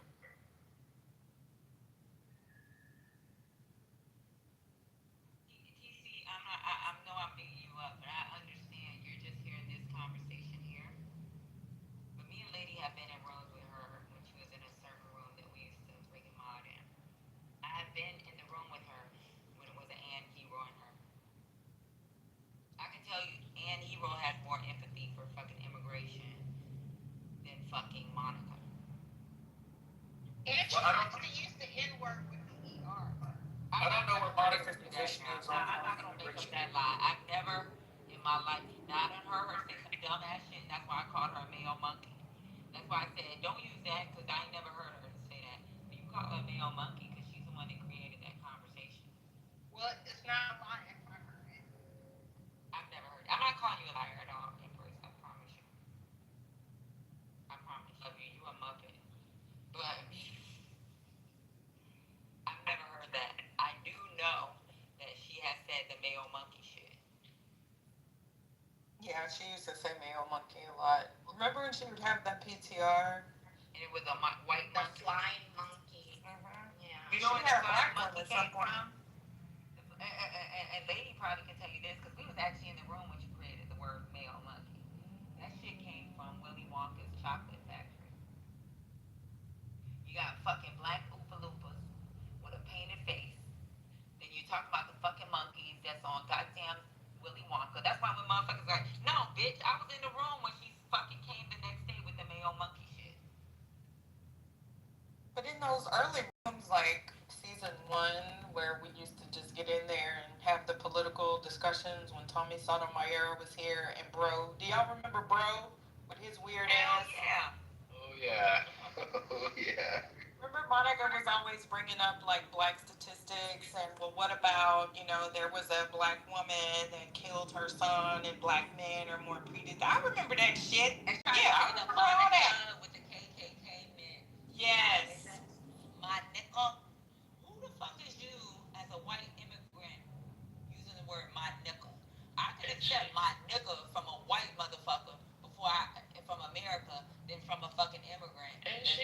trying to adopt fucking the racial bullshit that's going on in our country. Was she calling herself a male monkey? Because that's what she is. I'm just asking. No, so it was an argument about her and the Willy Wonka shit and the black painted faces of fucking and the monkeys that's jumping around in Willy Wonka. And she male monkeys I don't know if it's literal a trigger or cause the conversation, but it pretty much triggered me. She had to be talking about herself because male monkeys are white people. No, she was talking about black people. I think at that time she was talking about black people that had a conversation. She was using it wrong because it's definitely a white. You have to anything associated with male is white. Everybody knows that. She was literally talking about herself. But I just wanted to say that. I forgot what I was gonna say. Damn. I'm sorry. I interrupted you. Go ahead. It's okay. I literally forgot what I was gonna say.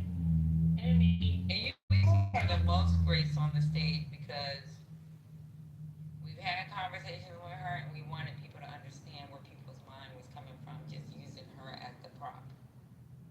But when you go against the people that's trying to help you, like, send that conversation and try to understand where we're coming from, that's when I was like, at one time, I think it was like maybe 5 months ago, that I was like, I can't do the conversation with her no more. Because now it's like, mentally, I think you're fucking dancing in my fucking face. And I'm not gonna have you keep dancing in my face if you're not gonna fucking understand where we're coming from. Oh, I that's work what. with people. You refuse to understand where someone is coming from. That's what it gets. That's what it gets frustrated when they refuse to understand where you're coming from. Right. And you know what? Let me tell y'all a secret. My first freaking OER, and I composed my OER, was by an ignorant motherfucking white man. He was a senior leader, ignorant than a motherfucker.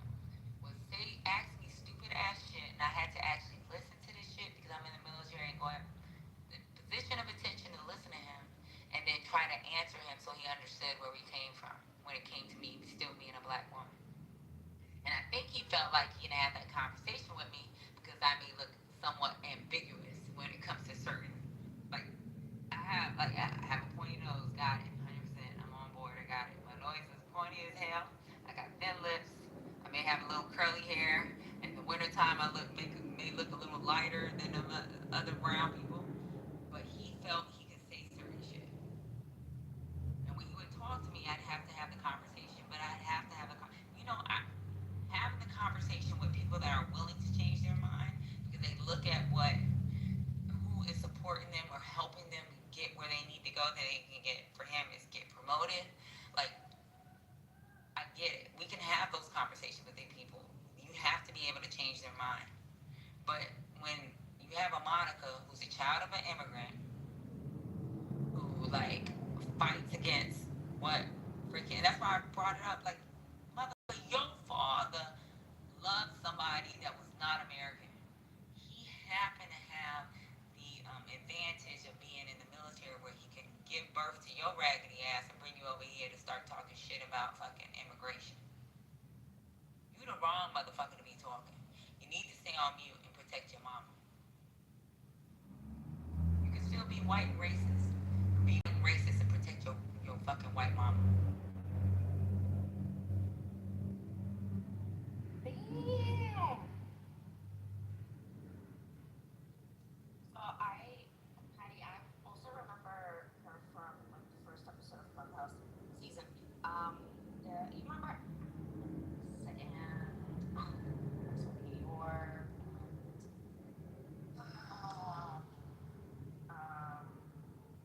and it was a whole bunch of Republicans, basically. Not MAGA, but they were saying they were just conservative, or not just Republicans, fiscally conservative Republicans. There you go. And I remember when there was a conversation about like racial discrimination and bias and everything else. I remember sharing my story about with my husband how I really learned a lot just because I am around him, right? Because if I wasn't married to him, I don't think I would ever see this shit. Just wouldn't even pay attention because to me, it wouldn't, I don't know, I wouldn't even think to pay attention to these things. And to give him a few examples, because they keep asking me,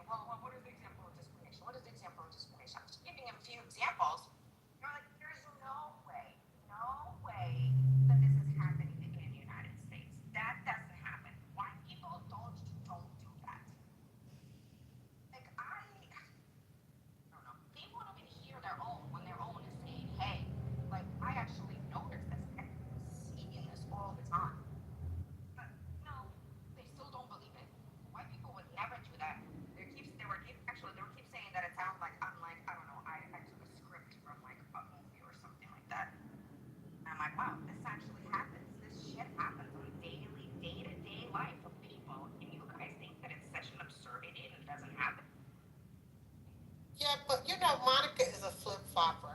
I want y'all to know she used to sit in black spaces in the first 2 seasons. And she That's used what to I said. sit in black spaces. She's in Yeah. Two Americas. Yeah, she was in Two Americas with Curtis. That's why I said y'all, a lot of y'all don't know. She flip-flopped a lot. So I'm gonna go on mute on that. Yeah, it's just this duality. Because when I did Wealth Financial Flowers, a lot of people would come in my rooms, and I'm like, I'll talk about the economy and investing to anybody. So she actually gave me ideas about like logos and stuff. So I'm like, how come you don't present a particular way everywhere else? I do agree. It's like, I don't know if like even not Matt Cool. What's the other weirdo? Not Matt. Pepe? Not Pepe. Brad? Which one? No, the other one. Brad was definitely radicalized on the app. Beaver. Beaver said literally in one of those rooms that this app made him more racist. Like, cause Matt Cool was in some tech spaces. Yes, cause I had it PTR. You see, next time he comes in here, he has a PTR where I'll just be responding and telling them anything because they're stupid. And he has a PTR like Miki isn't such and such. But they're I don't know if this is my conspiracy theory, y'all. I don't think that they've ever been exposed to so many black people that have it going on, and it radicalized the fuck out of them. That's what I think. Because like you said, Patty, a lot of them were in black spaces, and then when they really started hearing us talk our shit, when they would try to pop their shit, and I'm quick to call a motherfucker broke, I think that made them become even more racist. Because you can't tell me, I'm not, y'all know I'm still quasi-conservative. I'm not a Republican. This is gonna sound very, very fucked up, but I'm just saying. I think these motherfuckers are broke as shit. I'm a moderate. They got pissed as fuck, and that's what happened. I literally think that is what happened. Because some of them used to be somewhat cool. Brad was cool. I'm talking like pre-season one. You know what? I'm glad you said that because people have been beating Lady up about the Brad that she knows. You know that Brad, I know that Brad because we all used to share these political faces. But go ahead, I'm sorry.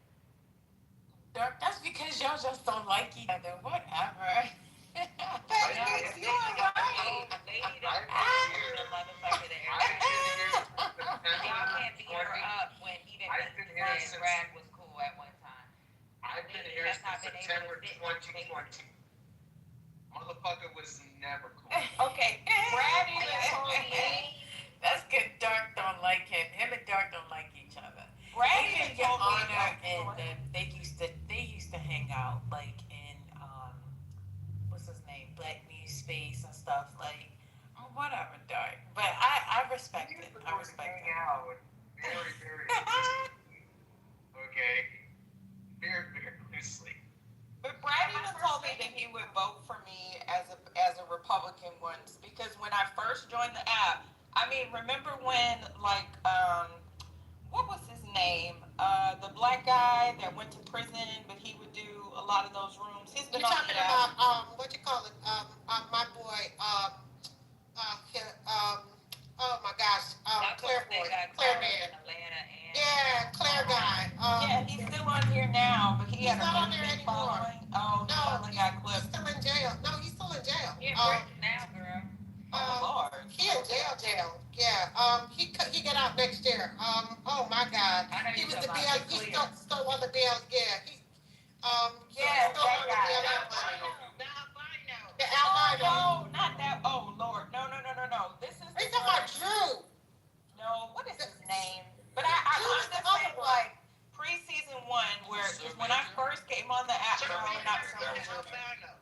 I never heard Sir Major on the app. This guy went to prison and he was a MAGA.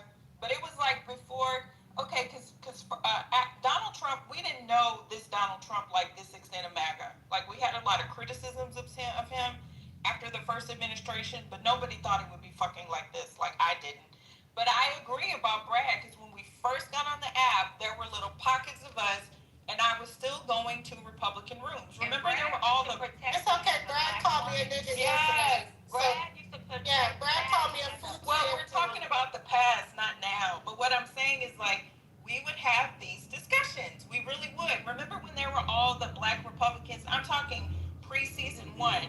A lot of these people are no longer on the app. There was this one guy that him and his wife, they were conservatives. We would have in good faith arguments, and they were out of Dallas, and like he actually held an office. But anyway, Brad actually said, Miki, I would vote for you because you make a lot of sense. So I'm saying, like, when I first encountered radicalized Brad, I was like, oh shit, what the fuck happened to you?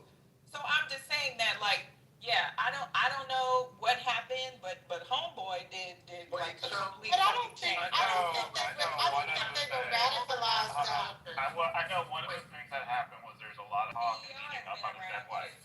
Yeah, there's a lot of talking about his dead wife. A lot of people have weaponized that very heavily on the app, and that made him.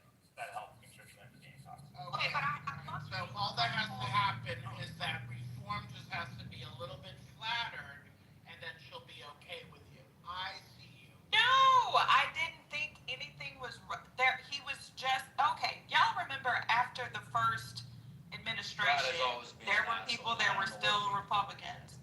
Well, no, I'm an asshole. I've always been an asshole too. You know what? So no, that's what I'm saying. ML, if there was a quiz on Black history between Brad and you, I would bet on Brad. No, I'm not talking about Sir Major. I never encountered Sir Major other than on accident. He was a weirdo. Come on now. That's a good one, ML. Yeah, ML, okay, I'll say this. Does anybody remember the room that it was me, Kalisha? Oh shit. What's that in a million man? Healthy debate. It was healthy debate. Debate. No, not debate. No. But we had there were small rooms that would have. Yes. Yep. You couldn't even get a house back then. Remember, you couldn't even get a house.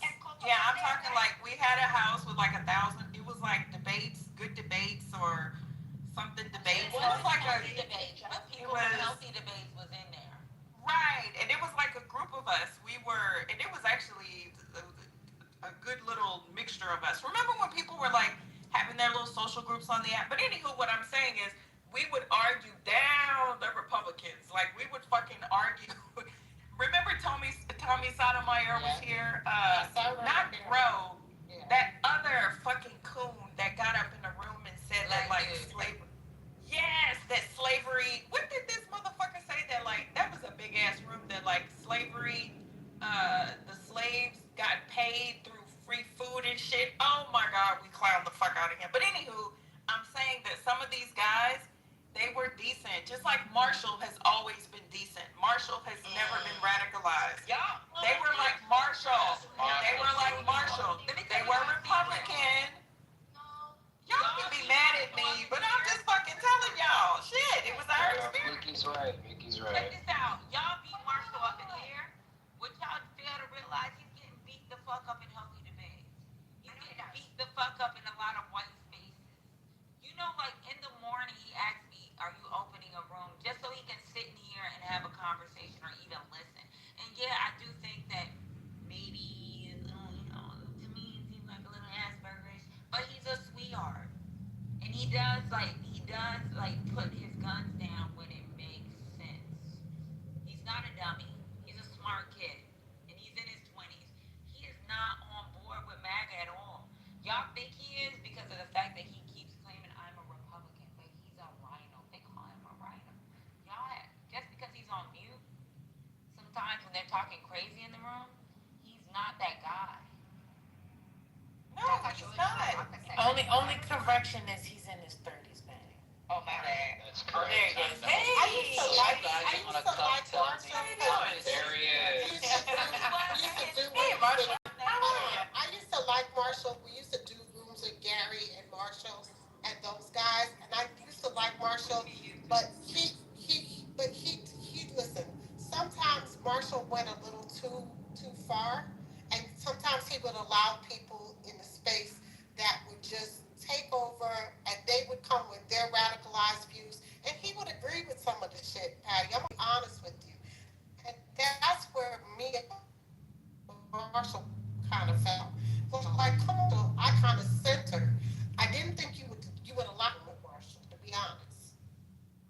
Marshall's an agent. No, and I'm going to be honest with you, Marshall. Can we let her talk behind your back? Literally, was just talking about him behind his back. Thank you. Goddamn. I take quite a lot of liberties, but one of the things I am not allowed to do because it's Gary's room, determine who comes in. That is purely determined by Gary. I don't have anything to say. I will say this, Rez, I never stopped liking you. So, at least on my end, I still like you. No, I don't dislike you, Marshall. I just always thought you were more center.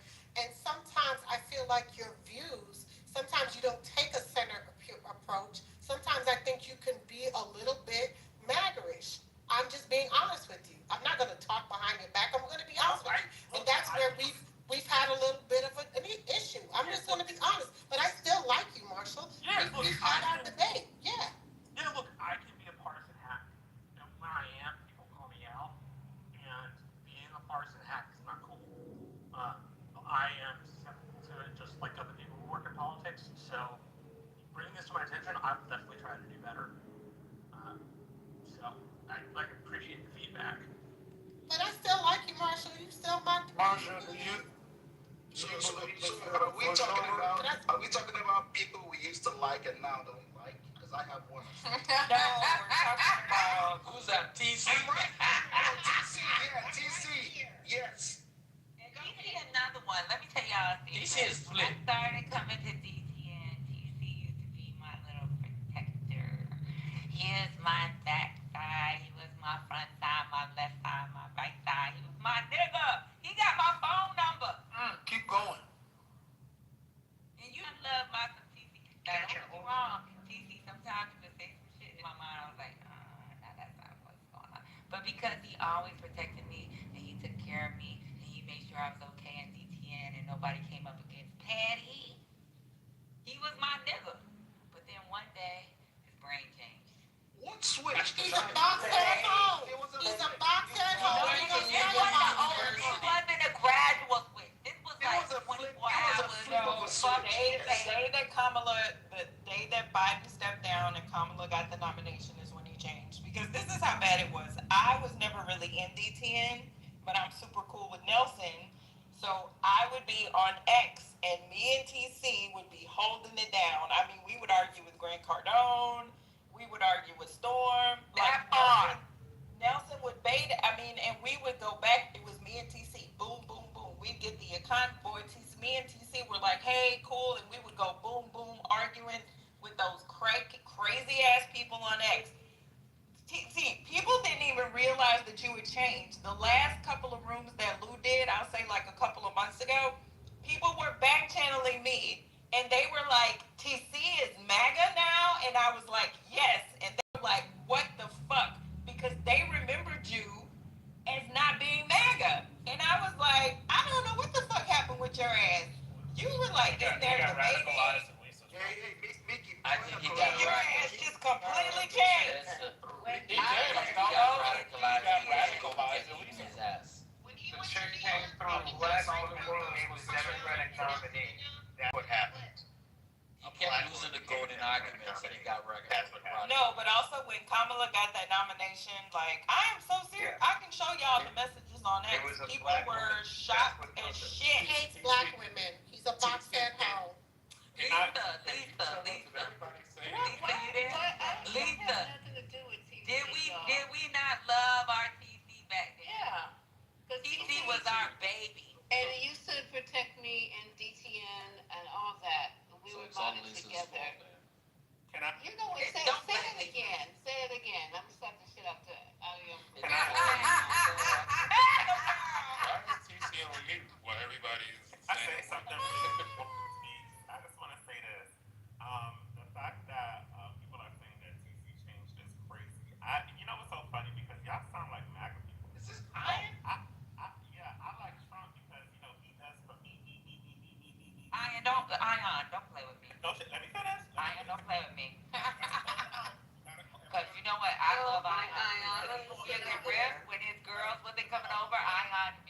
up here, Patty. Yeah, this. So that's my little bitch too. So don't do that. We gotta understand that when it comes down to capitalism and patriarchy, straight men are always going to choose that side, no matter what it is, because guess what? If they feel personally that it benefits them in that way. So when you see an adjust or a change, TC felt like personally that his patriarchal system was of being threatened. So of course he's going to revolt and choose what he is. This is who he's always been. TC has never changed, and I don't have no problem with it. See, but what happened to you, Ion? Can I be my little baby too? You know what? I'm still here. You was my baby too. I'm still here. But you know what? I can tell you. Ian was always about the back. He was about the bag, but he protected women. He would have been a Kamala protector. Ion was my baby. But I love TC. You know what? Because of who he is. Not because, like, I'm gonna be honest. I knew who he was from the beginning, and he's just a character. He's funny. He's entertaining. I could accept that. I think that we should go back to cool with people just like political, shouldn't shift that because this wasn't like this before. I could just say, don't fuck with you. I agree with that. And political changes. So what changed you, Ion? What changed you, Ion? Because I remember when some of the girls didn't come over, you're like, come on, Patty. And you had me up there to help you. So what's going on, boo? No, I don't. What changed you? What changed you? I don't do rooms anymore. I'm like just over it, and I like the entertainment. I like to listen. I become a listener for them because I've been like super busy and I moved, so that's not anywhere. Officially 100% unpacked. So I don't have time to do rooms as much as I want to. But I'm still, the same thing. Still got it. And I just want to also be clear. There's a difference between a Republican and a MAGA person, and I think that MAGA is a brand that's more tasteful, more caviar. No, that's the opposite. Get jumped.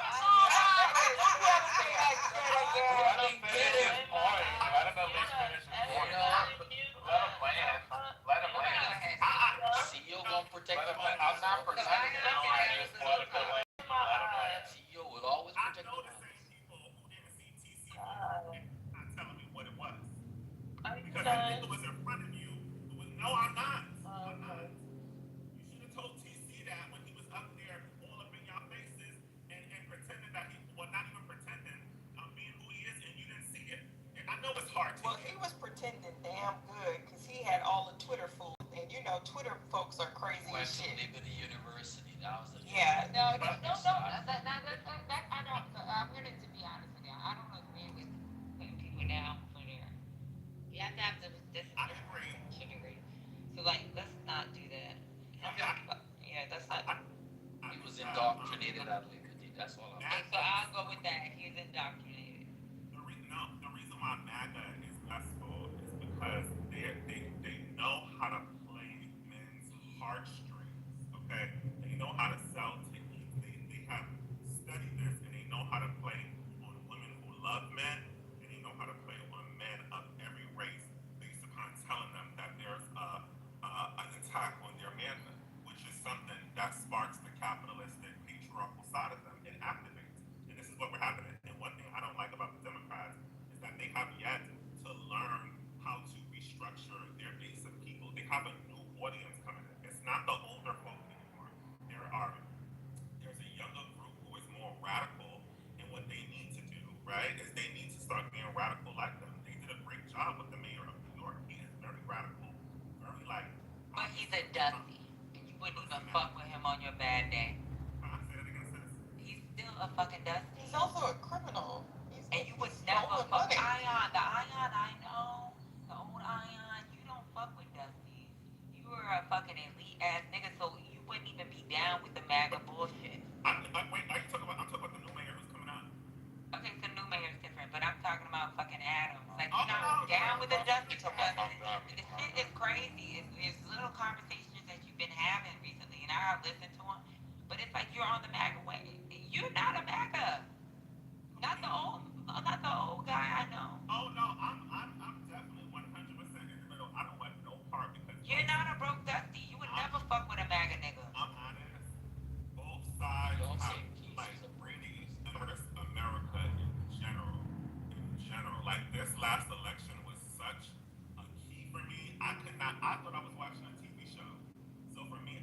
I've supported Kamala and I've told people to vote for her.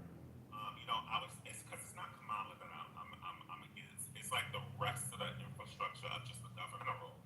I mean, right now, I remember last time the government found, you had political people on both sides who got together and were finding resources, for people who could not eat. You have not seen that one done. Those motherfuckers on both sides are getting rich off this propaganda that we're seeing right now, and it doesn't fool me. I also want to say I love it that I hate to sit to put it on. I hate to see that black people or people who are on the good side that are going through this. But let's also be honest. A lot of those Americans, them Republican Americans, who thought they were so rich, I'm confused because why are you complaining that the government benefits are down? That's So right. I'm excited. I'm like, oh, this is what you voted for, bitch. Right. Bring it on. Right. You're mad now. You're mad now. They want to buy beef from Argentina, but yet you motherfuckers are the same one that voted for this shit. That part.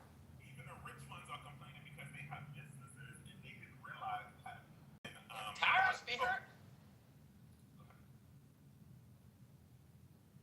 Oh, when the products go up, that means that your business go up too. Me, as a business owner, my products are went up extremely up to a point where I have told people like this, you gotta pay a little bit extra to get what you got going on.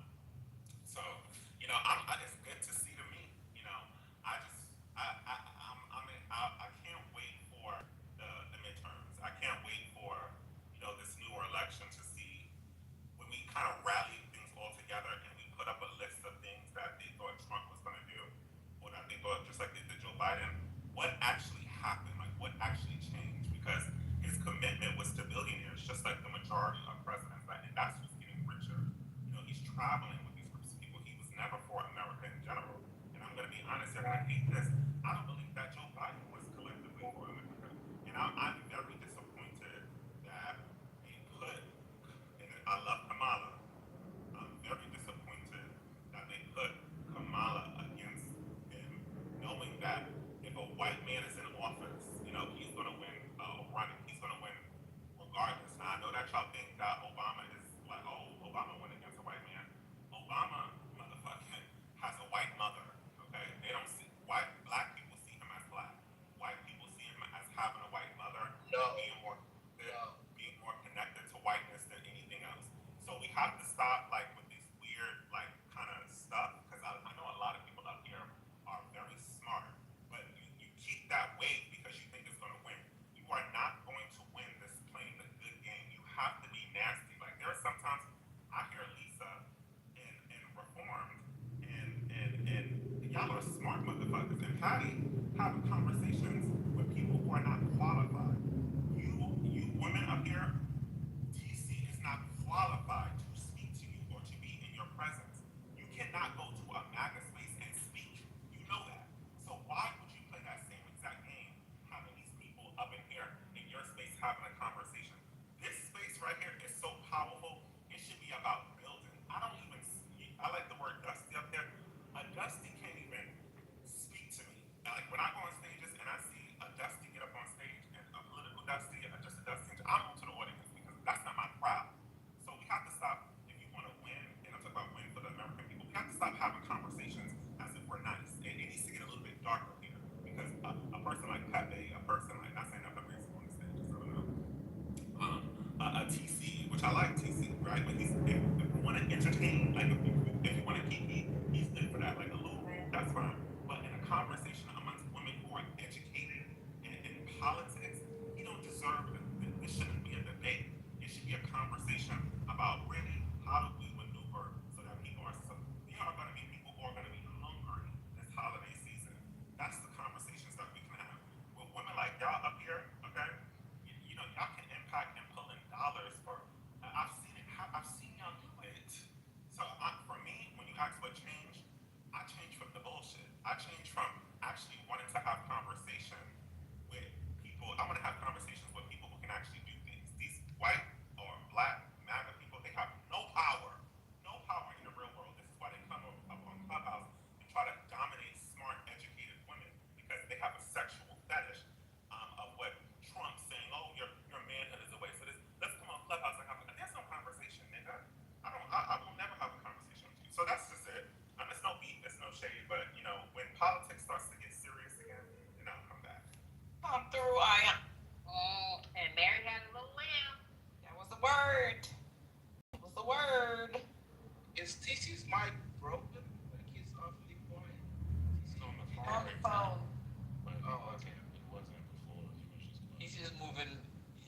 billions But of ask y'all a question. What is y'all let upset the man people do it. wanting to hear from TC? Oh, I don't care. We be No, that's bored. different. I just want to know, like, what do you got? What do you want We to like tell we me? like playing with our food in here. Because TC's Guess what? It don't because ever, TC's it won't be Mickey's no ex. food for nobody. I will say, Ion, for me, it was somebody asked the question, well, when did TC turn from this to that? And everybody else had an answer for when it happened except for TC. And so I was like, well, I want TC to say when he changed. That's all that was for me. But I do agree. Find resources because people are definitely going to be hurting. Like they are already hurting, but it's going to be worse. This shutdown does not look like it is going to stop anytime soon. It's already the second longest shutdown that we've ever had in history. And it's strategically done around this time because people are going to get angry. They're going to get mad. You know, it's perfect. It's perfect time. And guess what? This is usually a time when people re-up on their Medicaid. When people are hungry, when people are jolly. It's going to be a nasty time for the people who are middle class and lower class, and even people who are in high class because we're not exempt from this shit because it's impacting everybody. Go ahead. Hey, Mickey, quick question. Do you know anything happening in the markets today? Because I've been looking at it. It's down 400 points today, and I haven't seen any major news. Did you read anything today? No, that's a pivot, but you have to understand that we're due for a correction, and we've been saying that for 10 years, but we're really due for a correction. So just think about all your incentives when it happens. Yeah, because there's a lot. You got Donald Trump that plays every time he tweets something, the markets respond. Every time China responds, the markets. Remember when DeepSeek happened and all the tech stocks were in a tizzy? But with a lot of these corporations are overvalued. You have Nvidia that was high on the hog, but then the federal government decided they couldn't do business with China anymore, which is going to be catastrophic. You have the battle of AI. Did y'all hear that OpenAI is now coming out with a browser? Do you call it a browser? Search engine? To go against Google? Search engine. Can I answer this specific question? Oh, sure. Because I've been reading the financial news as I do. I got something. It's dropped, but again, it fluctuates like this, like no big deal all the time. But it's specifically today, it's on trade fears and it's on disappointing earnings from Texas Instruments and Netflix, and also about U.S.-China relations. So that's all. Yeah, the White House is weighing curbs on exports to China made with U.S. software. That's why. That's the primary driver. And gold is down. Gold started to go down after that crazy rise. So yeah. Oh, go ahead. Well, let me get my That the market is manipulated. As a person who, if y'all been trading for years, y'all should understand that the market is very emotional, just like a lot of humans. So at the end of the day, it's going to go based upon how Americans feel on certain things. And this is what kind of happens. And y'all do know that billionaires manipulate the market based upon what they want to buy, just like a lot of billionaires was able to manipulate the market when it comes down to crypto. It comes down to Bitcoin because they wanted to be able to buy or sell to be able to kind of maneuver the properties, but they wanted to be able to invest into real estate. I think that one of the hugest things that kind of impacts people, the average person, is the buy up of neighborhoods by billionaires that people don't even know that they're disguising they're making new real estate companies or investment companies where they're buying up homes and purposely driving up the market Cash buys. Yeah, they cannot buy homes. That's where the spirit of these homes are going up. But I also would like to say this because I have to get out of here for a second in a minute. I want people to just really remember, because it's going to happen. I want you guys to remember the people who are on, because there's a lot of, I'll say this, there's a lot of people who still are hiding in,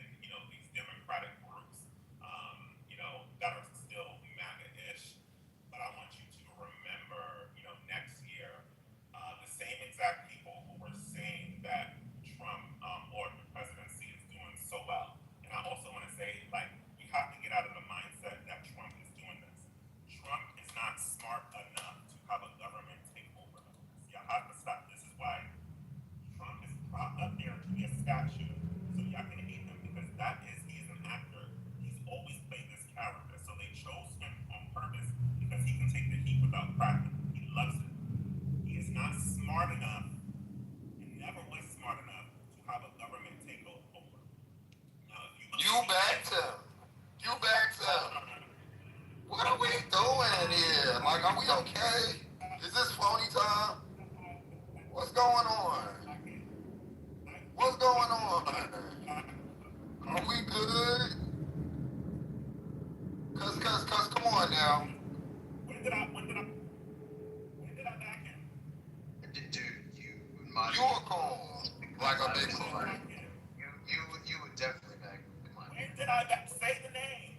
He actually did support Kamala. The thing is, this is a conversation that we did have. We were in your rooms about Kamala when it was running. So we did have rooms. Ion did work. No, not you. You didn't work. We were in your rooms, Cultural. You did. Exactly. Thank you. So I'm going to leave. Have a good day. Because this is a perfect example of how the people who are Kamala supporters, when it was time to be Democratic, these niggas were not around. Where were they? Hold on, I was doing something. So you remember how? No, you finna go on mute, bitch. You finna go on mute, bitch. Now we just talked about earlier. You're back because you like drama, you like chaos. So now that Trump is in back in office, you want to pander. No, bitch, I don't like you, and I'm not phony.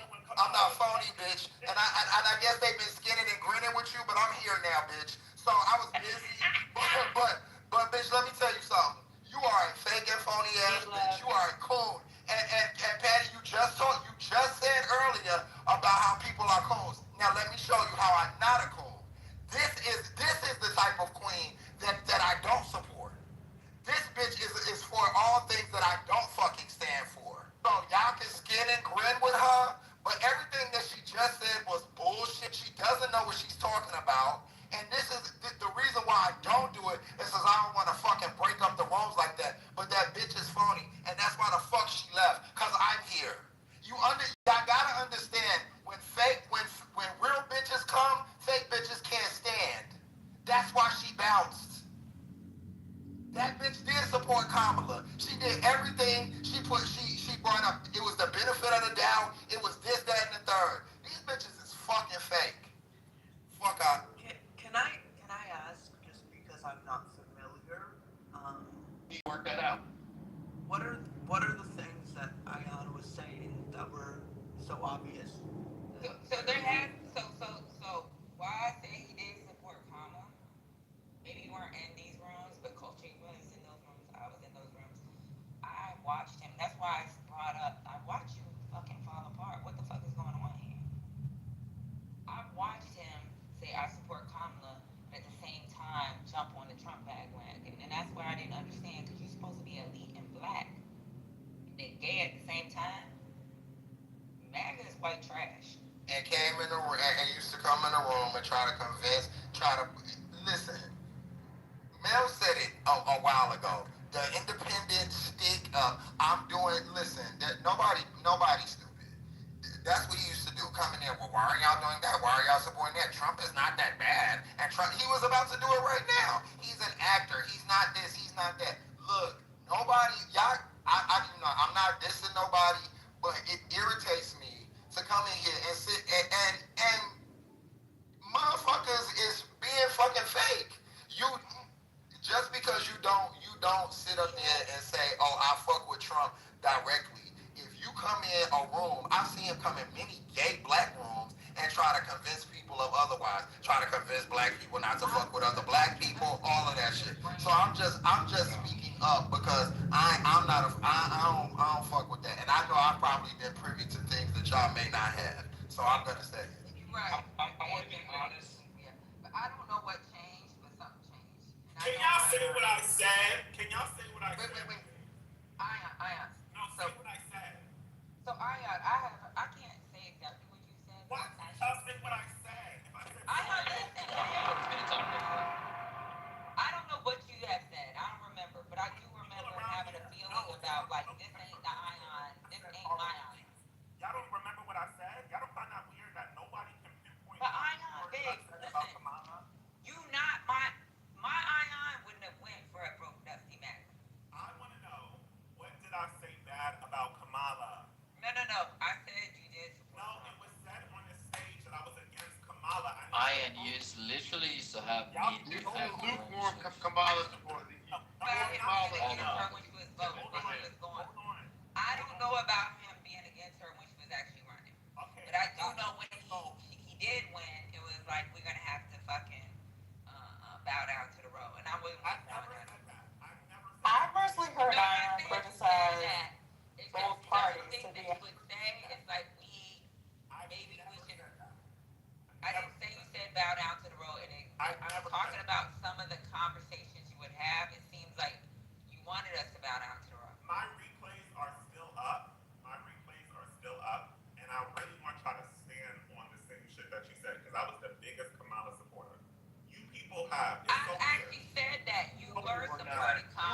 a It was single after black she man. won. Can That was ours. Can I ask why y'all have a purity fight just out of I curiosity? got like, you know, Why is there a purity fight? Because we all used to be in community. That's why.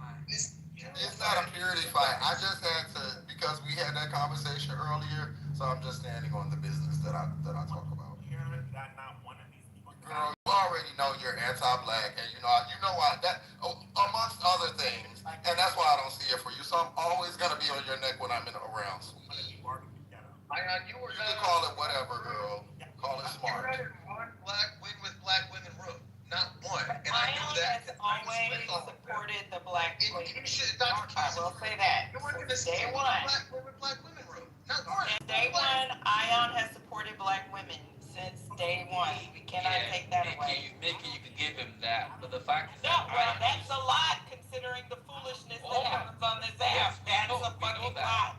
That's a lot. Be right about something, That's different. but definitely Ian became more pro-Trump. I said about Kamala that was bad, Dark. You said We're not gonna hold you to that standard. We're gonna hold you to the entirety of what you did. Hold on, ML. Why did you allow people to lie on stage? No, I never said you were against Kamala. I've only said you've only Nobody ever said that. been MAGA. That's what I said. I've never said you've been against Kamala. No, I said you've never because against they're liberals, Ion, this is what they do. Oh, shut up. Oh, TC, go shut up. TC, get back to your fucking corner. Like, Shut up, boxhead hoe. Dark, what you were saying.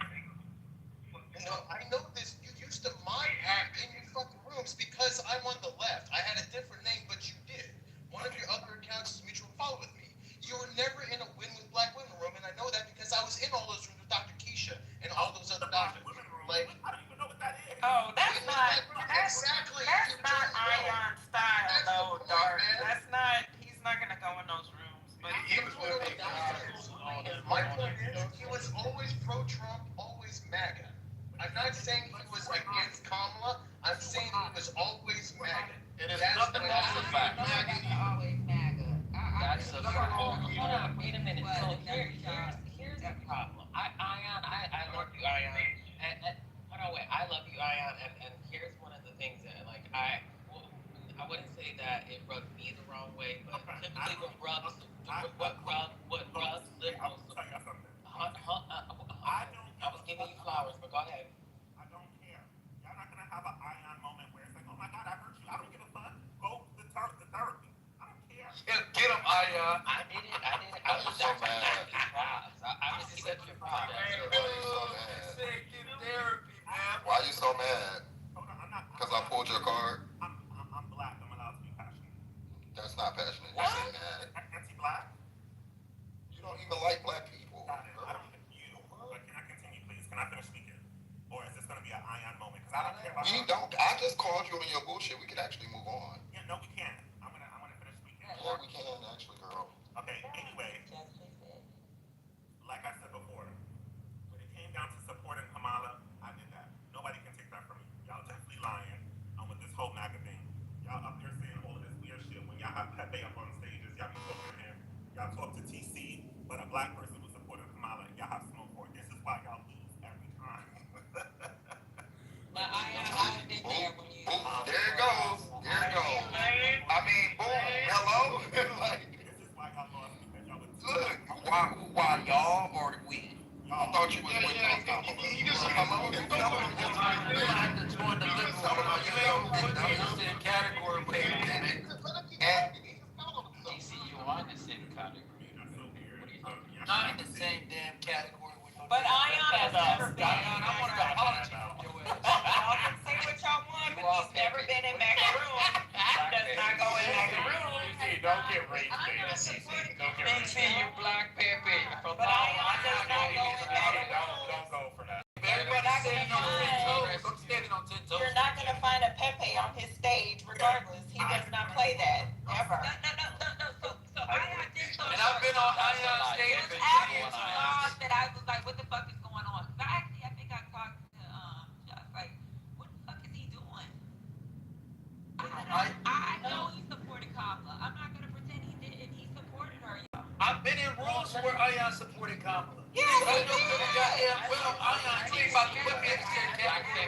I don't know if it's like I'm gonna jump up a bunch of broke dusties? Is that what he decided to do? I have no fucking idea. So I just want to know what talking point is that's why y'all lost. That's all I want to know. That's why you Whose talking point is He's that? dissociating himself from liberals because he's not really one of y'all. He probably the person that he's with is a MAGA. My question was, it was a simple question. Whose talking point is that's why y'all lost? Your talk MAGA is why y'all lost. I'm not. TC, he just cooked you, and you still. Y'all gotta get some self-respect, bro. I understand. You gotta get some self-respect. I'm not defending anybody. You did. He defended you.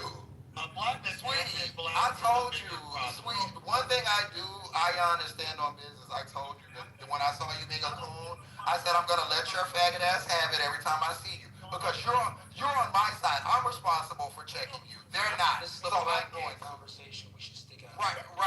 So stay out of it, box face. So they check straight people. I check your gay MAGA ass. So they can say whatever they want to say. They can be your friend. They can do. I'm still gonna have the same smoke for you, girl. And you can't beat me verbally or physically, girl. So you can do whatever you want, but I'm that one for you. Everybody has one, and I'm the one for you. You run around this app doing all this talking, and people let you. Bitch, not while I'm around. And I guess he's on stage now. And you're mad about it. I'm not, girl. I just cooked you. That's why you in here spiraling. Because I pulled your card. Yes, I did, girl. I just did it. That's why you in here spiraling, bitch. That's why. That's why. We don't have to imagine. It's her. It's right. It's reality, niece. How much you get paid for that to be a card puller? Dumbass, pulling cards. Go do something real. You mad, big bitch? You mad? You're not even dainty. You talk like a sissy, but you're not even dainty. You a big sloppy man and acting like this. Sit down. You too big for that. Never sloppy. 7 foot, look good. You're 7 foot and big and sloppy, acting like a dainty girl. You're not CJ, girl. You're not bad.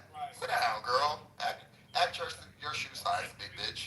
Crow's feet and you're young, man. Leave me out of this. Crow's feet. Crow's feet. Yes, you do. Crow's feet. Got wrinkles on your motherfucking forehead. You're mad? Bitch, you're cross-eyed. Do you want to put the picture of you motherfucking drunk on the hood of the car, girl? Please, go ahead. You big sloppy nasty bitch, and you ugly. Girl, don't play with me. Yeah, you are. Always. Ugly born.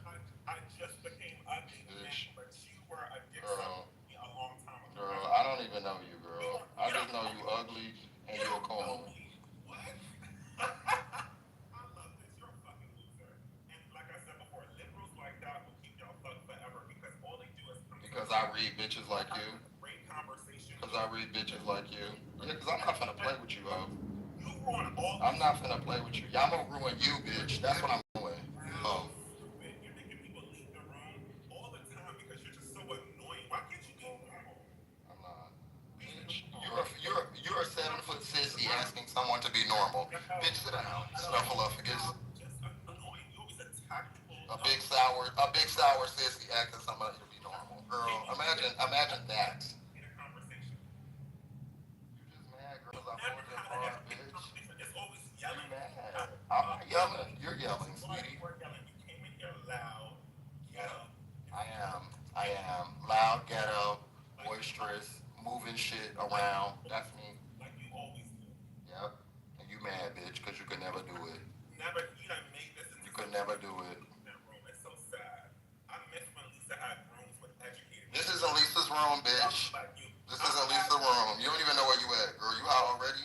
Lisa, Patty, both of them. Stop out of this ghetto trash because he ruins all your conversations. Definitely ghetto. Definitely ghetto. Definitely ghetto. Remember that. Remember that. Remember that. Ghetto and can get to you. So remember that. Yeah, remember that. Remember that. When I beat your motherfucking ass. Watch your mouth, alright?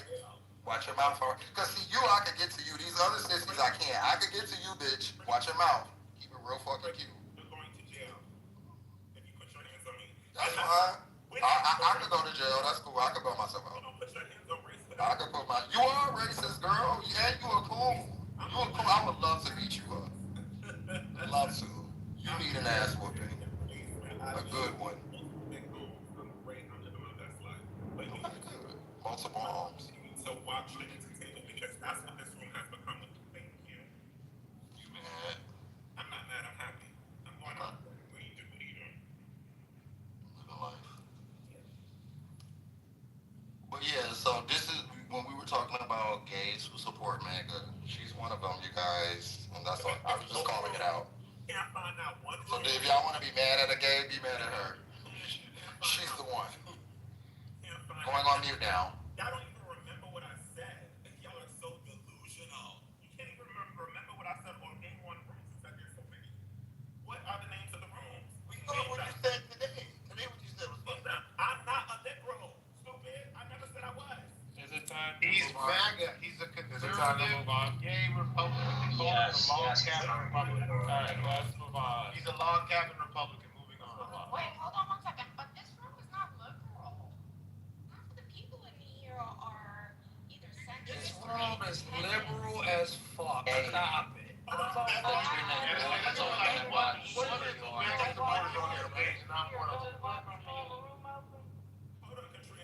What does liberal mean? I said it was liberal. They said. Let me tell you. Hold on. Yo, ATC. Anybody that has any thoughts contrary to the oppressiveness that you support, you think they liberal. This room is progressive. It's a lot of conservative motherfuckers including me, whatever name you want to put on it, man. All our opposes. Non-MAGA. I ain't no fucking. Listen, it ain't about no Democrat and no Republican no more. This is about our fucking country.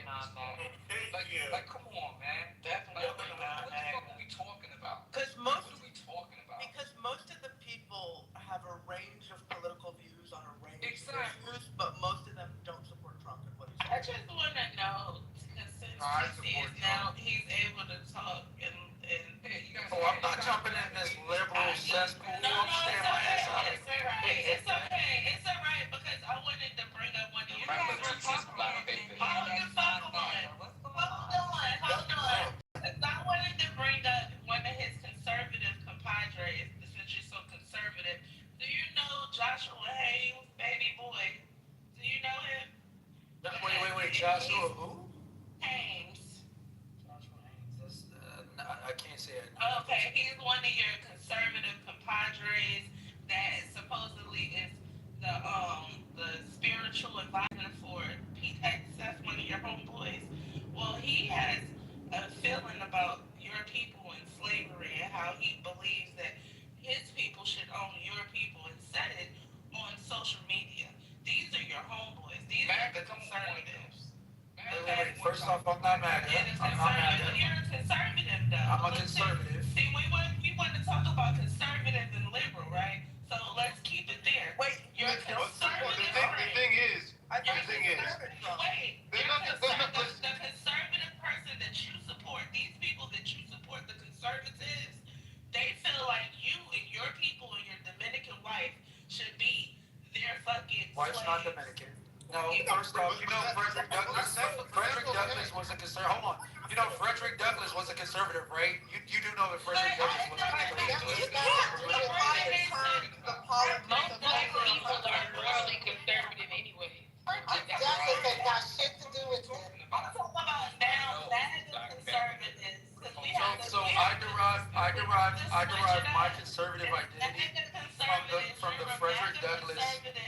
From the Frederick Douglass. so stupid. Very much so. You're a Christian nationalist. It's crazy that you know so much about me that I don't know about myself. People do not like you, is what I'm trying to explain. But Brooklyn, I credit. People do not like you. The people that you support, you vote for, you want in office, they don't want you. Brooklyn, I'm just bringing it up. Brooklyn, I credit your opinions and I attribute them to you. I don't attribute other people's opinions I've listened to you. because that would be disingenuous, right? So just for those reasons, hold on, Brooklyn, because for those reasons, your opinions are your own, and other people's opinions that you might be in rooms with or might share your same ideology, I don't attribute their opinions to you because you're your own person.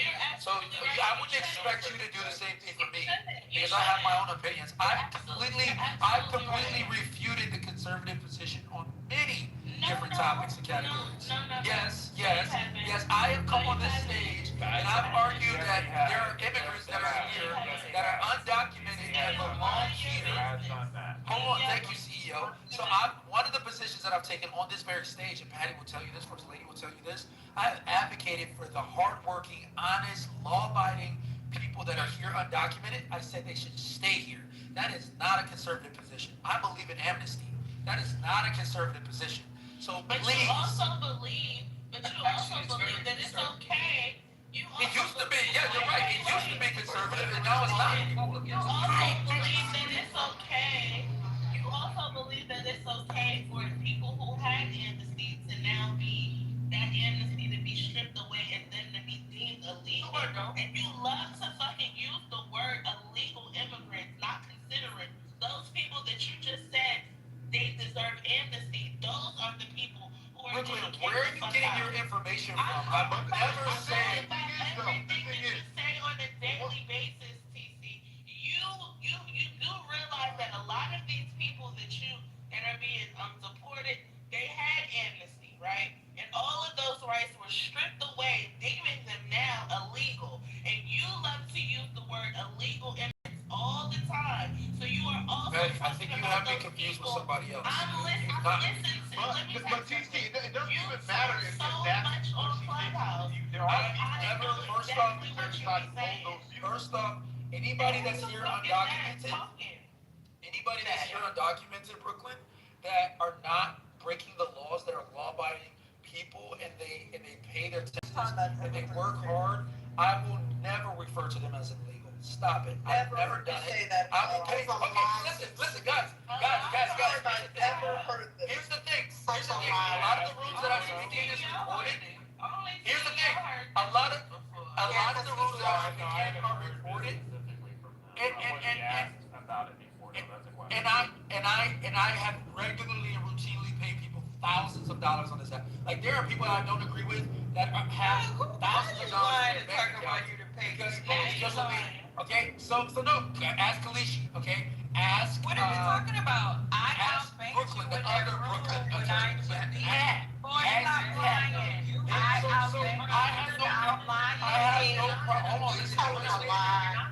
have no problem putting my money where my mouth is. Hold on, Brooklyn. I have no money. I have no problem putting money where my mouth is. If you can find a clip where I refer to hard-working people that are here that pay taxes and don't commit crimes as illegals and they should be deported, I will pay you $500. You literally that is my commitment. Put it in the chat. I will pay you $500. You talked about my own immigration status. Ma'am, I don't know you. Well, how do I know your immigration status? Yeah, I know you because we talked about this in Ma'am, I don't know who you are. You are a liar. No, I'm not a liar. I don't know your immigration status. You are lying. I don't know who you are. You are such a liar. This is you guys doing this liberal stuff now. Where I transported crack cocaine and Krispy Kreme donut. You pretending like you've never had Y'all a doing that conversation Krispy with me is a Kreme big crack lie. cocaine donut lie. That was a lie. Please be quiet. Okay, let's make us for 5 business days. Please be quiet. I'm not. It doesn't matter. It's one person. Stop. Kimberly turns. Yeah, I'm not here to go back and forth. I just wanted to correct that Frederick Douglass was not a conservative. I'm not sure. Okay. Frederick Douglass associated with the radical Republicans of the 19th century. Why were those people considered radical? TC, microphone out to you. Why were they considered radical? He didn't associate with anything radical. Okay, he believed in liberty. He believed in freedoms. He was an avid supporter. He was a suffragist. He was an avid supporter of freeing people that were in bondage and formerly enslaved, and making sure that they had their liberties and freedoms protected. That doesn't make him radical. That makes a conservative. He was very much a conservative. Okay, We're going to lauded stop as a the conservative filibuster. in modern political thought. I'm sorry. It's my fault for holding out the microphone. I apologize. I'm sorry. They called themselves radical Republicans because they were advocating for the immediate and permanent abolition of enslavement. But not only that, they were calling for the complete restructuring of Southern society. So this is not something that we in the contemporary moment. Radical. This is yes. No, it wasn't. It wasn't. Yes. Oh my. This is crazy. Conservative. This is, you know, it's so crazy because this is crazy because you are literally just lying right now. Like that's what is so. It's kind of appalling. Yeah. Because anybody can just, you can look this up for yourself. You can Google it, Kim. Yeah, look it up right now. The 40 acres and the view proposal. Kimberly can hold her own. She doesn't need to be Y'all let her finish. Fuck up, please, and thank you. Yeah. And so they self-identify as radical in order to separate themselves from the moderate Republicans. In many ways, they had beef with Abraham Lincoln because they considered him to be a moderate Republican because he was not initially in favor of completely upending all of Southern society. So yes, Frederick Douglass not only associated with those people, he spoke at their conventions, he wrote for their newspapers. They knew they were radical because in order to get to emancipation, you have to completely transform the United States. From top to bottom, economic systems, educational issues, everything would have to change. I just wanted to put that out there. I don't know what you're Thank doing. you, Kim. I just wanted to put that No, out. We hold on. don't need to lie. Hold on. An example of a Hey, yo, Dr. David, I'm about to put you on the Google. So you guys can't let her respond to what I said and not let me come back, okay? Thank you. What I said was that Frederick Douglass was a conservative. You also because of his said belief. he was a founding father. Plus, I said he was a part of the founding of this country. Founding father. So here's the thing, right? I do consider him a part of the founding of this country because he upheld the beliefs of the founders of this country, and he was a conservative. And the reason why I know he's a conservative is because he espoused present-held conservative beliefs. Like limited government, like personal, that is how it works. Because she's claiming that I'm conservative, and I said I am a Frederick Douglass conservative. So exactly what I said was in defense of the type of conservative ideology that informs my approach to politics is the Frederick Douglass approach. Okay, that believes 100% in self-determination. This is what I'm talking about. So just by you coming out here saying that he wasn't a conservative is a flat-out lie. His writings create the bedrock for modern-day black conservatism. So to say he's not a conservative is a lie. I don't know why you have to be so. Wait a second. I don't know why. Why is this hit? You don't have to lie. Frederick Douglass. Yeah, it's really odd because we can just look this up.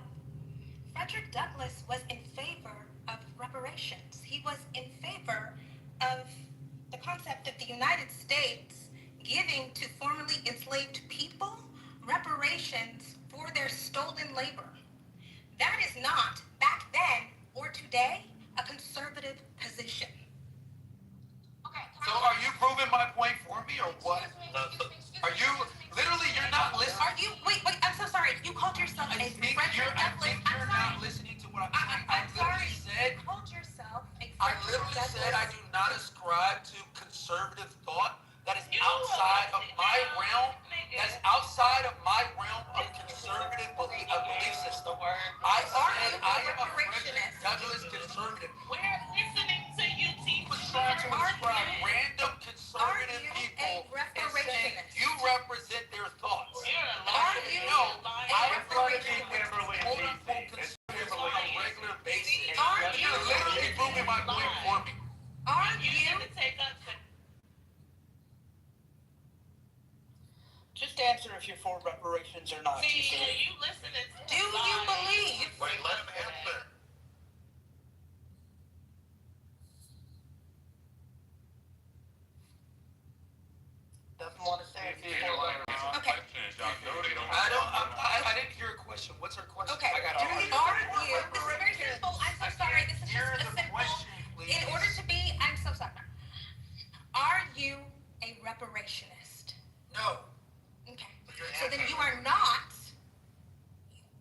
by whatever wonky definition you try to concoct, a Frederick Douglass anything. No, because Because no, that no, is you a- can't do that. No, no, let me respond. Are you asking me a question? He supported the 40 acres and the mule policy, including Not muting me. Why you guys keep muting? I don't get that shit. Like, if you're gonna ask me a question, why do you keep muting me? If you don't want me to respond, Oh, shut the fuck just up tell and me answer. not to You respond. always fucking whine. It's just that simple. You do not have to be a reparationist, okay, to ascribe to the same type of ideology that Frederick Douglass had that informs your conservative approach to politics. Yes, I'm sorry. I am not a reparationist, no, but I am a person that believes in reparative justice. Yes. So I don't follow your categories. I don't follow your descriptions. I don't fit into your pronouns. I don't have to be a reparationist. All right, go ahead. You know, okay, so anyway. Hold on, one second. I didn't talk about any pronouns, but I just think that we need to have our categories. Hold on. No, were you in favor of reparations 2 years ago? talking over somebody with a green bean? Were you in favor of reparations 2 years ago, TC?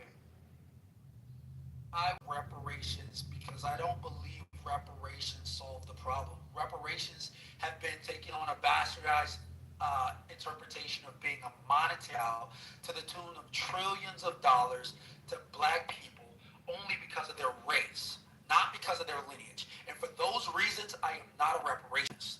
I believe in reparative justice for the people, the descendants of people that were harmed. That does not make me a reparationist, and that does not make me out of line with Frederick Douglass' conservative thought. I asked you for a specific reason because I remember 2 years ago, it was a Saturday. I was in Florida. Jay was holding a room. I think it was Healthy Debates, and the topic was reparations.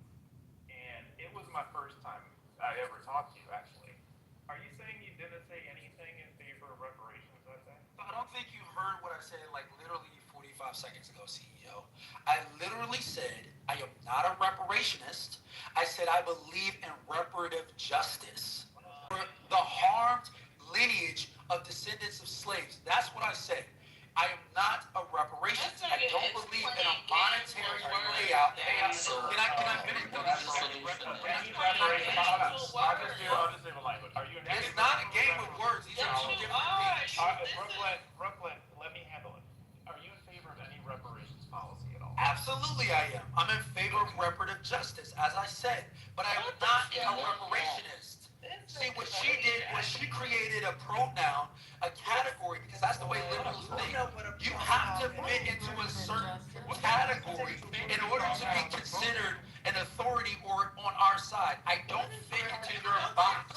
I'm not a reparationist. Don't advocate for monetary payout on the basis of... So to be clear, a reparation You're talking to hear yourself talk right now. I mean, what is reparative? He does that every time. Yeah, just move on. Reparative justice is different than reparations.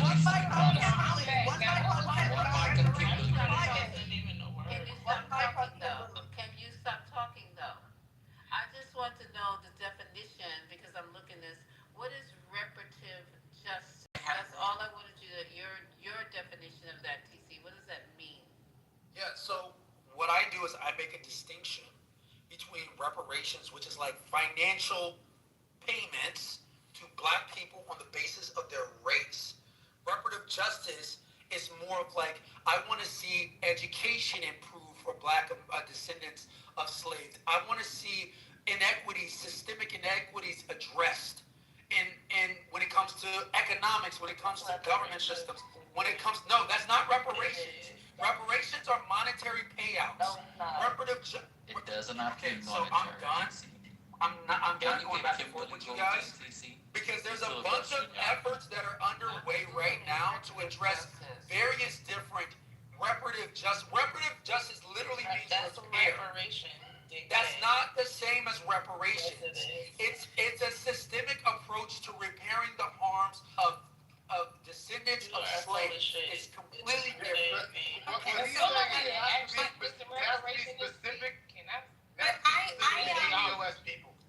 We understand. So if we're familiar, hi. No, you're not familiar. You're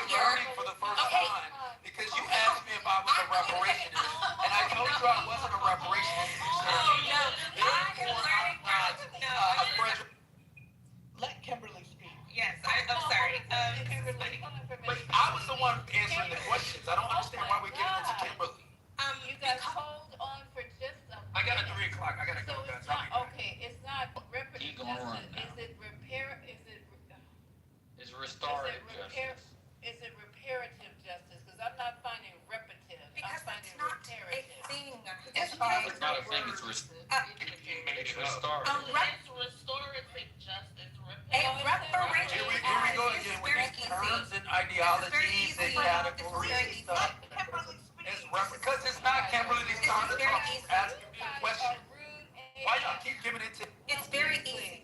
You guys are AF because when you hear people having dialogue, you try to overtalk them and try to manipulate the conversation because there is a reparative justice, a system of justice that prioritizes repairing the harm caused by a crime over merely repairing the harm caused by a crime over merely punishing the offender. So I'm trying to figure out how TC is connecting the two. And you guys not letting the conversation flow. You're trying to get rid of him that bad that you can't let That's the conversation flow? reparations. Because it would have been very easy. Lisa has a great definition of reparative justice. Can y'all let Kim speak? God damn. Yeah, go ahead, Kim. TC, Let go us on mute, finish the please. conversation. Okay, It go would ahead, have been Kimberly. very Whatever easy. you get ready to say better be fucking gold. A reparationist is somebody who advocates for the payment of reparations to the descendants of enslaved people. That has been, or in Douglas's day, it was the formerly enslaved. Today, it is the descendants of the enslaved. So reparative justice it doesn't even relate to what we are discussing.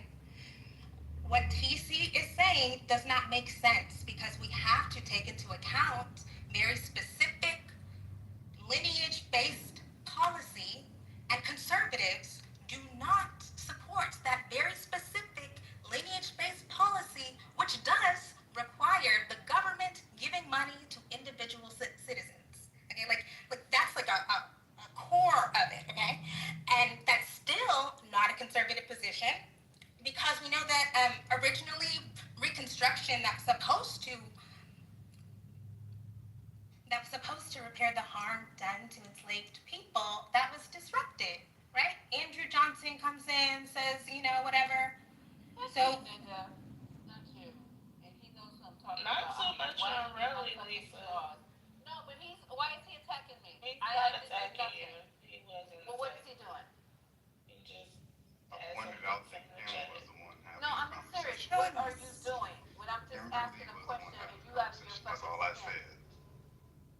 Kim was answering. anyways, I just want to say that You don't have to come at me like that. I wasn't I disrespecting just you, didn't even was come I? at you. just TLDR, the reparations fight is a centuries-old struggle. It is a continuation of what people like Frederick Douglass, who, yes, was associated with the radical Republicans, undertook 200 years ago or 150 years ago. So that's all. We just don't have to lie on history. That's all I'm saying. Okay, I really have been flashing my mic. I really didn't want to interrupt people. I didn't want to be rude. Can you guys please let me know when TC comes back? And I would like to ask him about his very, very, very close relationship to Grant Cardone because I know that motherfucker and I know the type of shit that he believes in. And I have been meaning to ask him, but I haven't. He's not close to Grant Cardone. Just FYI, he's literally not. He wishes He to claps be. for him all the time. That does not mean that you have a close relationship with him. Okay, he admires him. Okay, well, He's Grant Cardone. he does. He does. That he's a Scientologist and a pedophile? Yeah, I don't think he gives a shit. Honestly. I would like to ask him that. Well, you're welcome on Chatter. Let me just pause for a commercial here. I will be sending Patty a cash app for this. I am a minority investor. I am a minority and I am an investor, but I actually am a minority investor in Chatter. Again, I'm going to cash app Patty to have the stage. I'm also going to encourage her to have Pop the Op. $20 for someone on stage, put her to the goo. $50 if it is a mod, because money talks, bullshit walks, and everybody on Clubhouse wants to run their fucking mouth. Who cares what what you have to say, okay? So, if you want to be entertained by Grant Cardone, he is regularly on Chatter. Politically Correct will also be having spaces on Chatter. So for those of you, you're beautiful, you're gorgeous, you can literally go on camera live. It is an awesome sauce app, and I do want to advocate for people to go over there, and not only because I'm a minority investor, I'm also a minority investor in fan base, but you know what, I can't control you.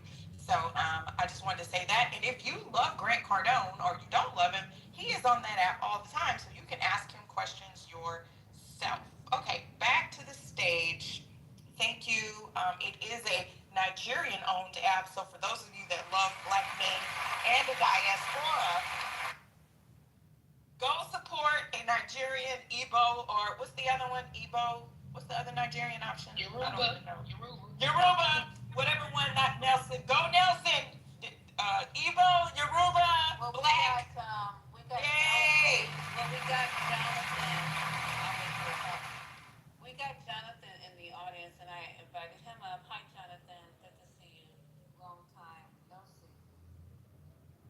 Leanne says she wishes she could skip commercials.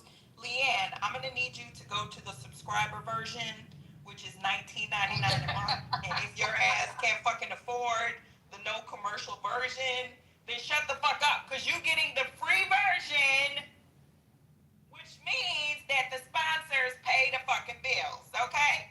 Okay? Shit. Thank you. Y'all done with this part, because I just want to say that I've never rolled my eyes so much when y'all was giving these people their kudos. I swear to God, my eyes felt like they were about to roll out on the floor, because I couldn't believe, like, what in the actual fuck?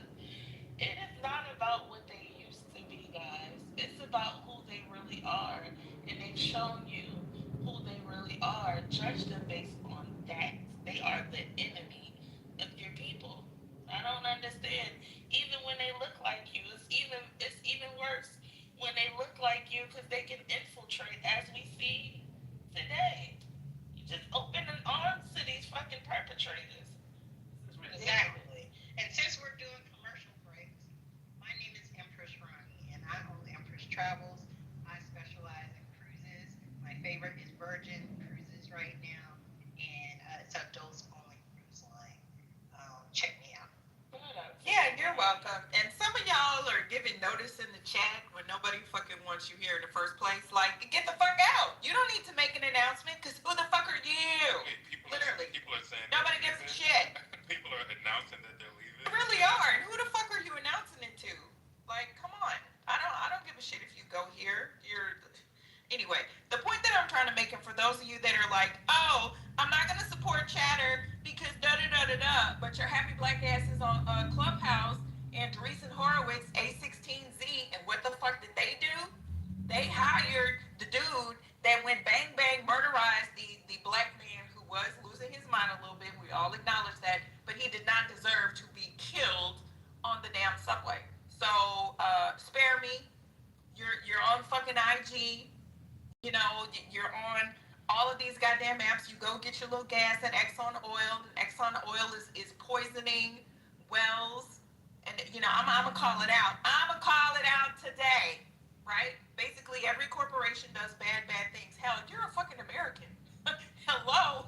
Your money goes to support murderizing people all over the fucking globe. So if you're in America, I don't want to hear shit about well, somebody said some mean things. As a black woman, respectfully, I will tell them to shut the fuck up. Okay? So, anywho, how do you make colonizers mad? Make money off of the colonizers, because they're gonna fucking make money. So, you know what? Okay. I mean, would you rather be mad, yelling, and broke, or mad, yelling, with some fucking money? Okay? Has the owners of Clubhouse ever opened a space calling Black women ghetto? I mean, I've called black women ghetto, so what the fuck? Some of y'all are ghetto. Don't fucking get mad because somebody else call y'all ghetto. Some of y'all are fucking ghetto. So that's your ethic and your principle. I would absolutely get mad. I would absolutely get mad if a white man called black women ghetto. I'm sorry. Oh, and as for the people in the chat, like Agent, like please, you and your approximation of black people and black friends, because you were going in a little bit too much on Ion. I just gotta call your ass out. Y'all, please don't let being friends with 2 or 3 a quarter black people in real life get you fucked up on this app. Okay? Like Just could go back and forth with him. We can go back and forth with him. Some of you are fucking allies and need to stay in your fucking ally place. That's all the fuck I gotta say. Don't get me started, okay? Like seriously. Like calm the fuck down. But you are. Don't be trying to tell black people about what's good for fucking black people. That's how y'all get us fucked up. We're good over here. Okay? She ain't white. She black. I'm not telling people how to do what they do. I just put. I thought agent was actually agents. Oh yeah, just ignore me. Why the fuck y'all appropriating names and shit? That's not the agent from Canada. That's not the agent from Canada. That's a black woman. Oh my god. What the fuck would you call your agent pussy? You know what? Whatever. Anyway. Ciao. I'm sorry, Johnny. Go ahead. Yeah, but as I was saying, I wasn't telling people what they need to do with their money and where they need to spend their time. I was just saying for me, I can't get down with that because I remember that room, and then I remember the owner going on an apology tour where he sat there and let people come up and address him about their grievances. So there's that, and it wasn't compelling to me. So I'm not going over to Chatter because of that. And that's just my principles and where I draw the line. So because he openly said how he feel about black folks, you still willing to support platforms of people who may not be as open about their racism and harsh rhetoric towards us, but you okay sitting on their platform? Because I asked the question in the chat. Y'all really think Paul and Rohan don't be sitting here listening to some of us thinking that our ass is ghetto? It's different when they do it in your face and you call them on it and they're unapologetic. They changed the entire fucking algorithm of the app because they were calling black people ghetto. Exactly. Like seriously. Like, come on.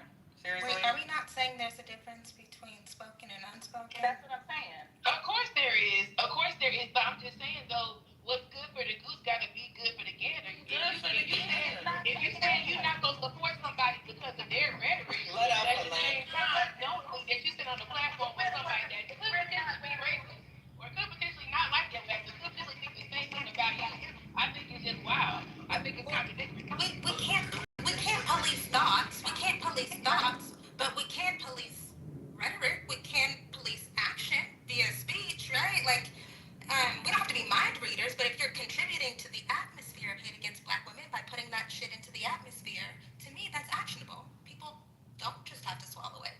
No, not at all. I'm not Y'all don't saying swallow anybody has to anyway. That's why swallow it. black men I'm are just going all simply these saying white that women. if you can carry people for one, you should have to go for all. On in this room today. Now, I done heard a lot of bullshit. Wait a minute. I don't know what the fuck y'all are on today. Listen, Brooklyn, I have a theory. I think our cycles have synced up. I know fuck that. I did. Everybody ain't got a cycle. It's a fact. Let's be real about that. Everybody in my This house is crazy. Y'all, like, what? Also, like, Can't take a fucking joke? God damn. Jesus No, Christ. but also, Mickey, like, the part, so, you saying black women are ghetto is a thing, right? These are in-house conversations we can have. I'm gonna absolutely get mad every time I hear a white man say black women are ghetto. I don't We think get mad when the black bitch say that black women are ghetto. But that's my point, Brian. That's my whole entire point right there, right? Because if Paul and Rohan were to say that, if Paul and Rohan were to publicly say that, do you think that all these black folks about to get up and walk off a clubhouse? Do you really think that? That's bullshit. We don't know. I know everybody's not gonna go, but a lot of people will. Yes, some people would, but everybody ain't going is all I'm telling you. All these folks ain't going like they think they are. And some people gonna tell you Said that shit after he opened the app. He shouldn't have waited. He should have waited to say what he said.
actual incident that multiple people experienced and witnessed.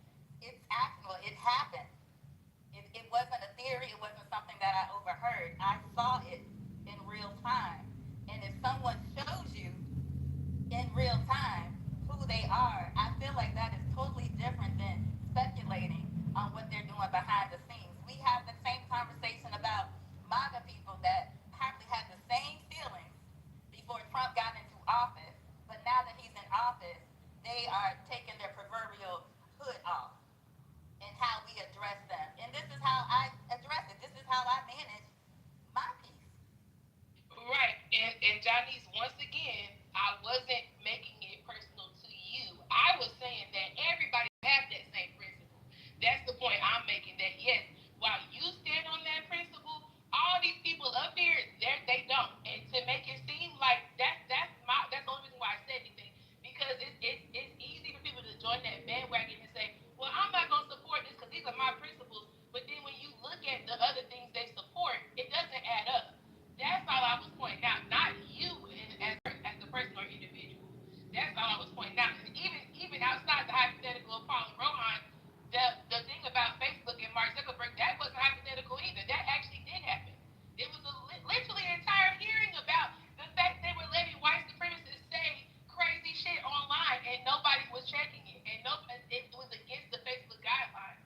So this isn't anything I made up either. It's not conjecture. All I'm saying is be consistent across the board for everybody. That's all I'm saying. The problem is it's not comparable, though. It's something that's made up.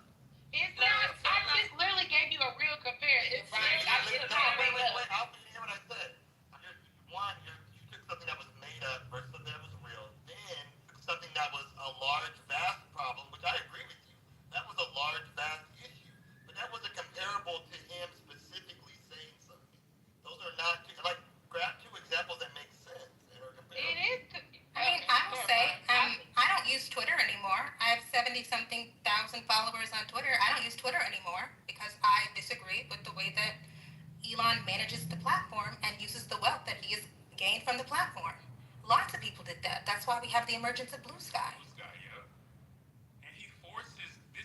Chatter actually has an affiliation with Blue Sky, by the way. Since somebody mentioned it, you can actually post on Chatter and then post on Blue Sky. Hey, I am an investor, so sometimes you take emotion out of things. That's a really terrible thing to say. I don't post on X anymore either because people are crazy, and I found that people go to Threads. And plus, for $15, you can actually get the blue check mark on Threads, on Facebook, and on Instagram. So it's more money for your buck, in my opinion. But thank you, Alpha. I mean, it's to me, if you are going to stand on that principle, then you're going to utilize the same framework for social media apps like Clubhouse, because we know that they've gone after certain individuals on this app.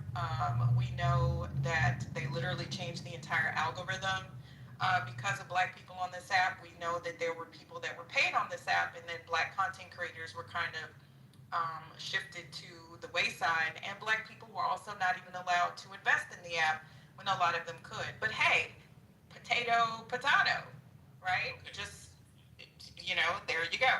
If you want to say it's the same thing, that's fine. To each his own. I don't really care.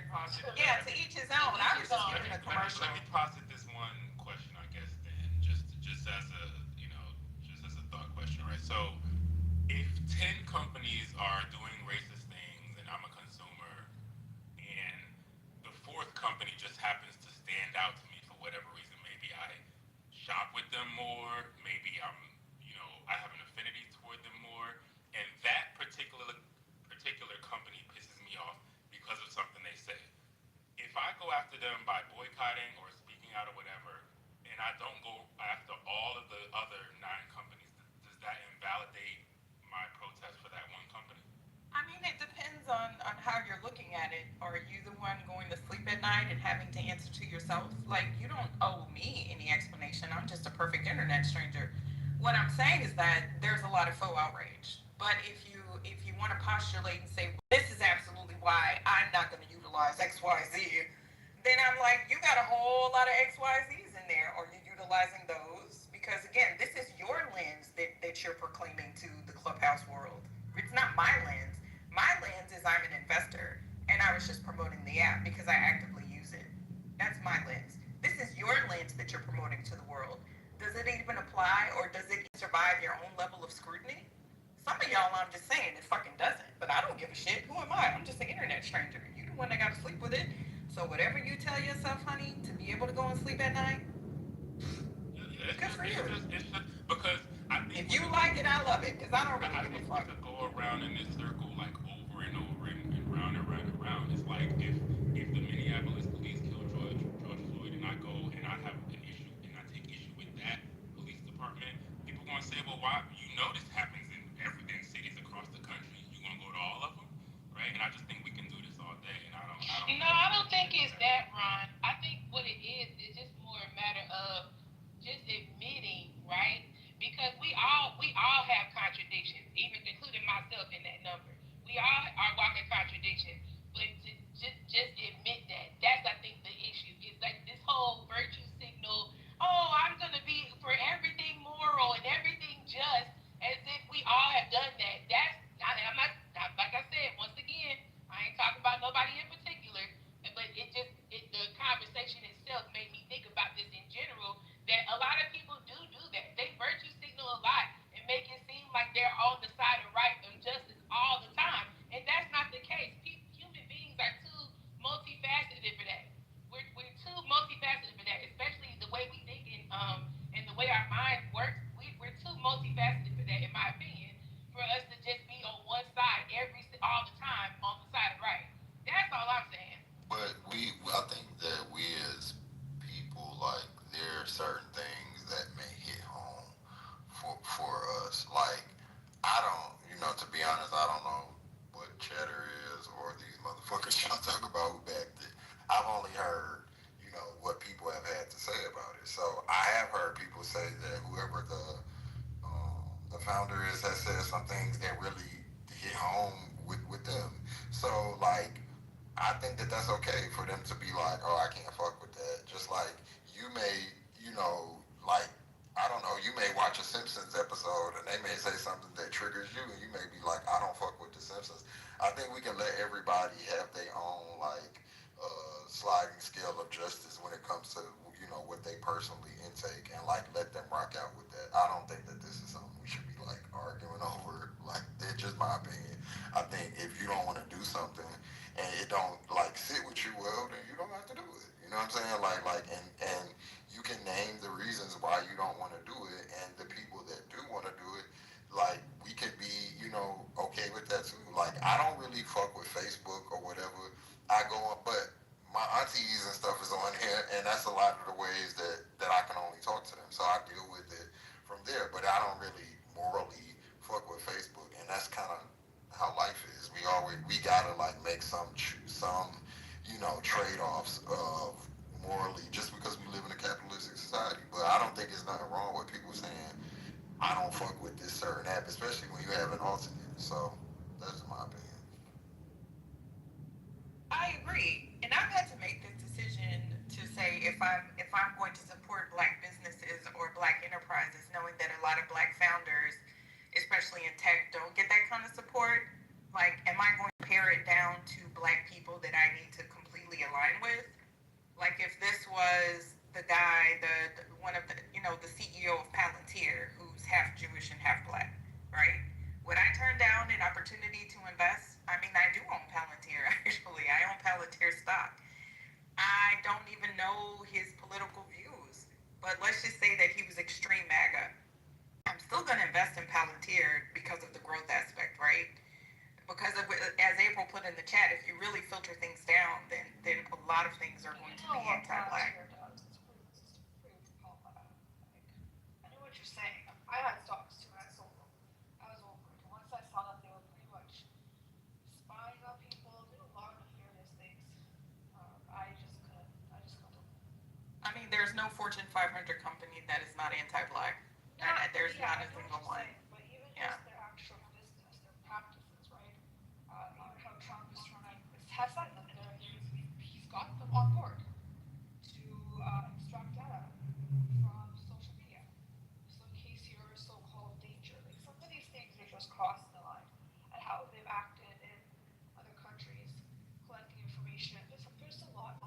like I get what you're saying. Every company, every billionaire does participate in something nefarious. Some are just worse than others, like significantly. I mean, I don't invest in stock. I'll just say this: that I don't invest in stocks in particular or mutual funds that invest in like private prisons. I don't invest in munitions companies, and that's a personal decision. Even though a lot of them may do quite well, that's my decision. That's where I draw the line because I literally the private prison stocks or private equity or something. I know that those are people that are literally making dollars. That's what I'm saying. You do have a line. You do have a place where like I can't do this. Well, everyone does. No, that's what I was just saying. Everyone does. It's like a scale. Some don't care. Well, yeah, some don't care, but it's like a scale, like and what your trigger point is. And then, like when you talk about companies, I do think that most companies, especially, they are nefarious or have been did something weird. Like I love cars. I love Porsches. Porsche built fucking aircrafts for in world, yeah, for the Nazis. Like so I think Volkswagen, BMW, all the major car companies. I mean, Hugo Boss actually made the uniforms. Yeah, Hugo. But also I have Aetna Healthcare, and they identified the slave owners when they lost their slaves in Europe. I mean in the UK. So we can really go down the list. I'm not. You have to see what was in the past, right, and what's happening now with these companies. So some of these have sketch pasts, but they're not operating. Well, But even if you say that, so when they found out Aetna's past with slavery, they asked them, hey, could you give a little bit of reparations? They said, no thanks. It was the law at the time. So what am I like? But guess what? They got good dental. You know what I'm saying? They have so I feel like that's what it is to be black or Mexican or whatever or not white in America or not the norm. You gotta like wait. I'm not justifying anything. Please don't make mistakes. I'm just saying you gotta like pick and choose. Like damn, yeah. So that's all I'm saying. Absolutely. That's so I feel like some people trigger point. I don't even know the stock y'all was talking about to be honest, but that might be the thing that's the line for you or whatever.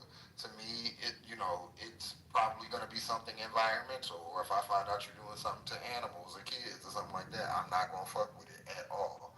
Or anything towards like so. Yeah, and so everybody got other people they don't talk about animals. They can't. So we all have our trigger points, and I think that a lot of these are the arguments that we have as like not white or not rich white people be orchestrated. They want us to fight about these things while everything is kind of that way anyway. Well, they also don't want us to support each other either. Just that's the thing. That's the whole reason why they create those arguments. Right, and I agree, Jess. Like, for example, J.P. Morgan Chase was actually sued by the Epstein victims because they were allowing Epstein to keep a lot of his money there. Yeah, and what they were doing was, even though we know it was certain individuals, there are certain requirements, like they're supposed to do due diligence, or some of you in certain industries, it's known as know your client. Yes, they did. So they sued, the victims sued, and they actually got, I don't know if it was settled out of court or not, but they won. Yeah, because they were doing bad things. Yes, but do I still use JP Morgan Chase? Like locally here in Houston, they actually do a lot of promotional events and provide a lot of resources for entrepreneurs. Now, do I personally deal with Wells Fargo? Absolutely not, because that was a personal decision of mine. Because of their policies and practices, they've just been found so many times they're notorious. They will open fake accounts. They will open fake credit cards. They've gotten in trouble recently for this, and I just choose not to do business with Wells Fargo. That's just my personal belief. But I try not to have a lot of faux outrage in that regard, and I do agree basically with what Just And everyone has been saying, you're going to make your own decisions based on whatever. But in some cases, like, even with Tesla, I still, and I'm not talking about like a ton of stock. It was a position probably less than $50,000 of Tesla. Like, I was like, Elon Musk is an asshole. Like, he really is. I cannot stand him. He's racist. He's a crackhead. But then the other side of me is like, God damn, though, if SpaceX goes public, I'm going to fucking mortgage my house. I'm not even lying. I'm going to tell you that right now. I will. His racist ass going to be right in my goddamn portfolio. My portfolio is racist, y'all. Hi, I'm Miki, and I have a racist ass portfolio. But oh well. Everybody's portfolio racist. You ain't got no choice but. I got a racist ass portfolio. You ain't got no choice but for your portfolio to be racist. You right. You have no choice. Exactly, right? That was my only thing, y'all. I wasn't coming down on nobody. If y'all don't want to support something, y'all don't have to support it. I'm just simply saying that sometimes we don't even realize that the very people and companies that we be supporting, they actually really don't fuck with our principles and morals at all. That's all I was saying. You know, just be aware. Unless you're gonna grow your own food, build your own car, Exactly, your own all air conditioning and shit like that. You don't have a choice. Now you have a choice of how much you're going to support them, because I personally have been boycotting Walmart since I was 19 years old. But I cannot say I've never shopped at Walmart. Sometimes you have to. But Target get most of our money when it comes to shit like that. Not Walmart. But when they was like, Well, what happened now? So you're just not eating them? No, I get my groceries from HEB. I get like household essentials and shit like that come from Target. Christmas toys and all this shit come from Target. But we personally don't shop at Walmart. When I recall the story to people, they'd be like, oh shit, I wouldn't shop there no more either. Same reason I don't eat at Buffalo Wild Wings. They treated me terribly bad one time. So I go to Wingstop. You pick and choose. Everybody hates you, or feel a way about you. You just gotta pick and choose who's less of an asshole to you, I guess. No, I agree, and I'm just gonna address something James said in the chat. I'm joking when I say my portfolio is racist, but it is, and I don't mean to call you out. I'm just saying. He says if your portfolio is racist, doesn't that mean you keep the system going? That's killing your, and I don't know what that means, and I said it's deeper than that. He's like, I'm well aware. See, this is also a problem I have when I talk about investing in the Black community. If Black people in this country were to alienate everything that is either A, been harmful to Black people, and I don't mean just baby harmful, I mean like the deep institutional harm, or number two, is structured to benefit from our harm financially, do you know that I would just fucking flee the world? Like, where the fuck would I go? Right? Where would I go? So you want me to not utilize BlackRock, right?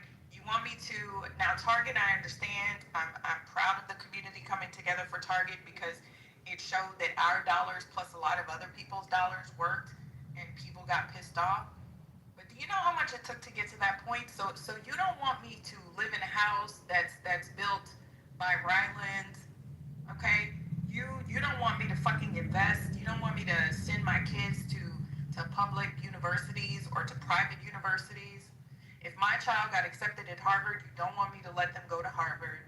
You don't want me to work in corporate America. You don't want me to go to a traditional medical institution, because we know how even some of the practices, what was that thing that they had during COVID, y'all? The little thing you put on your finger to see your oxygen level?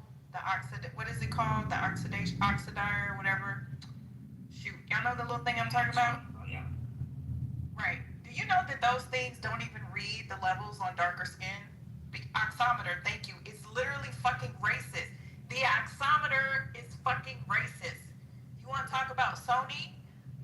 Remember when they had that software that wouldn't even read dark skin, like some of the scans? So what the fuck do you want me to do as a Black person? Like Sharon said, oh, Alpha, I'm not dealing with your goofy ass bitch. You can get the fuck out of the room. Is it really considered? Wait, which Alpha? You? Not me. No. No, No, the other one. Talking about weird ass people. Looking in the chat. That bitch has always been fucking weird because I didn't go out to dinner with her. I like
they were racist, I feel like to label something racist, that means it was intentional. But it was intentional. They don't know that they're Johnny's, a black woman is telling you it's not racist, and you as a white woman are telling her that it's racist. Okay. This is what's wrong with liberal America. Bro, you are liberal America. Please stop. The point that I'm trying to make is that if they are aware, that don't they? I mean, is it that difficult to increase the size? You gotta echo. It's hard to hear the craziness that's coming from the left. But TC, even brown women, which I am, get left out. Women in general get left out in studies. So I don't know why you're trying to race bait. Right, and it's not. It was Johnny's literally explained to you that it's a glitch in the technology. It was not a glitch in the technology. I could go on and on and on. Go, please. I feel like those labels are a little over the top. Like literally, I have worked with founders and developers when they're in their prototype stage, and sometimes it's just oversight. Now, if after they roll it out and do their testing and they realize they've left out a critical segment that should be a part of the study or the research and development, and then they don't do anything and proceed, then I can say, I'm not finished, Ace. I'm not finished, Ace. Then I can say that it's intentional and you can apply whatever label you want. But I can honestly say, like in the Black Founders group, if they're developing something, they may not have, they may not have white people to roll whatever it is out. Are they racist because they roll it out and then realize, oh, they need to have a white person in their group? So this is medication. Hold on for a second. The FDA looks at all the reports, all the findings. They don't even reject it and say, hey, you left out a whole fucking segment. But that's the FDA. I'm talking about the founder. I'm talking about, we just talked about a medical tool. We talked about a device. We talked about like actual medication. AI, etc. is a bit different. This is detrimental. This is pivotal. I'm not talking about the impact. I'm talking about at inception. But to leave out an entire segment each and every time, that's not you said each and every time. You said each and every time. Yes. And I literally, but you're not listening to what I said. I said if, after it's discovered that they have left out a significant population and choose not to times already. But why would they not understand that they left out a significant part of the population? I'm confused. Available when you roll it. They don't have any darker skinned Some people don't understand how technical testing works. They don't understand testing. Yeah, we iterations. When you go through iterations, Iterations? Did you mean iterations? So it does not work on darker skinned people. I'm sorry. You are going to put out something that is supposed to be applied across the board, and then it takes the consumers to point it out. This is no different than a company knowing, for example, that their tires, like I used the Ford Explorer thing the other day, when they have to sue, or when Aaron Brockovich, like that movie, with these companies that know that they're putting chemicals out and they deliberately and intentionally choose to put them in poor neighborhoods, or like what happened in Flint. No, the fuck, I'm not going to give corporations the benefit of the doubt. I'm not going to give the FDA the benefit of the doubt. You know why? Because there are too many references to this happening in medical apartheid, or so many things that have happened in this country. It always tends to be poor Black people are harmed. Did y'all not see the other day that they're even realizing that birth control, which was absolutely pushed on poor Black single mothers, is linked to cancer or harm? Now, I remember this being in Louisiana, because Louisiana was a state that used to promote the thing that you would put in the arm. What was that called? That birth control, Depo-Provera, whatever the fuck that was. Yes, not whatever the one in the arm was that you could feel it. Norform. And then they found that shit was fucking people up. And what was it mostly used on? Poor Black women, because they use us to like historically throughout history. We don't even have to go to the 60s, the 70s, the 80s, the 90s. right? How so many black doctors are now speaking out, even white doctors are speaking out, how when a black person comes in, even today in October 2025, Q4 2025, that we are given less medication when it comes to sorry y'all, menopause brain. What the fuck is it when you're in pain? Pain medication. Shit. Pain medication, right? Pain medication for fucking major major surgeries. Like, y'all know that this is absolutely a fucking thing. That they will think that you are more likely to become addicted. So when I can't remember which hospital it was, but I can't even read these articles because you talk about getting pissed the fuck off. When we talk about health disparities with black women and the tendencies for them to fucking die because they do not listen to us, because they think that we are lying when we're saying, oh, I just had a fucking baby, I'm bleeding, I'm dying. And these motherfuckers think, oh, you just want some fucking pain medication because you're black? No, that's not a fucking bias. That is fucking racism. Y'all are, you conflating. You literally went the gamut to find things that are racist. I don't have to find things that are racist. The whole fucking system is racist. You're not listening. Look at the chat. People agree with me. It is fucking racist. I laid out the stages in development and made a definitive line into development when once it's discovered. If they don't do anything, then yes, you can apply those labels. But you get given examples after it was discovered and publicized, and they continue to not make any changes. Janice, can I ask you a question? Do you give more grace to undercapitalized black businesses than you would to a multinational conglomerate? It depends on my proximity to them. Yeah. I look at some things at a micro lens. I look at some things at a macro lens. I evaluate what kind of impact I can make personally or with my influence. And that has a lot to do with the stance I make and the principles that I have. Yeah.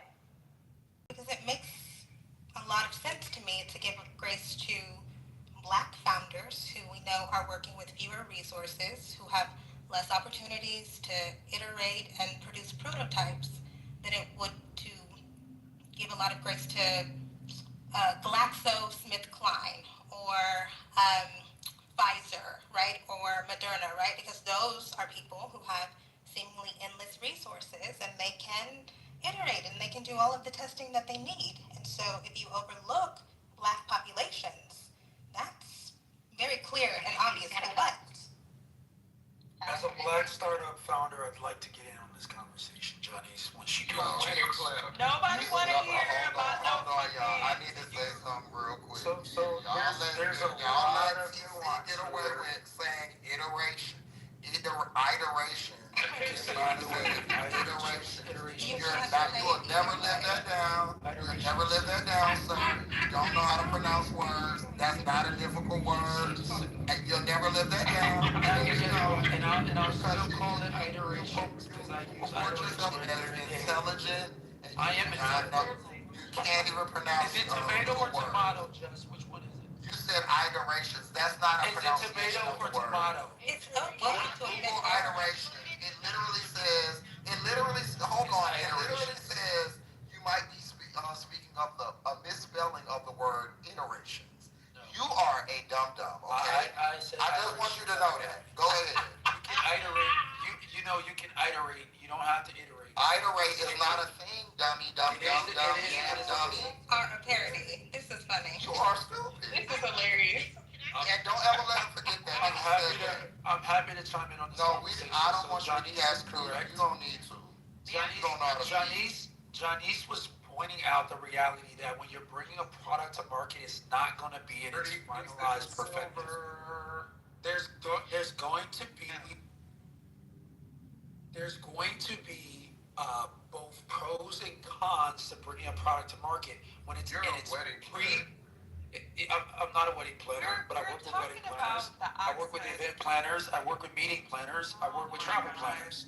Right? So if you want to know a little bit about me, Nobody asked anything about you, sir. Like literally, no. So it doesn't matter what the product is, right? You're going to have an MVP. You know what an MVP is? You probably don't. It's not you. Okay, all right. So it's not even a person, right? One.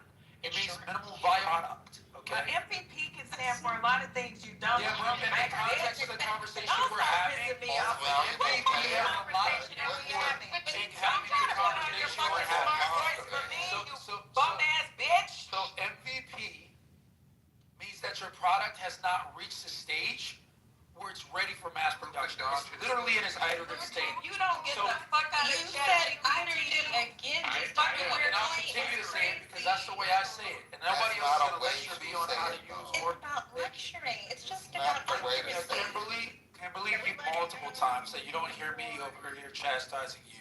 But wait a second. Wait. What's Yeah, the you last were thing I wrong was about wrong about? Frederick Douglass. You were wrong about him being a conservative. You were wrong about a lot of these things, right? But I'm not Your lecturing. intellect is as bad as your service. So anyways, I think I made the point I was. How does Frederick Douglass be conservative and he supported and praised Nat Turner for this labor bill? We know. That would be considered conservative. That would be considered. Until the white lady hired him. He is Judas. So again, going back to the topic of conversation, is not racist because there's an oversight in the development of a product that's used for public consumption. So the Simply means oversight, that 95% it's. of the time in Big Pharma? No, I don't know if you're talking about a specific. Are you talking about a specific product? Or are you using a generalized statistic? Medical device. Okay, so let's not deal with generalized statistics. Let's deal with a product. You missed the whole routine. You said 95%. That sounds like a generalization. 95% of this is that, of pharmaceutical products and Right, that's a generalization. You understand what that means? That's not a generalization. It is a generalization. That's a high point. It is. I can't do phonics with you guys. I really can't. That's not No, you phonics. literally can. Are you okay? Yo, I cannot stop laughing. I'm dead Yo, ass. TC is really not a white girl. He was struggling to understand that 39%. Yo, and they're gonna talk about that's the way I say iteration. Bitch, that's not a word. Okay. No, so, okay. Well, I hate saying this, but the guy whose name starts with T, he is right about, the MVP situation with the simplest version of the product. And they go through a lot of different changes. We don't know what's going on because it is an oversight.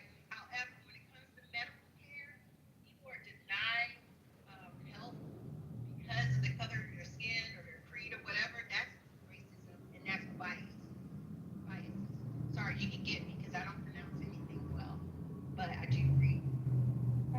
No, that's what we're saying. Or did this start with the pulse oximeters? No, it literally did start with that. Have y'all seen that young black guy who's on IG or social media? He's a young black doctor, and he routinely takes to tasks and breaks down a lot of the processes, the procedures, everything in medical administration, and he talks about the racism, even with dermatology. We haven't even gone there. Oh my God, we had. What is that young man's name so we can put it? The dermatology. We're not even going to talk about that. As black women, when you were going to get where's those damn thing? The chemical pills. They used to be harmful to women with darker skin because they wouldn't even fucking tell you that. Yes, they wouldn't even tell you that you shouldn't get it because they would just take your money. Like, come on, what are we talking about? So we're not talking about MVPs. We're talking about products that have been in use widely for 60 years, right? So I'm not sure if those comparisons hold. I'm talking about stuff up to date. Because with that whole post, I'm saying it wrong, but we placed things on patients' fingers. If they had nail polish, we had to remove it because it didn't work, and we had to replace them all. It wasn't like a cheap thing or something they could fix. We had to replace all of them. And that was definitely an oversight. But I think when it comes to things like products, at this point in time, I'm not talking about the stuff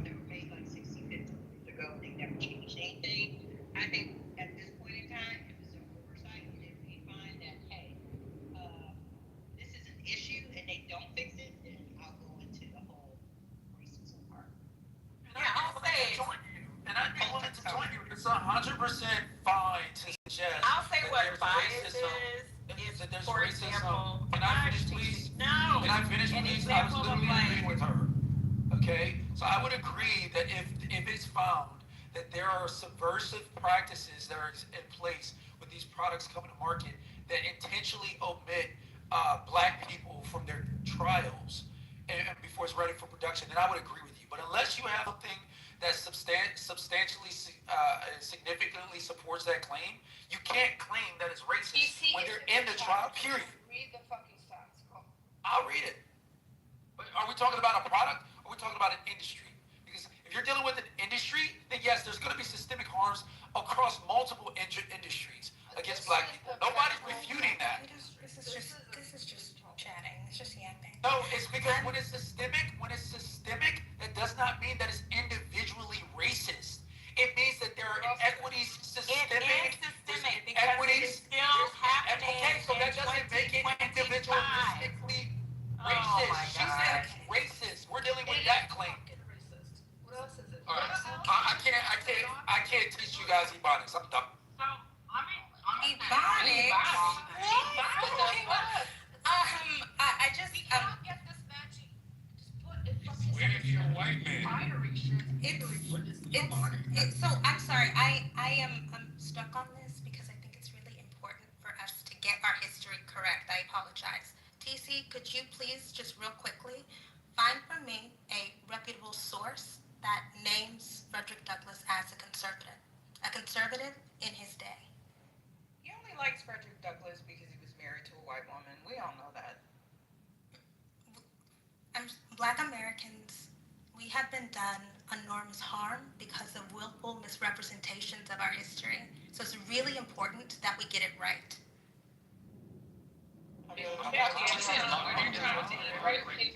Kimberly, you have to realize the limitations in which you are dealing with in regards to TC. I think that your aspirations are a wee bit too high in that regard. The trust. Because the National Museum of African American History and Culture, they're trying to take away the Smithsonian exhibits on slavery and stuff like that. Like, history is, like, we need that, and we're going to have a whole bunch more of these type of people running around in the next 10 to 20, 30. An example of oversight that I read somebody sharing was, and this was a black nurse. I love black Twitter and the nurses and the black people in the medical field. They're some of my favorite people to follow. And this person was saying that she came in just in time because they was writing up a black patient because they said black woman kept tapping her head. And we all know what that means because we're black, right? Sis head was itching up under that weave. The weave is And itching. she was tapping her head, right? Black men know that. We know what that is. But that's what I'm saying. But the bias was, now this is where I'll give an example of bias and not say racism. The black woman was laughing and she was like, wait. What do you mean? Why are you saying like we need a psych eval? And she's like, well, she's just patting her head. And she's like, no. She's patting her head because she likely has a weave on. So she had to explain to this white colleague and she was like, oh, so you pat like you, and she was like, yes. So that is like bias to me. Right, that's like bias. Like, oh damn, she's not crazy. Well, I wouldn't expect them to know, like, to pet your weave. Y'all know what I mean. That's an example of bias to me, but I wouldn't call it racism. But I'm saying like. I don't respond to this person, but it is definitely not biased. Somebody needs That is bias. Encyclopedia, look up the word bias. Bias is a preferential disposition towards a certain. Why do you have an argument for everything? Probably because a lot of the shit y'all say is wrong. It's just patently, literally, physically wrong. It's like no matter what. And it's observably so. You have a fight for. Like, you don't even have to do a deep Google search to realize that a lot of the shit y'all say is just factually inaccurate. Like, you don't even have to be, like, I don't even have to give you the benefit of the doubt. Like, I will indulge a certain amount of ignorance for the purpose of conversation. Hold on. I'll indulge just a certain. arguments for the purpose of conversation. But what I can't do is just listen to people that are patently false, believing they're correct, and let that shit be the case. Like, I have to correct that shit. Okay, so correct me by finding In the great, the more we in the world, This woman wanted this we're woman. less marketable when we allow them. She wanted. shut the fuck up. That bitch always talking. Like I just the more and more we talk to you, and you're not coming back up here. The more and more I talk to you, TC, I really understand you're slow. You don't know how to pronounce words. You really don't know where you're at, and you just try to like speak, I guess, clearly and loudly. You're really, really a slow girl, and I'm just kind of tired of hearing your mouth. I mean, yeah, that's clearly a bias. I like what Alexandria said. Other cultures. Oh, go ahead, Kim. I'm sorry. It's not Kim, this is Empress Ronnie, and it's okay. Oh, Empress Ronnie, my apologies. Definition of bias, I just took a class on this again. Prejudice in favor of or against one thing, person, or group compared with another, usually in a way considered to be unfair, right? Number two, systematic distortion of statistical result due to a factor not allowed or in its deviation. That's for statistics. Third, a direction diagonal to the weave of a fabric. Those are the three definitions for biases.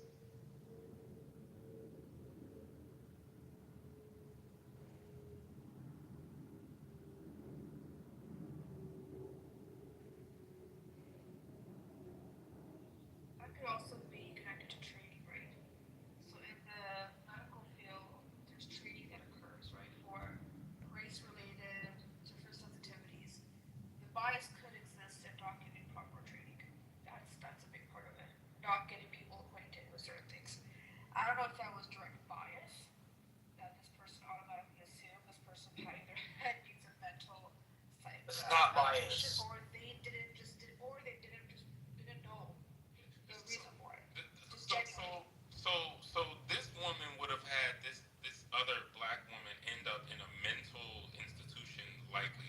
It's almost like how some black people end up in jail off of biases and misunderstandings of cultural, or even sometimes That's a bias.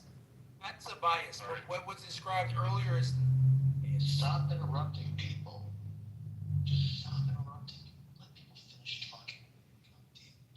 The example that was used, TC, was a black woman patting her head, and I think what was said was that as black people, we understand what that means. Why would this other woman jump to that she needs a mental evaluation? Like that's a really, really big jump. You know what I mean? Well, I can kind of guess because repetitive movements like that are sometimes seen as signals. You need multiple different things, not just that one action. Well, It's not We enough. know that it's not a bias. A bias would I'm be not she's patting her head. justifying. I am DC, saying. let her land, please. Oh my goodness. I'm not trying to be clear, but I'm saying for people who do not have exposure to anyone other than white people, you see a movement and you say, black person crazy. And that, is on top of all of the other biases against black people, right? Because those biases compound in order to support confirmation bias. So you twisted yourself in a pretzel to basically say that it's not a bias, that it could be tangentially Hey, I know you related like to systemic biases, but in and of itself, it's not bias, which is literally what I said. Why do we? TC, I know you like to what is attack your intelligent mailing? black Wait, women. I'm so sorry. TC, what's your mailing address? I'm gonna get you a leap pad for Christmas. You might need to. You might need to re-up on those basic grammar and phonics skills. None of your damn business, because I don't need a leap pad.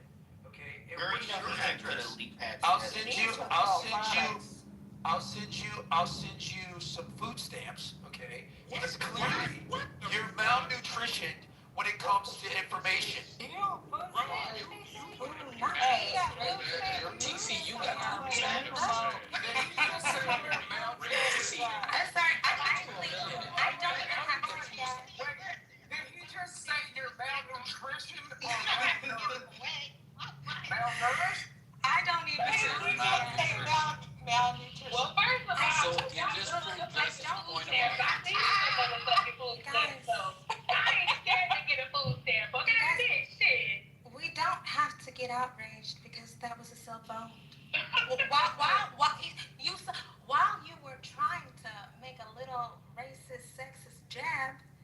You got the word wrong. Jab, here we go Just, again. just literally So- said so- that TTV mispronounced. You were trying to Yeah. prove to us, Listen, and trying to just prove because your you don't intellect credit to my us. vocabulary doesn't make me any less right. I'm sorry, like you guys can do this all day long. I'm not gonna acquiesce to your low thinking, your low level interpretations of what I'm saying. Person said you were Spell it. texting Wait, me. he just Why wants are you you- to why are to you- your why are point, you- hold on, guys. What? Kirby said something really great. To your point, so when it's a psych evaluation that somebody was taking to PC, that one action is not enough. There's about 7 differences in the all four. So that would even justify saying, oh yeah, it's a psych evaluation. So you're assuming that they didn't witness other Well, I don't know characteristics the that full might story, inform but them. all I've heard of was her. Right, but we just heard That's about all I that, heard. Was that she one thing. screaming? Was she agitated? Was she crying? Was she aggressive? Right, we don't know that. We don't know that. I'm just going by what someone told me. Right. That's what I'm saying. Like, how many times does that happen where there's not somebody to step in? And I would agree. Is it? I'm not in that field, so I don't know. Can you just ask somebody, why are you patting your head? You can't. Just like another example was somebody getting an MRI and they had like metal things in their brain, because we sometimes put, the little beads in our hair if you get your hair braided. So it's like, why would somebody do that? So I think those are, I don't think that's racist. Hurting? Are you okay? Is there something? Is your head hurting? Right. I mean, You're supposed to ask questions. Yeah, Right. You would absolutely. ask them before they gave them the MRI. We would ask them questions, and then also we would let them know, hey, before you get an MRI, please make sure that you're not wearing any metal. That includes underwire bras.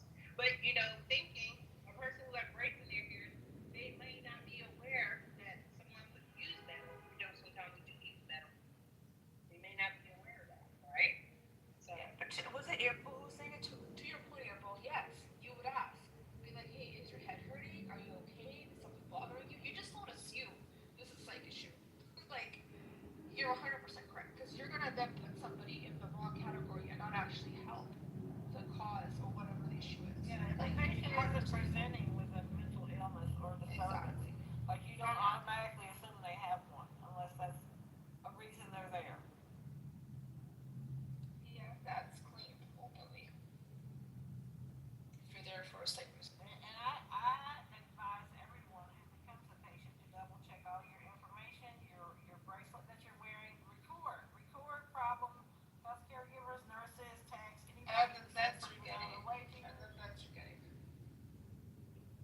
Well, I strongly suggest you have an advocate. You'll just have somebody with you at your appointments Oh, as yeah, well. definitely. For people Yeah. who don't, absolutely. For people who don't, you have your phone to record with. Yeah. Well, they should have seen how much we patted our head while we were waiting to get a perm. Yeah. Like, that ain't got nothing on that weed. You couldn't scratch it. Remember, you would be up there, pat, me. Shut up. Yeah, I Strongly echo. advise everybody to look at my PTR. Oh gosh, Ray. Let me get this out. I echo having an advocate. As many of you heard, I recently had to become a caregiver for my mother, and I think I shared one time I came on Clubhouse to vent because my mom, I witnessed a bias in real time. My mom had home care help, and the one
wait for a family member.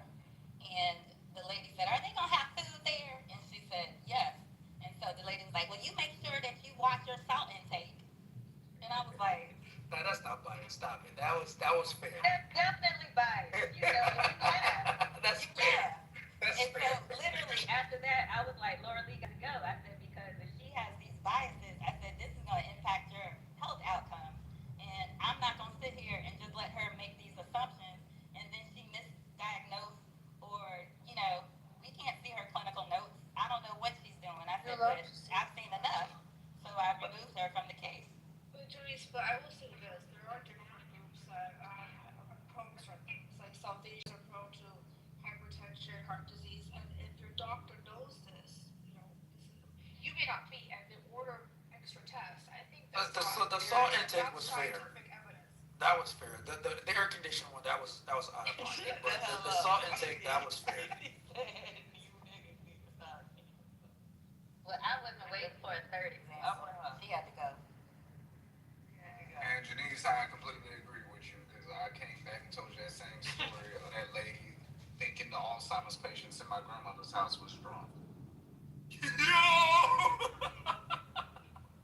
Child. Yo! What's funny, tick crawler? Because I can see somebody that's Alzheimer's being drunk. It's just an image that created in my head, a drunk Alzheimer's. Sorry, what did you just say? Wait, I'm sorry, how did you just pronounce? Alzheimer's. What? I swear he said old time. I thought he said old time. What's wrong with you, TC? Come on now. Alzheimer's? He said Alzheimer's. He said Alzheimer's. Yo, Ray, you out of pocket, dog. You out of pocket. That's how real. Recovery. My grandmother would just let them walk Hey, out. hey, look at this nigga's profile picture though, for real, bro. If you like it, I'm glad you like it. EC still hasn't apologized for wearing black socks and white sneakers. I'm just saying. The hell? Oh my God, I can't.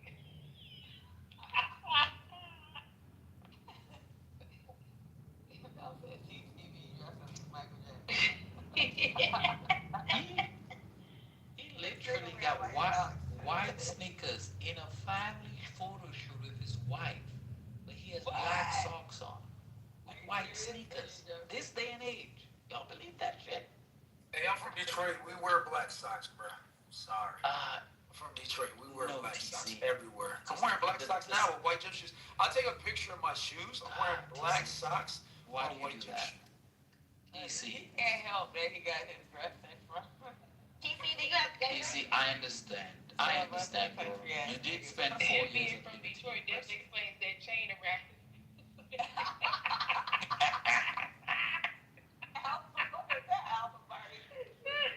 That's that big look. You lucky I ain't got my Cartiers on. So I have my Cartiers in my pocket.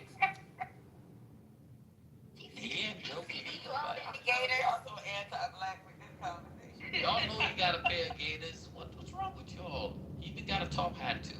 All coons do. Y'all stop it. You better go black dress like I ain't a chain on the waist patty in a long time. That's the 70s shit right there, girl. Hey, He got a pocket cloud. this is how I pulled her though. That's how I pulled her with the chain right there. You don't know what Detroit. I'm done. TC got a mail order bride. Y'all fucking with TC. You know, he ain't alright. Yeah, his wife's a pretty. He got a beautiful wife.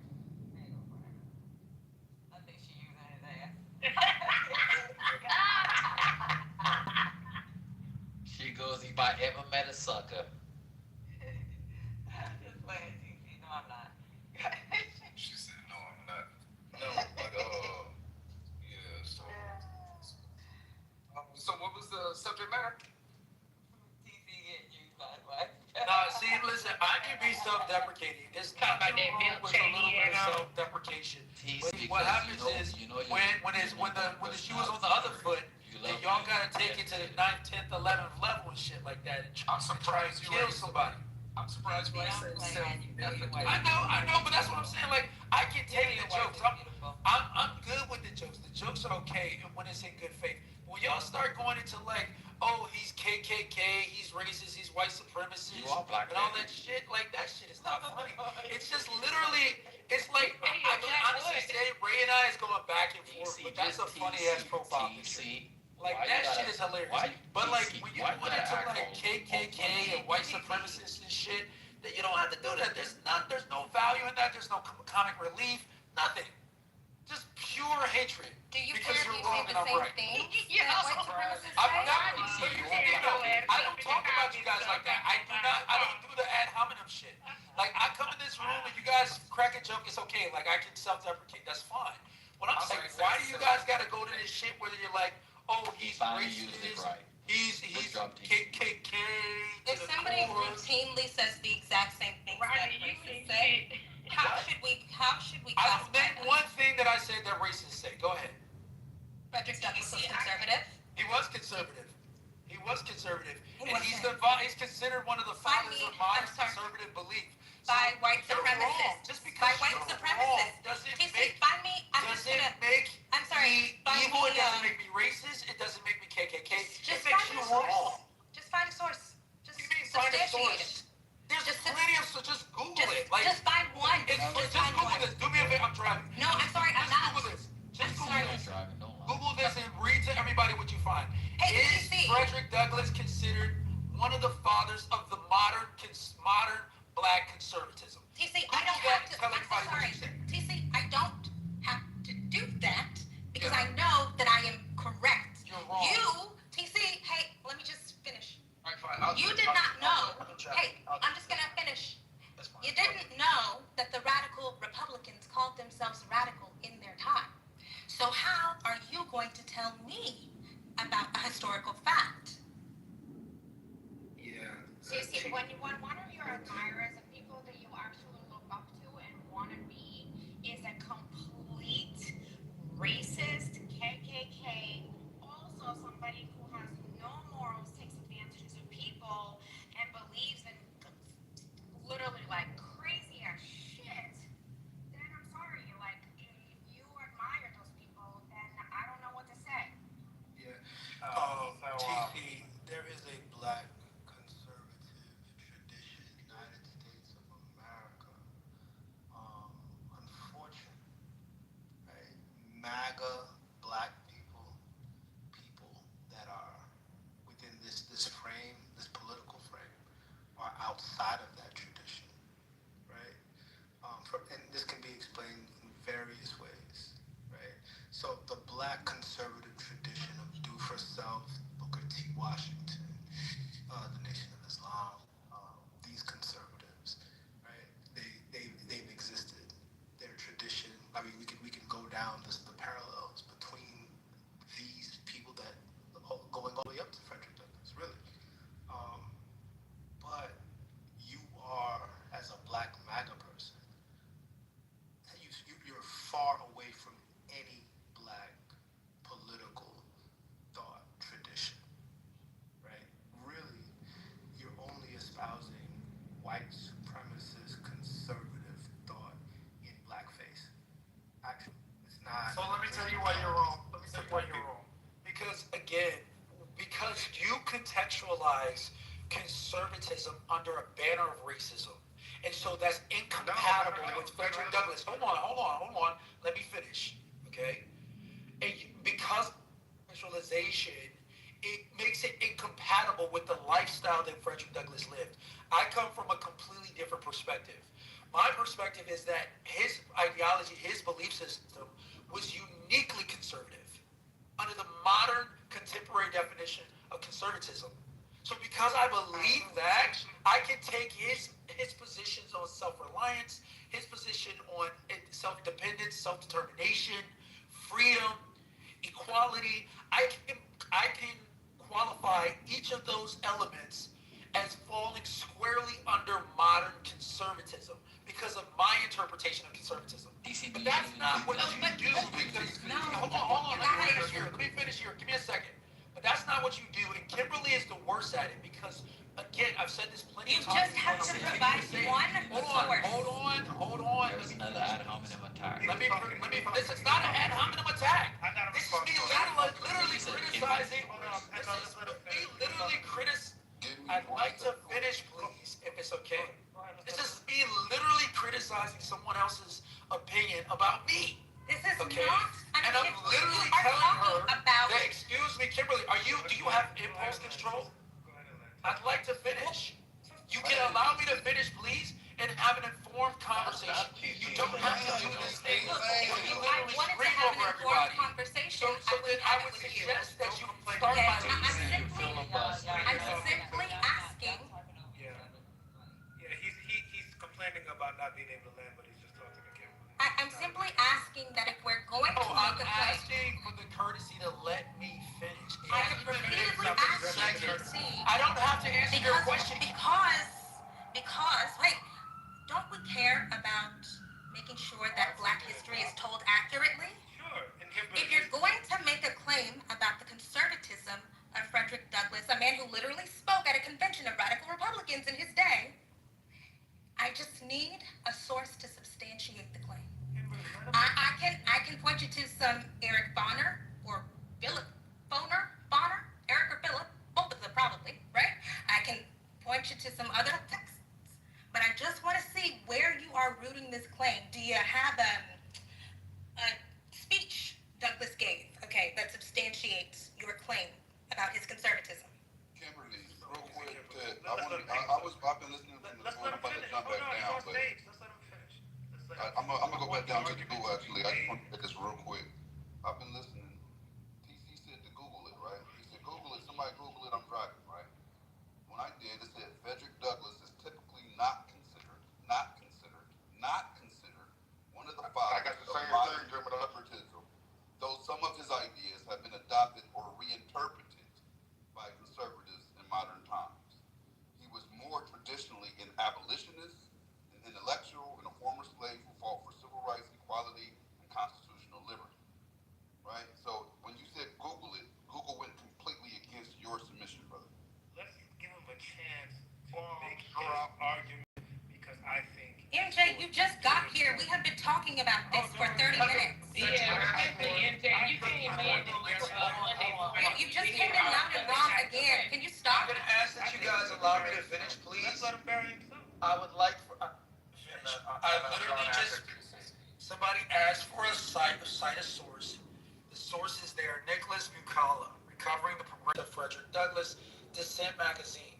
A number of scholars and public officials claim that Douglass' political philosophy lives on, and the ideas of contemporary conservatives. So even by somebody who doesn't credit my argument that he was a conservative, even he admits that modern political philosophers and philosophy credits Douglas' submissions as being contributing to contemporary conservatives. Did you make it and past this the is first somebody paragraph? excuse me, ma'am, respectfully. Drag it out. Excuse me. So you asked for a source. I provided you a source of somebody that does not agree with me. No. Even that person qualified my statement as the fact that he is considered by political philosophy as his theories living on in the ideas of contemporary conservatives. I have multiple sources here. I don't pull shit out of my ass just for the feel of it. Okay? I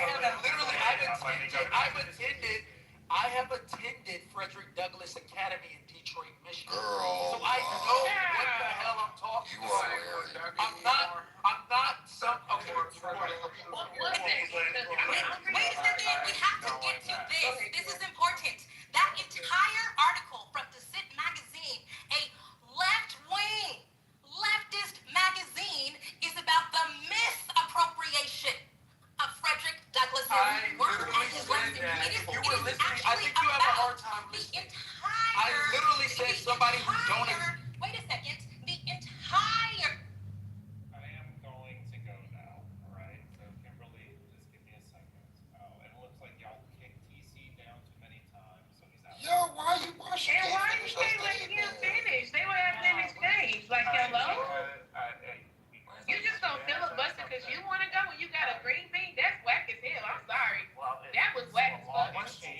Tim was responding. This ain't your room either. Like, that's wild as hell for you to do that. Conversation is circular. Is it going anywhere? It doesn't You matter. That's can't why just let her finish. everybody else was TC got to listening. talk. Just let her finish her statement. See, Take them down too much. yeah, but she was in the middle of talking. Let her just finish her statement. right there, bro. You gonna stay on stage. The entire piece I'm is going after about Kimberly.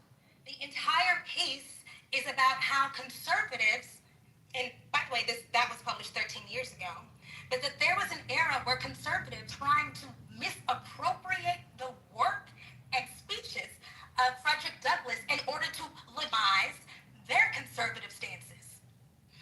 Actual real historians, Pulitzer Prize winning historians, noted historians, never described Frederick Douglass as conservative, because that would be insane. It would be crazy. Of prize winners, your ilk. That's getting what I'm saying. I don't agree with you.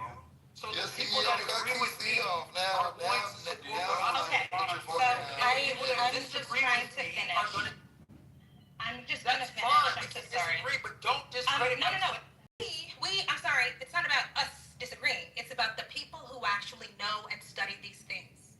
Okay? And it's not my ilk. I'm not a Pulitzer Prize winning historian, but value expertise.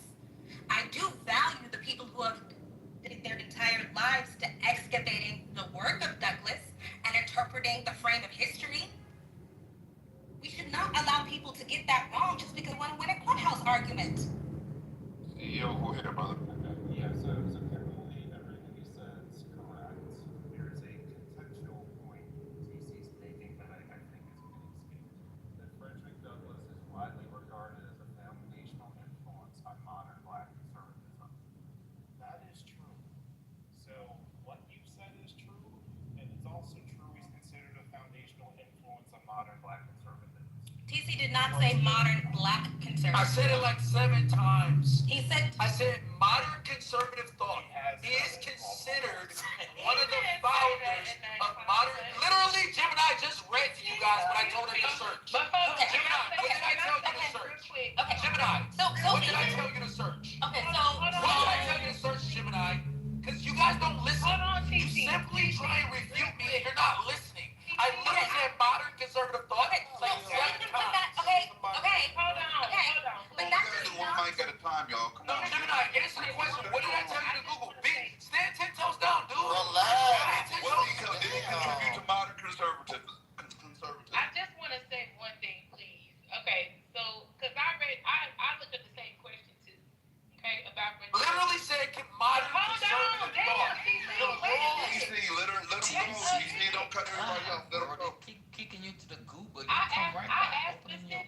I asked the question specifically. Was Frederick Douglass considered a conservative or could be considered a representative of modern conservatism? Right? That was my question. It says no, Douglass was not considered a conservative. He is widely seen as a radical civil rights advocate and pragmatist who fought for social and political equity. While some modern conservatives have attempted to claim his legacy by emphasizing aspects like individualism and self-reliance, they often overlook the revolutionary and confrontational nature of his work, which was rooted in demanding justice and confronting racial injustice rather than accepting the status quo like most conservatives at the time. Okay, Alpha, hold on. Let me respond to Alpha. Right before you do, if I can respond, right before you do, I just want to say this real quick, right? He called himself a radical Republican. That was what he called himself, right? I'm not disputing that. That's not up for dispute. I'm about to land and hand it right to you. I'm not going to be long at all. It says Douglass was a member of the 19th century Republican Party, which at the time was the progressive anti-slavery party in Lincoln. So there was nothing conservative about it. Go ahead. So the point that I'm making is that he's considered a thought leader when it comes to modern conservative thought. And Alpha Glam, the point that you're reading that, it puts at enmity the reality that everything that Douglass stood for, everything that he stood for is consistent with modern conservative thought.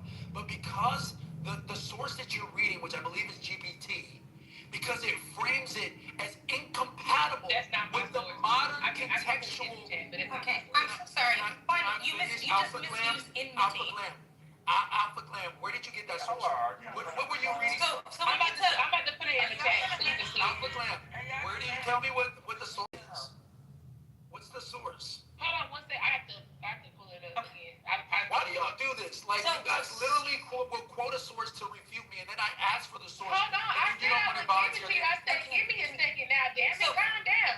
So again, like I said, it creates enmity. Thank God. So a major source of conflict between the beliefs and ideology of Frederick Douglass of modern conservatism is Frederick Douglass believed that the state owed Black Americans for the harm that it had done. Okay? He believed that it was the government's responsibility to offer formerly enslaved people repair for the injustices committed against that population. Conservatives are not in favor of that repair. That is why we see again and again them defanging all these programs that are used to address historic harms. That's about how we get the elimination of affirmative action. That's how we get the striking down of any opportunity for repair, including, we always mention the Black farmers. That's how we're about to get the striking down of the Voting Rights Act, which allows Black people to have a say in voting for those reparative programs. That is a huge, huge rupture. So I don't know how we're claiming this man if you don't agree with the idea that Black people deserve things because we have been harmed.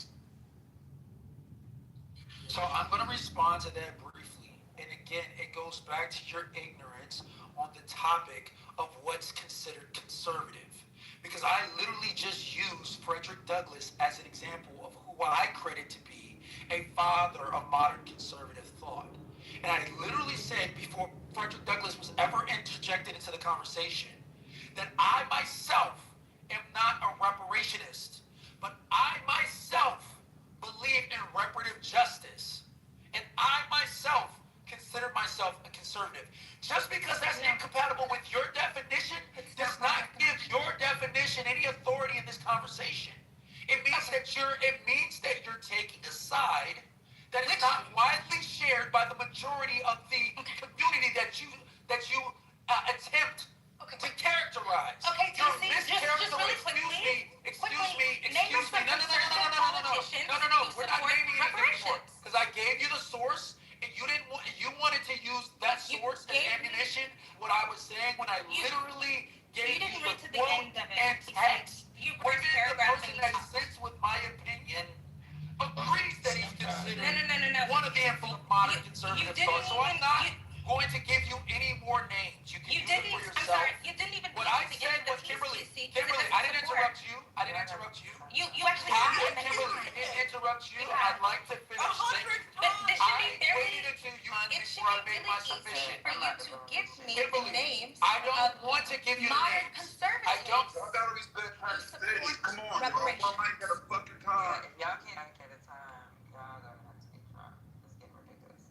Well, no offense, but one person keep filibustering their stage. I ain't gonna hold you.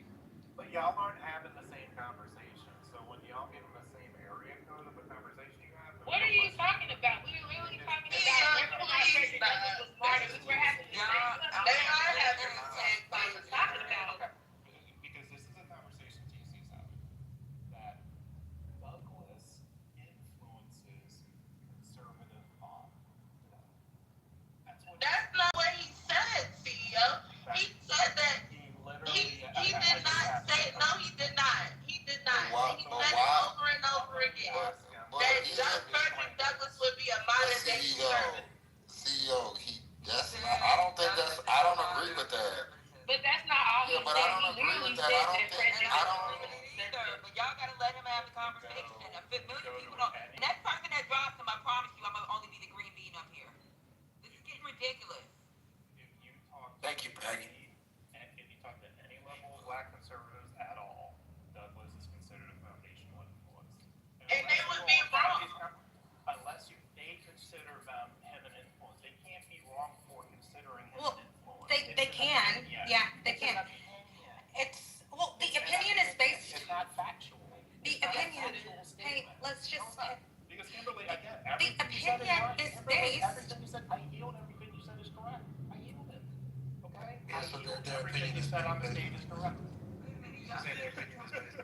I am saying. Would you consider, TC, would you consider small government to be a pillar of modern conservatism? Absolutely.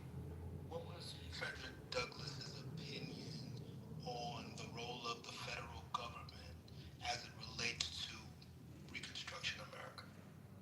Its primary job is to protect its citizens, right? And if the function of the federal government's primary job is to protect its citizens, it's going to do everything it can to make sure that the citizens' civil rights are protected. That's 100% in keeping with conservative position on the proper role of the federal government. He believed that it was their responsibility to intervene. He believed that it was the federal government's responsibility to intervene on behalf of the rights of formerly enslaved people, but not just to protect the citizens, to give them money, resources, to repay them for the labor that had been stolen from them. That is not small government. Have conservatives, modern conservatives, advocated for the federal government to step in or for states to handle issues as it relates to race in individual states, particularly in the South, DC? Modern conservative. Can you not hear me? He's on the phone? He's on the phone? I mean, even if you look at the whole reason why Frederick Douglass was called a radical, it was because like he wasn't accommodated. Like he wasn't trying to accommodate or appease white people. He argued that economic gains were meaningless without social and political liberty and rights. So he wasn't. I just don't see like where a lot of his principles stood on conservatism, and as well as it even what I read marks that a lot of people, even that may think that he represents modern conservatism, overlook a lot of his radicalism. That is why some of them might think that. So yeah, it's an opinion, but it's a misinformed opinion about it. So anybody who is familiar with the history of like Black conservative thought understands the kinds of contortions that they make to associate themselves with Frederick Douglass. But it does not hold, especially when we talk about the relationship between the federal government and the states. Somebody like a Frederick Douglass believed that it was on the federal government to intervene at the local level, at the state level, because the states were not holding up their ends of the bargain regarding not only protecting the civil rights, the citizenship rights of formerly enslaved people, but also for ensuring that those people could live and thrive where they lived. If we're talking about big government, that pretty much sums it up. That's the definition of big government. I think the foundational points that we would align with are self-reliance and personal responsibility, belief in the Constitution, and the moral and religious values. So those are going to be considered foundational to Black conservatism. So where does public policy come in there? I'm not sure Right. how much of a case you can make from that. Right. I mean, other than like those are guiding values for how you use some public policy, but specifically cherry picking what he's done, probably not.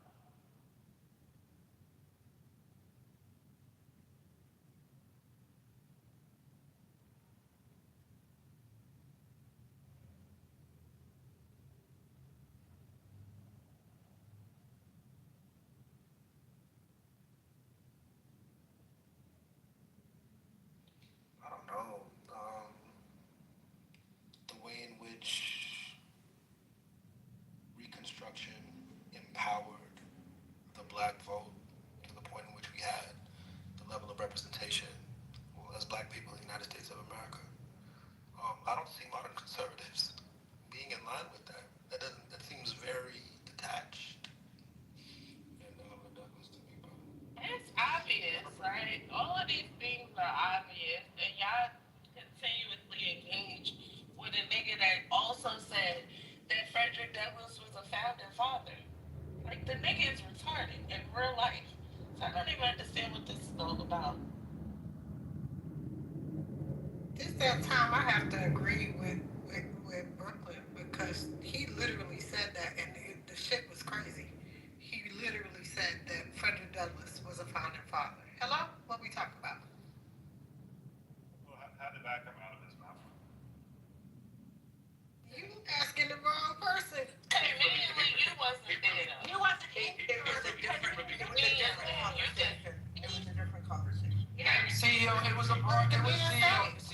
part of the same conversation where I was trafficking crack and Krispy Kreme. What? Wait, you was trafficking donuts and you didn't give me none. You should own that story. I could get you a book deal off. Yeah, I know, bro. I'm working on it, bro. I'm working on it right now. I got an advance coming. I'll just say, He did say that, and then he changed it and said that he considered him a founding father. That's when he likes to play games with words and shit. And then that's exactly. It's the word. But that's what he said. He said he is a founding. and that's when Barney Bop and we started singing and doing the cha-cha slide. So let me just say this. CEO and MJ, even though I don't agree with what they said, I do think they were able to make an argument, at least. They said Frederick Douglass believed or advocated for this. Conservatives now, black conservatives now, believe and argue for the same thing. X equals Frederick Douglass, X equals conservative, X is the same variable. They can make an argument on a very basic level. And that's something I wish TC would actually do. I think you're confusing me with somebody else. But yeah, I think there's a huge gap in, particularly as it relates to the size of government and the role of government. Frederick Douglass and modern conservatives. Well, that's a good question, MJ. It was very straightforward. I don't know what she's talking about. There was no ambiguity in what I said. I literally said that Douglas. You had a position like that advocated strongly for, but you didn't make the argument about that. You see, you repeatedly said that he was conservative. Excuse me. He is conservative. He is conservative. He is conservative. Make the argument. Like you guys aren't hearing me. Like you guys don't hear. Well, he's not allowed anymore, so it's creating subterfuge. You guys are literally creating subterfuge. Douglas is conservative. Point blank period. You saying it a bunch of times. But can you explain the reasons that go into you thinking I literally said it 5 times. He believed in self-determination. He believed in limited government. He believed in self-protection. those are the arguments that you were fed, but you can't make them on your own. Excuse me. No. Those weren't the arguments I was fed. That is the bedrock foundational principles of modern conservatism. There's no abolitionist. There's no abolition. Hold on. There's no abolitionist that could advocate for limited government. Because you need government to remove people from slavery. So like you're not. You keep calling people wits and half-wits, but you can't pronounce still words. don't You don't know understand what limited government is. And I just you don't told know you the that proper role of government in the life of every clearly citizen. you I don't. said its The job is to government, protect the the government civilian by citizens its nature. and protect the land rights. That's what I said. You're not gonna talk over me. So you keep saying these things about he's a conservative and screaming at us. That doesn't change the fact that by today's standards, he is not. He just isn't.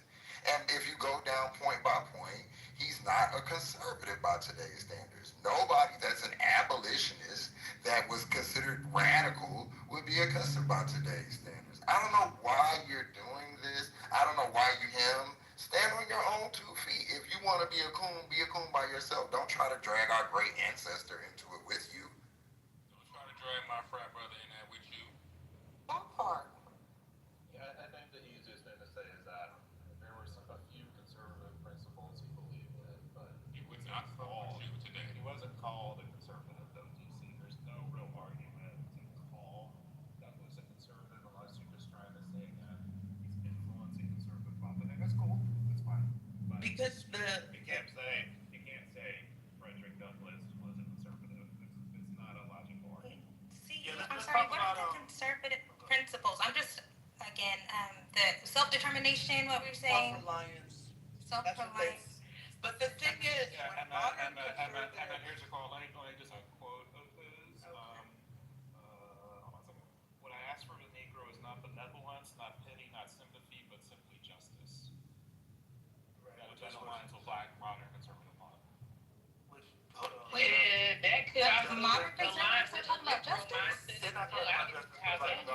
That doesn't speak to conservatism at all. That speaks to the Thank you for that, CEO. Yes, justice is a major tenet of modern conservative thought. Which modern conservative is advocating for justice for Black Americans who's happened historically in America? Are you kidding me? Winston Earl Sears. I'm not kidding you. Winston Earl Sears, who was a giant of modern conservatism, literally running for governor in the state of Virginia, is advocating for justice for his first citizens. Are you kidding me? Justice is the rallying cry for conservatives in America. Donald Trump ran on justice. Donald Trump ran on the rule of law. Donald Trump ran on making sure that the justice system is not weaponized against innocent civilians. So again, because you guys created characterization, you're having a problem with interpretation. You don't understand the difference between facts and interpretation. Your interpretation is not facts, Kimberly. That's where you're wrong. You get it wrong every time. Your interpretation of prejudice being a conservative. That's your interpretation of prejudice. All right, a man's rights rest in three boxes. One was the cartridge box. That's the conservative. Just asking Do a you question. like? Have you ever heard any Frederick Douglass quotes? Because it did sound conservative. But you making a broad stroke statement. Justice for who? Because I haven't heard who this justice was for. Who is the Howard conceding to nothing without demand doesn't sound like conservative. That sounds more radical and left. So we can go to 1886, Southern barbarism. We talked about where justice is denied. Look at Frederick Douglass' position after emancipation. What's the role of... In 1880, Southern barbarism, where justice is denied, where poverty is enforced, where it prevails, and where any one class is made to feel that society is an organized conspiracy to oppress, rob, and degrade them, neither persons nor property will be safe. Does that sound like modern conservatism? Nope. No. Yeah, Why is TC still being dropped? The issue with the issue with the argument is that when Y'all need to give him the control. Can I fucking speak, please? It'll be short. When modern conservatives talk about self-reliance, the thing is we don't need social reform, we don't need programs, you don't need any assistance from the state, rely on yourself. When Frederick talked about self-reliance, that wasn't the context. It didn't mean no social reform, no social assistance. That's the fucking difference. So you have self-reliance, but it's out of two completely different contexts.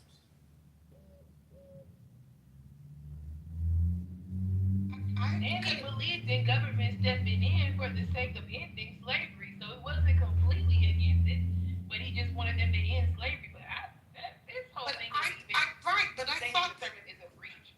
I thought Frederick Douglass was trying to fight for reform on all levels, so there would be a level playing field for Black people post. So I'm confused on all of this. I'm confused on this because that's not conservatism. I'm lost in these conversations. Conservatism, but also Douglas saying encourage self-reliance to Black Americans in the years and decades post-enslavement is a completely different thing. We're talking about a population that has been degraded and marginalized. We're talking about attempts to boost collective racial self-esteem. Like these are people who are really forging their own paths because they have no other choice. There is going to be a measure of this is a completely new terrain, but it's okay. We are going to conquer this new terrain. That makes sense. Self-reliance in today's context is kick Black people and poor people and women off of Medicaid and SNAP. That's my point. You have an absurd definition for modern conservative thought. You don't understand modern conservative thought. That's your problem. Okay, well, make an argument and tell me why I don't. Modern conservative thought believes that self-determination, independence, limited government, family values are wholly consistent with the virtues of the American founding. We believe that these truths to be self-evident, that all men are created equal. Equality is not equity. Equality is equality of opportunity. Oh my God. Equality is equality of opportunity, not equality of outcome. You are dumbing bitches on this ass. This nigga says we believe these things to be self-evident. Shut your box-head ass the fuck up. TC, No, I'm can you sorry. repeat yourself? You gotta get roasted for that. I can't believe you said that pussy ass on such a form. I'm sorry. You're whack. On the screen. You're whack. That shit was hilarious. We believe these things to be self-evident. Shut your whole ass up, nigga. TC's mad now. TC, repeat yourself. Equity is not. TC, what did you say? Come on now. Equity Say it is again. not equality, is crazy. He's saying things. TC, say what you said. He didn't say that. I didn't mean it like that. Oh my God. I wish the replays was on. Damn. TC, could you do us a favor and say what you just said? You heard what I said. You guys started screaming. No, I didn't. I said equality is not equity. They're two completely different things. You don't think that Okay. with those two words are So when I said equality, thank you. I am talking I'm about. gonna make a soundbite out of that shit. Thank you. Yeah, that's fine. I want to make a soundbite. So equality and equity are two different things. We credit equality is equal access to opportunity. You consider equality as equity. Everybody outcome. But because you have a different definition of equality than I do, doesn't make my definition any less valid.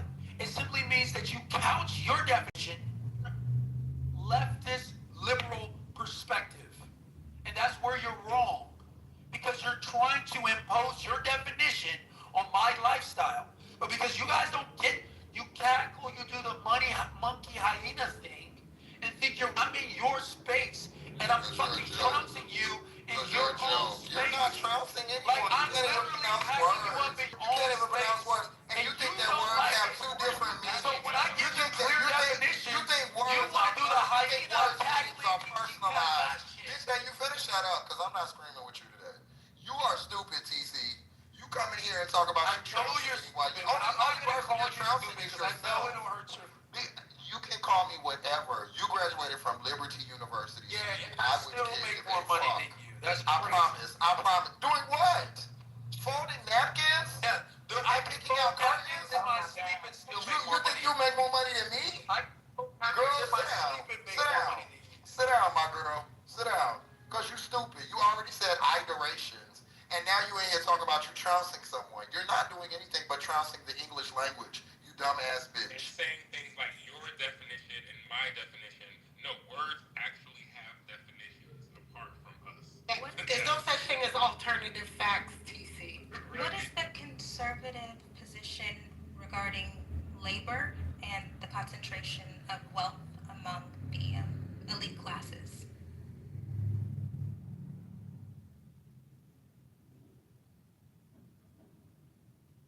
Because Douglas said that the concentration of wealth in the United States among a few was a fundamental threat to democracy.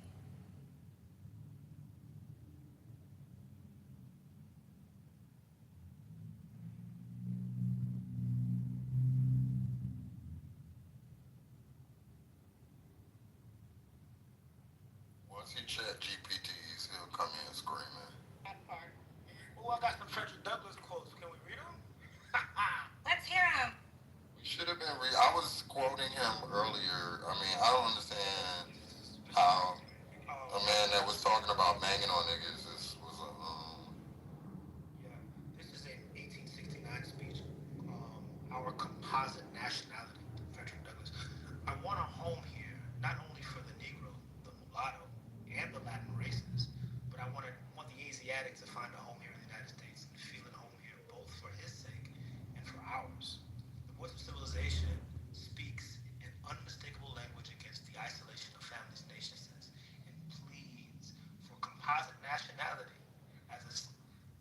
highest progress.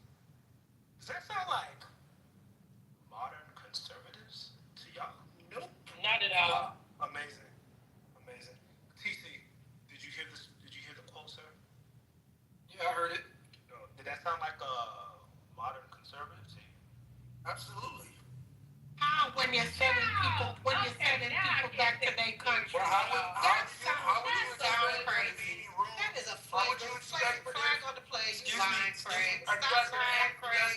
You are lying. Oh, I think it's ignorant hour because Rez is here. So let's go ahead. Here we go with the insults. That keeps throwing the insults. I could care less. Literally asked questions. Still smarter than you. I still make more money than you. I could care. You make more me. I make way more money than you, sir. What other lies can I read? I make more money than you, but You make more money than me. Yeah. I do. And I get a retirement check, sir. I'm semi-retired. You own more property than I do. I sure You have more employees than I do. You've visited more countries than I have. You own more cars than I do. How many I don't have any. I don't have more money. Let's go. Keep going. Hold on, y'all. Hold on. Wait. Time out. Because wait, CEO, please. He literally said she makes more money than I do. TC, you talk so much on Clubhouse.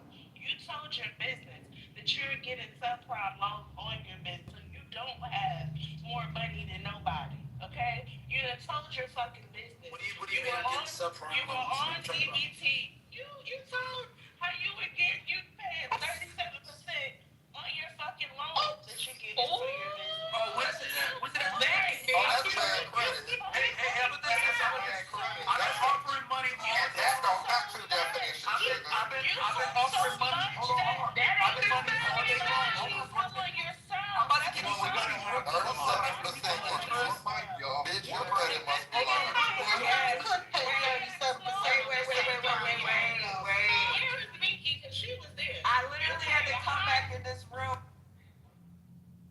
Wait, yes, this is how bad it was, y'all. TC was in a room. Yeah, no, wait. I'm gonna give her money. Hold on. Who wants No. Hush, If we she gotta can get get this the down. clip, if she can get the clip of me saying that Listen, I paid 30% on loans, she gets $500. No, you said credit.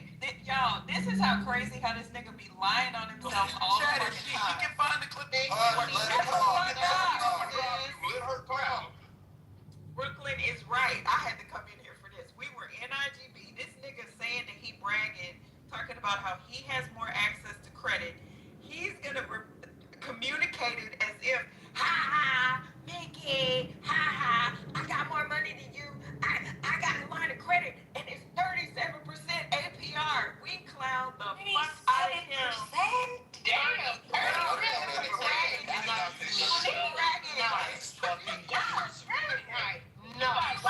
Bragging. And we were like, TC, I even did this. I said, TC, I'm not even gonna clown you right now. I was like, let me talk to you as a financial professional. That is horrible. That is that is predatory. You should never do that. That's not a good thing. And then he tried to come back and say, and then y'all, I got tears coming out of my eyes, Brooklyn. He got one of those little emails, you know, like all the emails that we get that say, hey, You're approved. Alpha.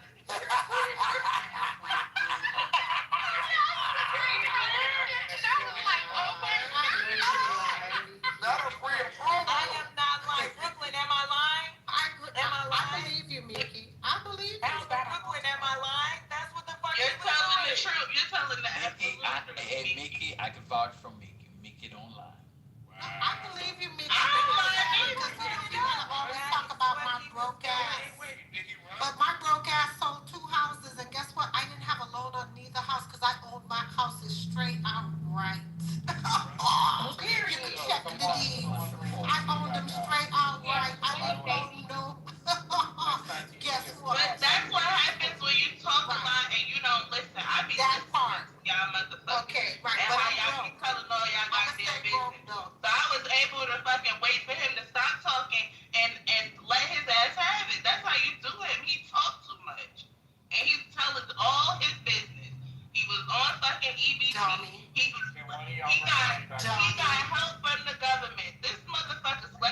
you'll never get a subprime loan for 37%.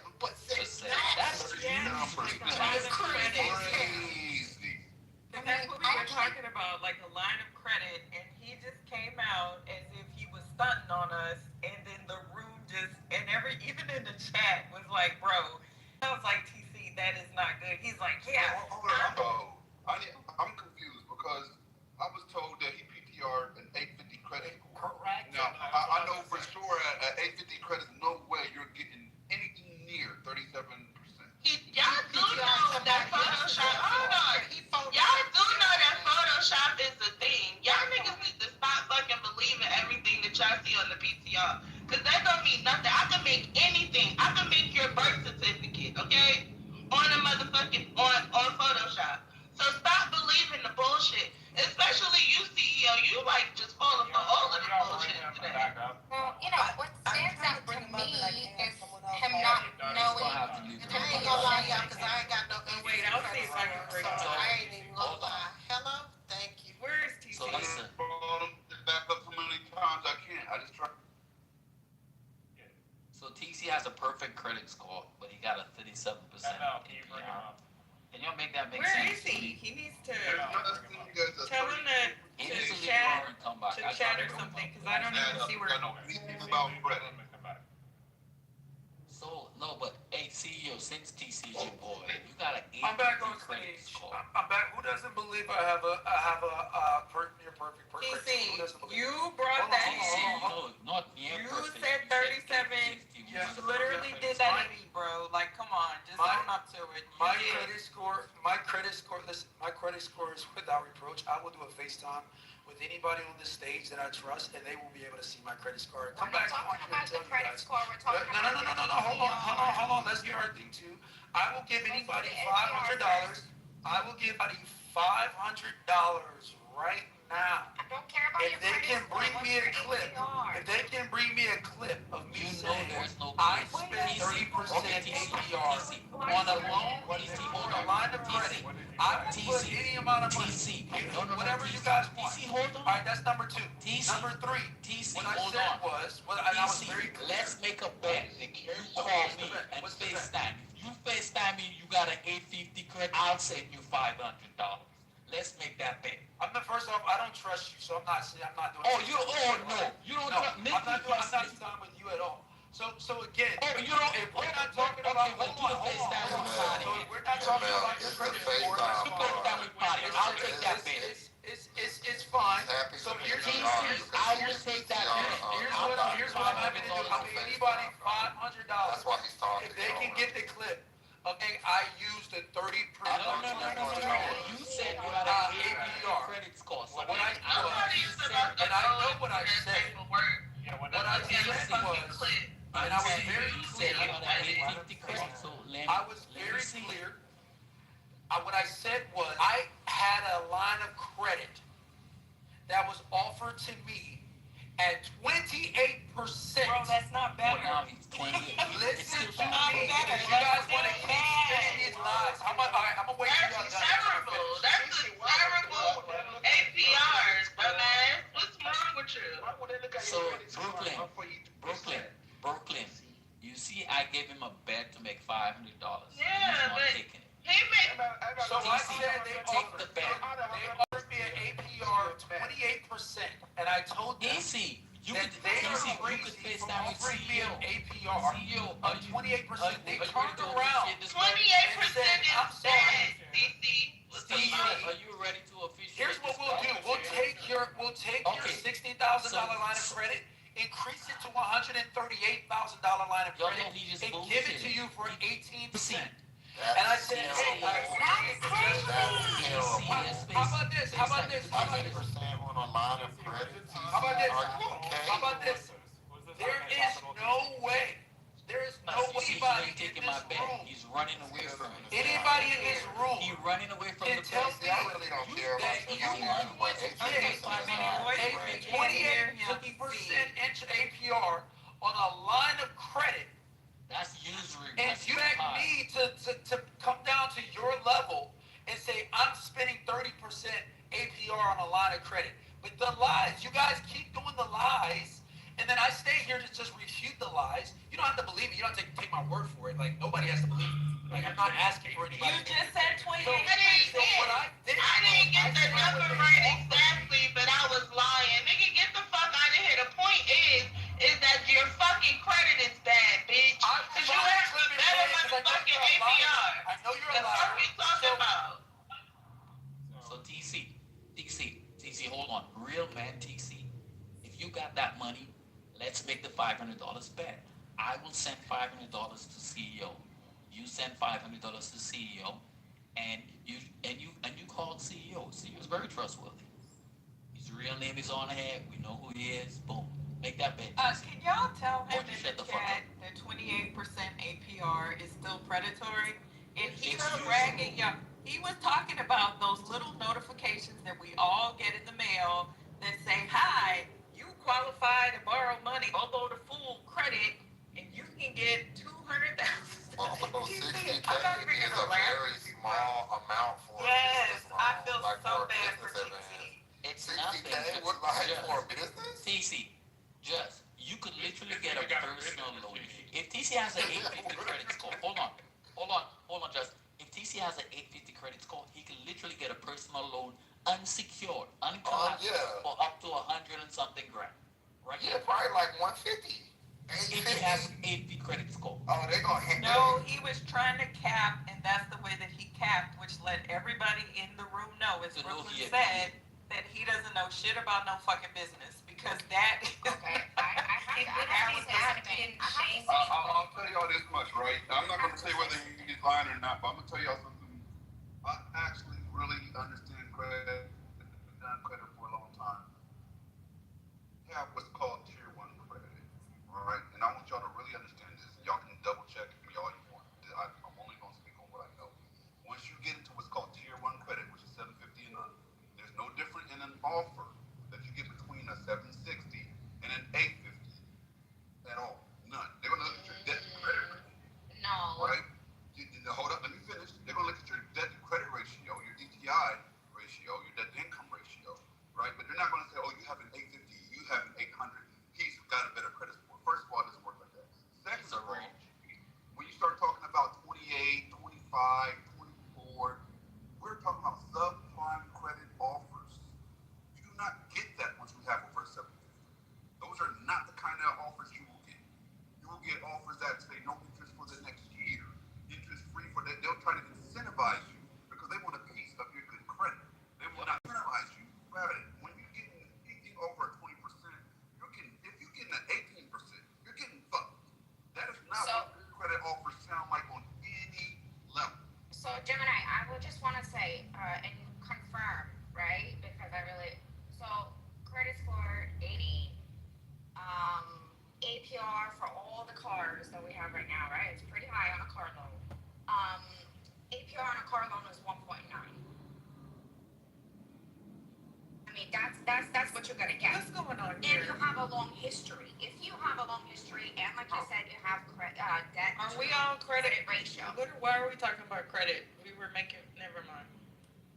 Let's Yo, he did not get a real offer. He tried to. You guys trying to Just to recap, he tried to cap in a room. No, he tried. Brooklyn was right. He tried to cap in a room, just like he did now, by correcting himself, saying that it was at 28%. It was just like those random emails that people get. And we tried to be nice to him, but then he doubled down on the foolishness, and then his ass got clowned. That's literally what the fuck happened. But anyway. So CEO, I need you to remind TC, I gave him a chance to win $500, and he didn't take the bet after talking all that shit. We didn't for a reason. But I do want y'all to do this, and I won't say anything else about credit, but look up tier 1 credit and what it fluctuates between. I'm pretty sure it's 750 to 850. And look at the offers. That's called excellent credit. It's 760 to 780. He tried to say it was business credit, which does not matter because there are all sorts of things to get loans. But there's different kinds of loans. I'm not, please, there's no reason to go into this. So he that said he was the getting point. off of his payday? He got called out. Like, we could tell that he was bullshitting, and he tried to pop out just like he did just now. I see what you're saying, Nikki. Gemini, now you've been in business for a while. You've never been approached by like On Deck, Fundbox, any of those alternatives. Yeah, everybody gets subprime offers. I don't brag about them though. Yeah, that's fair. But yeah, but they do exist based on credit score. So there is a category. Yeah, they buy and sell your information to a bunch of vendors, and some of them are subpar. So you're gonna get a bunch of offers. Just like for the people on the stage that got a mortgage, I'm sure y'all get the calls I get, where somebody's looking to do services to your home, or if you want to refinance your home, and you get those emails because they buy and sell your information once you're in a certain space, right? But still, that's not something you'll come on Clubhouse and brag about. That sounds like what he was bragging about. Clubhouse and brag about, hey, I got this 28% offer. Like, why would you do that if you understand credit? Okay.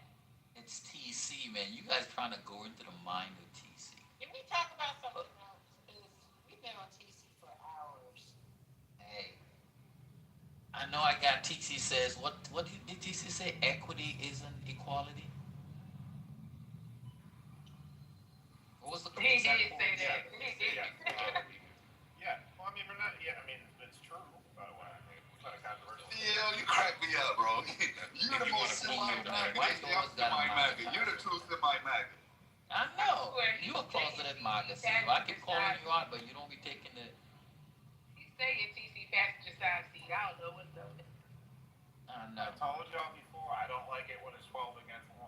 I go help them. Oh, so you receive a Oh my God!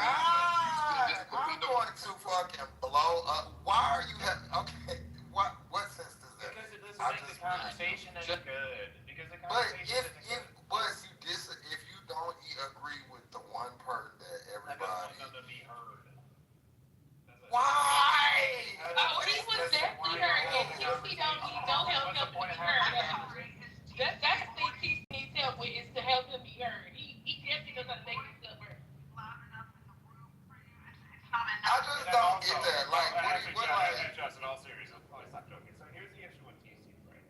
So he tries to say stuff, and he's not communicating it in the most effective way. So what I get frustrated with is when someone like Kimberly is just completely destroying him.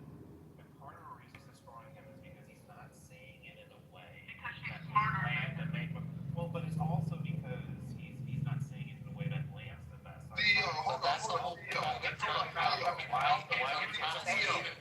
So he can say it so that y'all can get the point. So that CEO, hold up, You bro. don't do that for nobody else. CEO, if he presents himself. Talking over each other. Like, this is getting ridiculous.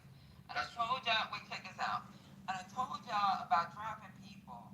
Y'all keep playing with me. I don't know if y'all think just because you got a green bean, you gonna do what the fuck you want to do. This ain't it, bro.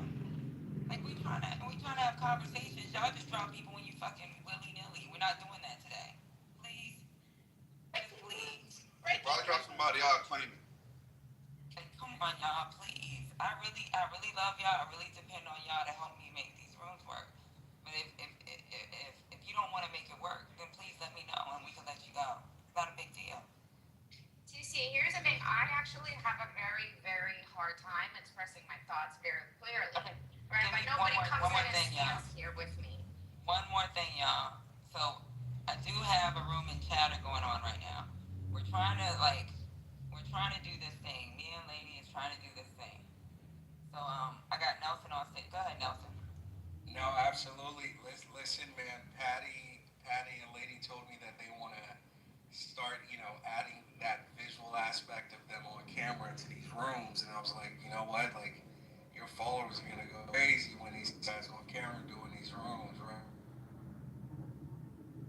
Correct. There is a politically correct room live on Chatter right now. Same title, same topic. Yes, they're jumping on camera. Yes, it's two beautiful ladies, and it's gonna be crazy. The link is up top. Feel free to go ahead and click that link right now as they continue the conversation over there. I believe TC and Lady are already on that stage kicking it off. So ladies and gentlemen, hit the link up top, hit the link up top, hit the link up top. The link is up top. Takes you directly to the room. Once again, hit the link up top. Takes you directly to the room. And yes, these beautiful ladies are going to be on camera. So hit the link up top, ladies and gentlemen. Politically correct. Patty. Nelson, real quick, Nelson, can you do us a favor and get rid of that pink ticket since you're promoting your platform on the stage? I appreciate that. My pink ticket? What is that? I don't even know what a pink ticket is. Join the house, please. Okay, bye.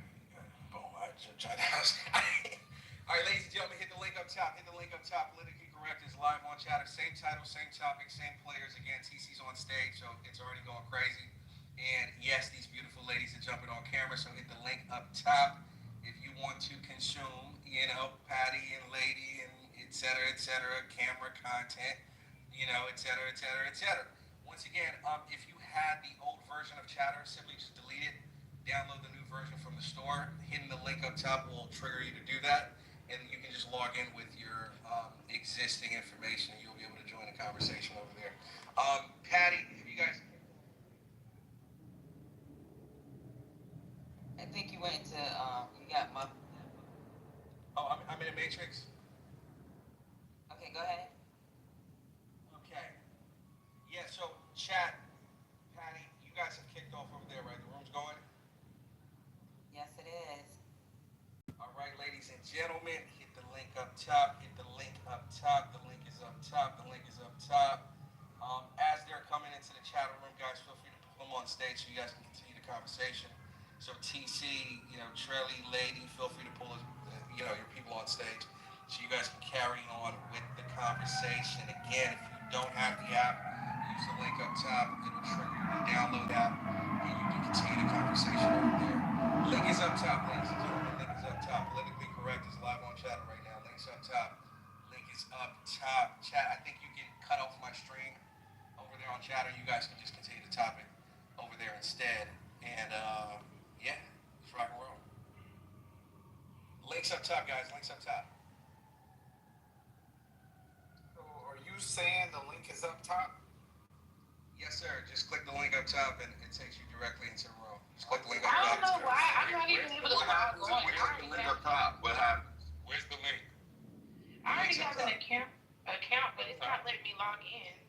So just delete the old app, Alpha, and just download the new app and you'll be good to go. Okay. What happens when you click the link up top? What happens? So is this one ending? It takes you to the politically correct room. They're live right now on Chatter. Is this room So essentially this room over there. The link is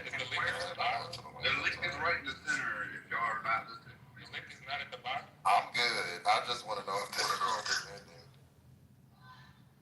The room is continuing, gentlemen. Well, I'll stay over here. I'm saying the room could ending on Clubhouse is the question. That's what we want to know. Correct. Okay, well, that's what you about to do. Absolutely. I'm not going over there, so y'all have a good evening. I'll open something over here. Yeah, thank you. Please ping me, thank you. Absolutely. Once again, ladies and gentlemen, the link's in the chat, and the link is on top, at the top of the room. If you guys want to continue the stuff.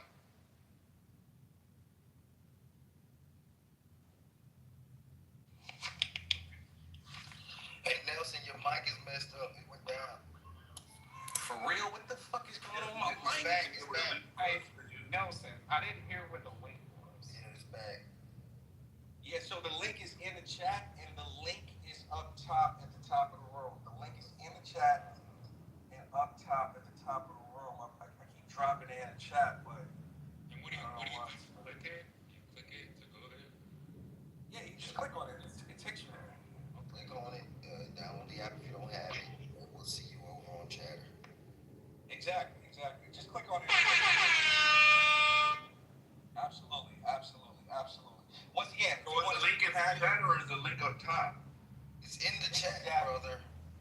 Oh, I thought you said it was up top. So now I gotta go. He may have misspoke, guys. You guys don't see the link? It's at the top, babe. It's at the top. It was. The one that says Internet Millionaires Daddy Trump took your food stamps. It's at the top. Alright, so we'll see y'all over there. All right, BT, jump over there. How are these ladies? Are you saying this is beautiful? Oh yeah, and the best part is you can go on high definition streaming and we can actually see them. That is a fact. And you can see them when they cuss your ass out as well. Now, I'm not asking for you ladies specifically, but what is y'all policy on, you know what I'm saying? Like, Bro, I'm not here to do all that. I'm just here to help. just asking, not for this room, but like if I go into a different chat room. Politically correct is the only room we want to talk about right now. Nelson, is it true that you got kicked off for twerking naked on Chatter? Who is that? And what No, that was the girl. That was Ayana. Ayana was twerking in her You know what? Listen, I'm gonna come in that room and we can talk about it, okay? We can talk about Dusty Millionaires today, so we can talk about it. I'm gonna meet you guys in that chat room, but for now, get your asses over there. Hit the link up top and move, okay? Hit the link up top and move. Politically Correct is live. Thank you for the fire emojis. I appreciate it. Once again, the link is up top, ladies and gentlemen. Let's go. Let's go. Let's go. The link is up top. Link is up top. I don't think I heard what you said the link was. Go in the chat. Man, Ray, hit that goddamn link, bro. Are you Stevie Wonder or something? You can't see the link, man. Take your glasses off. I am currently losing my vision. I don't think that's right. My vision is Fix getting your bad. goddamn vision, man. What is wrong with you? God damn. Hit the link up top, ladies and gentlemen. Hit the link up top, ladies and gentlemen. Politically correct. We're about to see Patty on camera. Lady on camera. Chat, mute your mic. We don't need to hear the stream. Just cut my stream over there and start the room. Start the room. Focus on the room. Focus on the room. We over here. We over here. We in the building. Once We again, in the chat, building. stop It's your boy Divine. What's going on? Bro, mute that man. I'm in here. I'm in the building. I'm in the building. Make sure y'all come over here, man, and drop some rockets. Chat. Already put on Patty with $70 in minutes, man. Get your ass over here, man. Come over to the future, man. Politically Correct on China is lit. Let me turn on my camera right now. Talk shit to y'all, man. Get your ass over here. Stop being stingy. Get over here. Bless Patty. She got the content. She got the streaming. I'm like on camera right now. You can't pay for this kind of shit. I love Patty. I room her community. Y'all need to come over here and stop acting funny style. I'm taking it back to we used to say funny style. Stop acting funny style and get the fuck over here on Chatter. It's lit. I'm on camera, driving through Brooklyn, talking shit with my Real Men Teach hoodie on. Make sure y'all check that out too, because Real Men do teach. That's it, Patty. Let's go, Patty. Let's fucking go. God damn. Chat, read your messages, by the way. Okay? Read your messages, all right?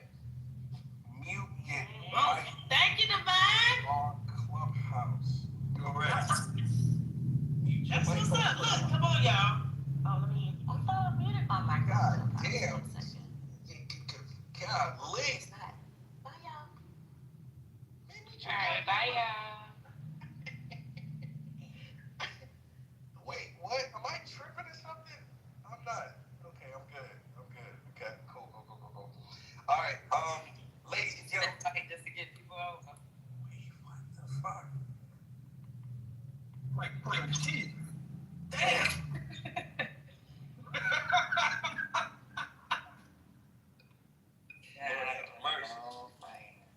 Once again, ladies and gentlemen, hit Hey, the link up top. Hit the link up top. Hit the link up top. There.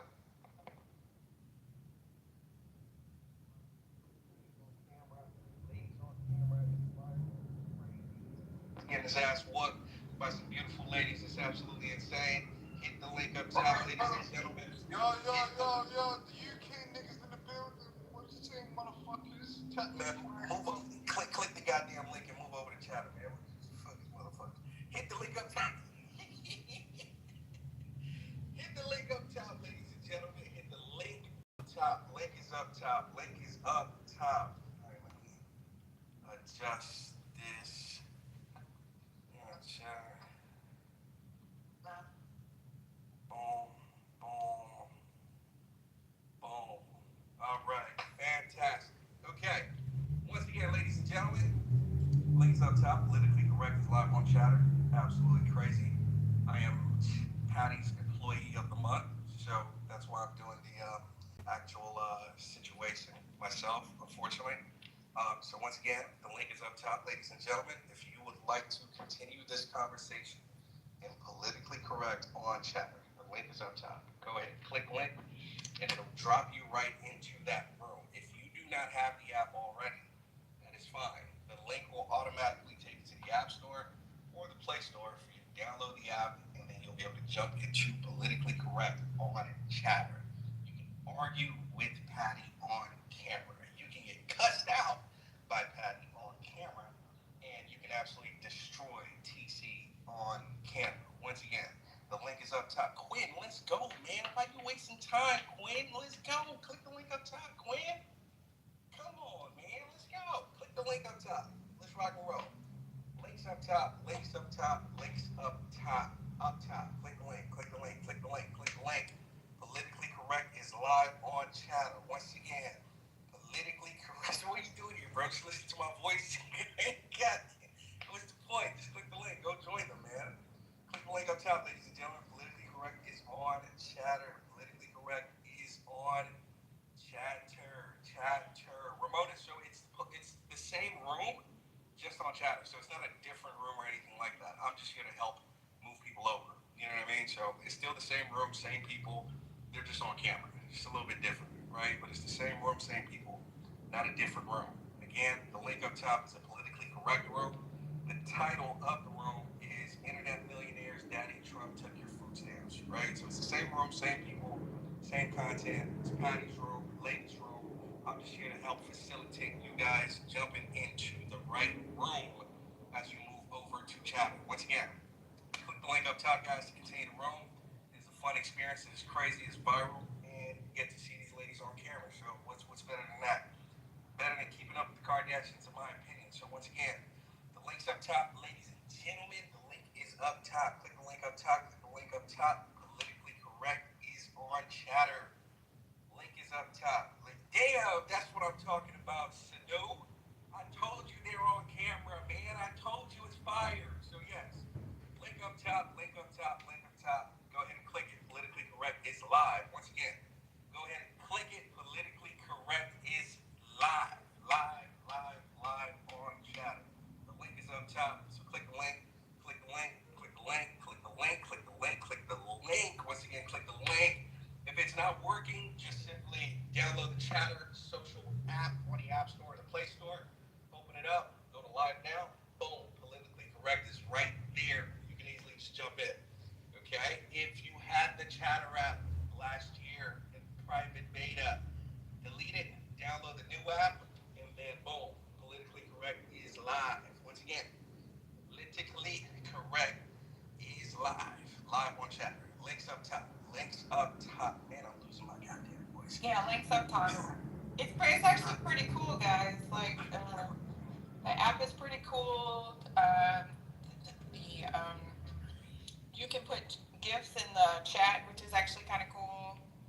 I think the coolest part, you can see Patty on camera. It's not better than that. You can see Patty on camera. Woohoo! Everything else is irrelevant. That's the best part. That's it right there. That's content. Link up top, ladies and gentlemen. The link's up top. This is work. Lord have mercy. Okay, so Sai, you have to delete the other one because that was the beta, and now it's like the regular one, right, Nelson? So delete it completely and then re-download it. Don't worry, I got it. Don't worry, I got it. Jump into the Miki. Go cuss some people out on chat. I got it. Oh my God. Okay, Go cuss some people out. I got this one. Okay. Bye. Quinn, you stubborn black man. Where is Quinn? I'm gonna get you, Quinn. You stubborn as shit, bro. Stubborn as a motherfucker, man. Jump in the goddamn room, bro. Keep the link up top and jump in the room. Okay? It's politically correct on chatter. It's viral. It's fire. Okay? You get to see these ladies on camera. And you get to hang out with the rest of the folks. It's already a bunch of people that are in that room right now from this room. So for those of you guys that are still here, just go ahead and click the link up top. It takes you over to the room on chatter to meet up with the rest of the people that were in this room to begin with, right? So again, hit the link up top, continue the conversation. It's absolutely fire, and go crazy, okay? So hit the link up top, link up top. Link is up top. Link is up top. Politically Correct on chatter. Link's up top. Man, I didn't even pay for this. This is work. I'm losing my goddamn breath at the same time. This is absolutely work, okay? So again, hit the link up top. Link up top. Link up top. Link is up top. Up top. Up top. Link's up top. Link is up top. Politically Correct is on chatter. Link. Bring up Mr. Larry. Mr. Larry. I'm gonna need you to help me say links up top for the next 20 minutes, man, because I'm losing my goddamn breath, bro. Help me out, guys. I got you. Link up top. Link is up top. Everybody click the link. Click the link. If you in the room, come on. I know you in the room. Y'all must be asleep. Come on, wake up, wake up. I know you got the AirPods in your ears, you got the earbuds. The phone is on the counter, wherever it's at. I need you to click the link. Welcome to Chatter. Click the link. Come on over to Chatter. Monetization is there. We got people on camera. We got live stream. What's up, Patty? We just made $90 in this room. See, look at there. Been there for 30 minutes. Boom. It's lit. Links up top, Larry. Let's talk about it. Y'all hit the link. Politically correct. Politically correct. Click the link. The link is up top. Link is up top. I see you, Rhombus, Frank, Son, Hannah, Georgia. We see you. In the goo. Wait a minute. ARI, you said it's not working. What's not working? If you had Chatter before, you need to delete that app. Delete the app and re-download it. Re-download it. When you say it's not working, you made a whole new account.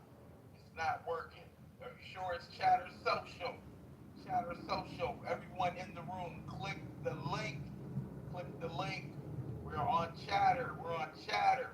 I see another person just left. Come on, y'all. Come on. Click the link. Click the link. Mel and Owen. Asai. Alo. I'm calling you out. Yo, Quinn, I still see you in the building. Somebody else just left. We appreciate it. There we go. There we go. Bitcoin. CC. CC. I see you down there, Moose. Click the link. Click the link. Politically correct. When you get over there, make sure you join the group. You can see everybody on camera. Relly, what's going on? What's going on? What's going on? What's on, Relly? There we go. Yep, click the link. Click the link. Click the link. We are on Chatter Social.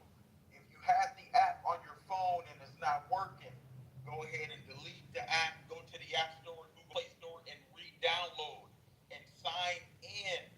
V2. We on Chatter. Chatter Social. You see that, ARI? You got to delete first. See Nelson's response. You got to delete first, then re-download. She said I did twice. Everyone else, click the link. George, I'm gonna start calling y'all out now. Don, Curtis, Owen, Mel, Cy, Quinn. I still see you in the building. Maybe you have another phone, but if you can click on the link, click on the link. Bitcoin, CC, Plum, Queen. I see you down there in the goo. Fish Belly. What up, Devon? I don't know if that's the same Devon from Chatter Social, but Devon, you already know. If it's a different Devon, we need you to click the link. Everybody click the link. Click the link up top. We are on Chatter. We are on Chatter. Link below. Politically correct. We are on Chatter Social. Live streaming, monetization, everything that you're looking for in an app. It is on Chatter Social. It's on Chatter Social. It's on Chatter Social. Lauren in the chat. But most importantly, you're looking for politically correct, and they are live on Chatter. Click the link up top. Link up top. Link up top. Link up top. Damn, she's monetizing like a motherfucker. What the hell is going on? Links up top, Mr. Larry. Let's go. Yep, we got a few more. I think they just got the phone on standby mode. Yvonne, we just saw you pop in the room. If you can click the link up top, we are on Chatter Social, politically correct. This very group, this room, politically correct. We are on Chatter Social. This room, we need everyone to click the link.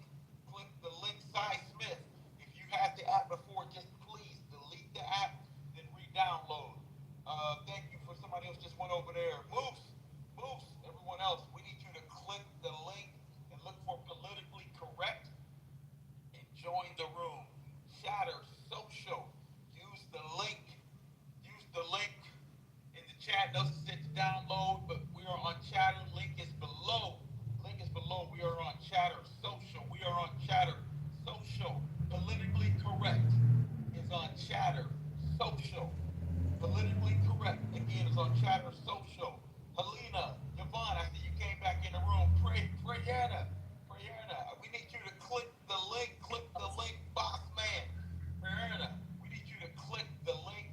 Politically correct is on Chatter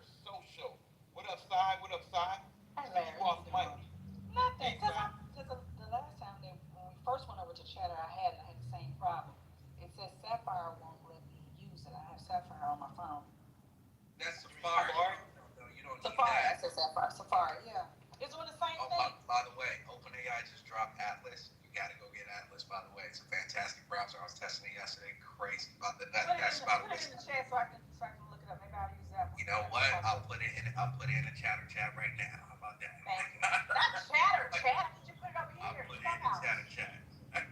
So here's what you gotta do. Let me tell you what you gotta do, right? Okay. So on your phone, go to the chatter app that you had from last year. Well, I did. You told me to delete it. And I already deleted it, so now it won't come back up. Okay, so now go to the App Store. Okay. Right? Search for Chatter Social. I got that, and it's just spinning. Cause I'm on Sapphire. I gotta go change my browser, I think. No, forget stuff. You don't need a browser. Go to the App Store. App Store Okay. or Play Store if you're on Android. Either or.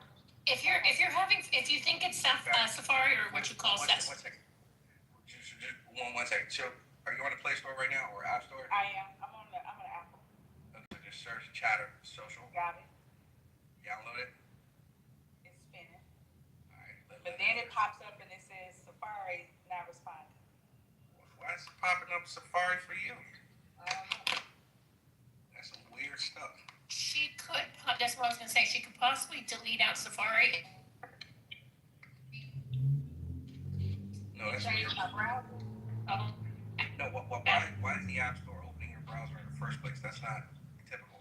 Hey, let me jump in here, Nelson. Hey, Sai, when you're looking for the app, are you looking for the app on Safari or are you going to the App Store? I went to the App Store. Okay, you did go to the App Store, yeah, because see, apps are not based off of browser. It's based off of connection. So maybe if you're on Wi-Fi, maybe you got, your Wi-Fi is slow. But yeah, that download of the app is going to be based on your Wi-Fi or cellular data. Or your cellular. Okay. I don't know why, but generally sometimes if you search for it on the browser,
if I might respond to that a little bit, I don't think we were talking about crime. I think we're talking about civility. But you brought up crime.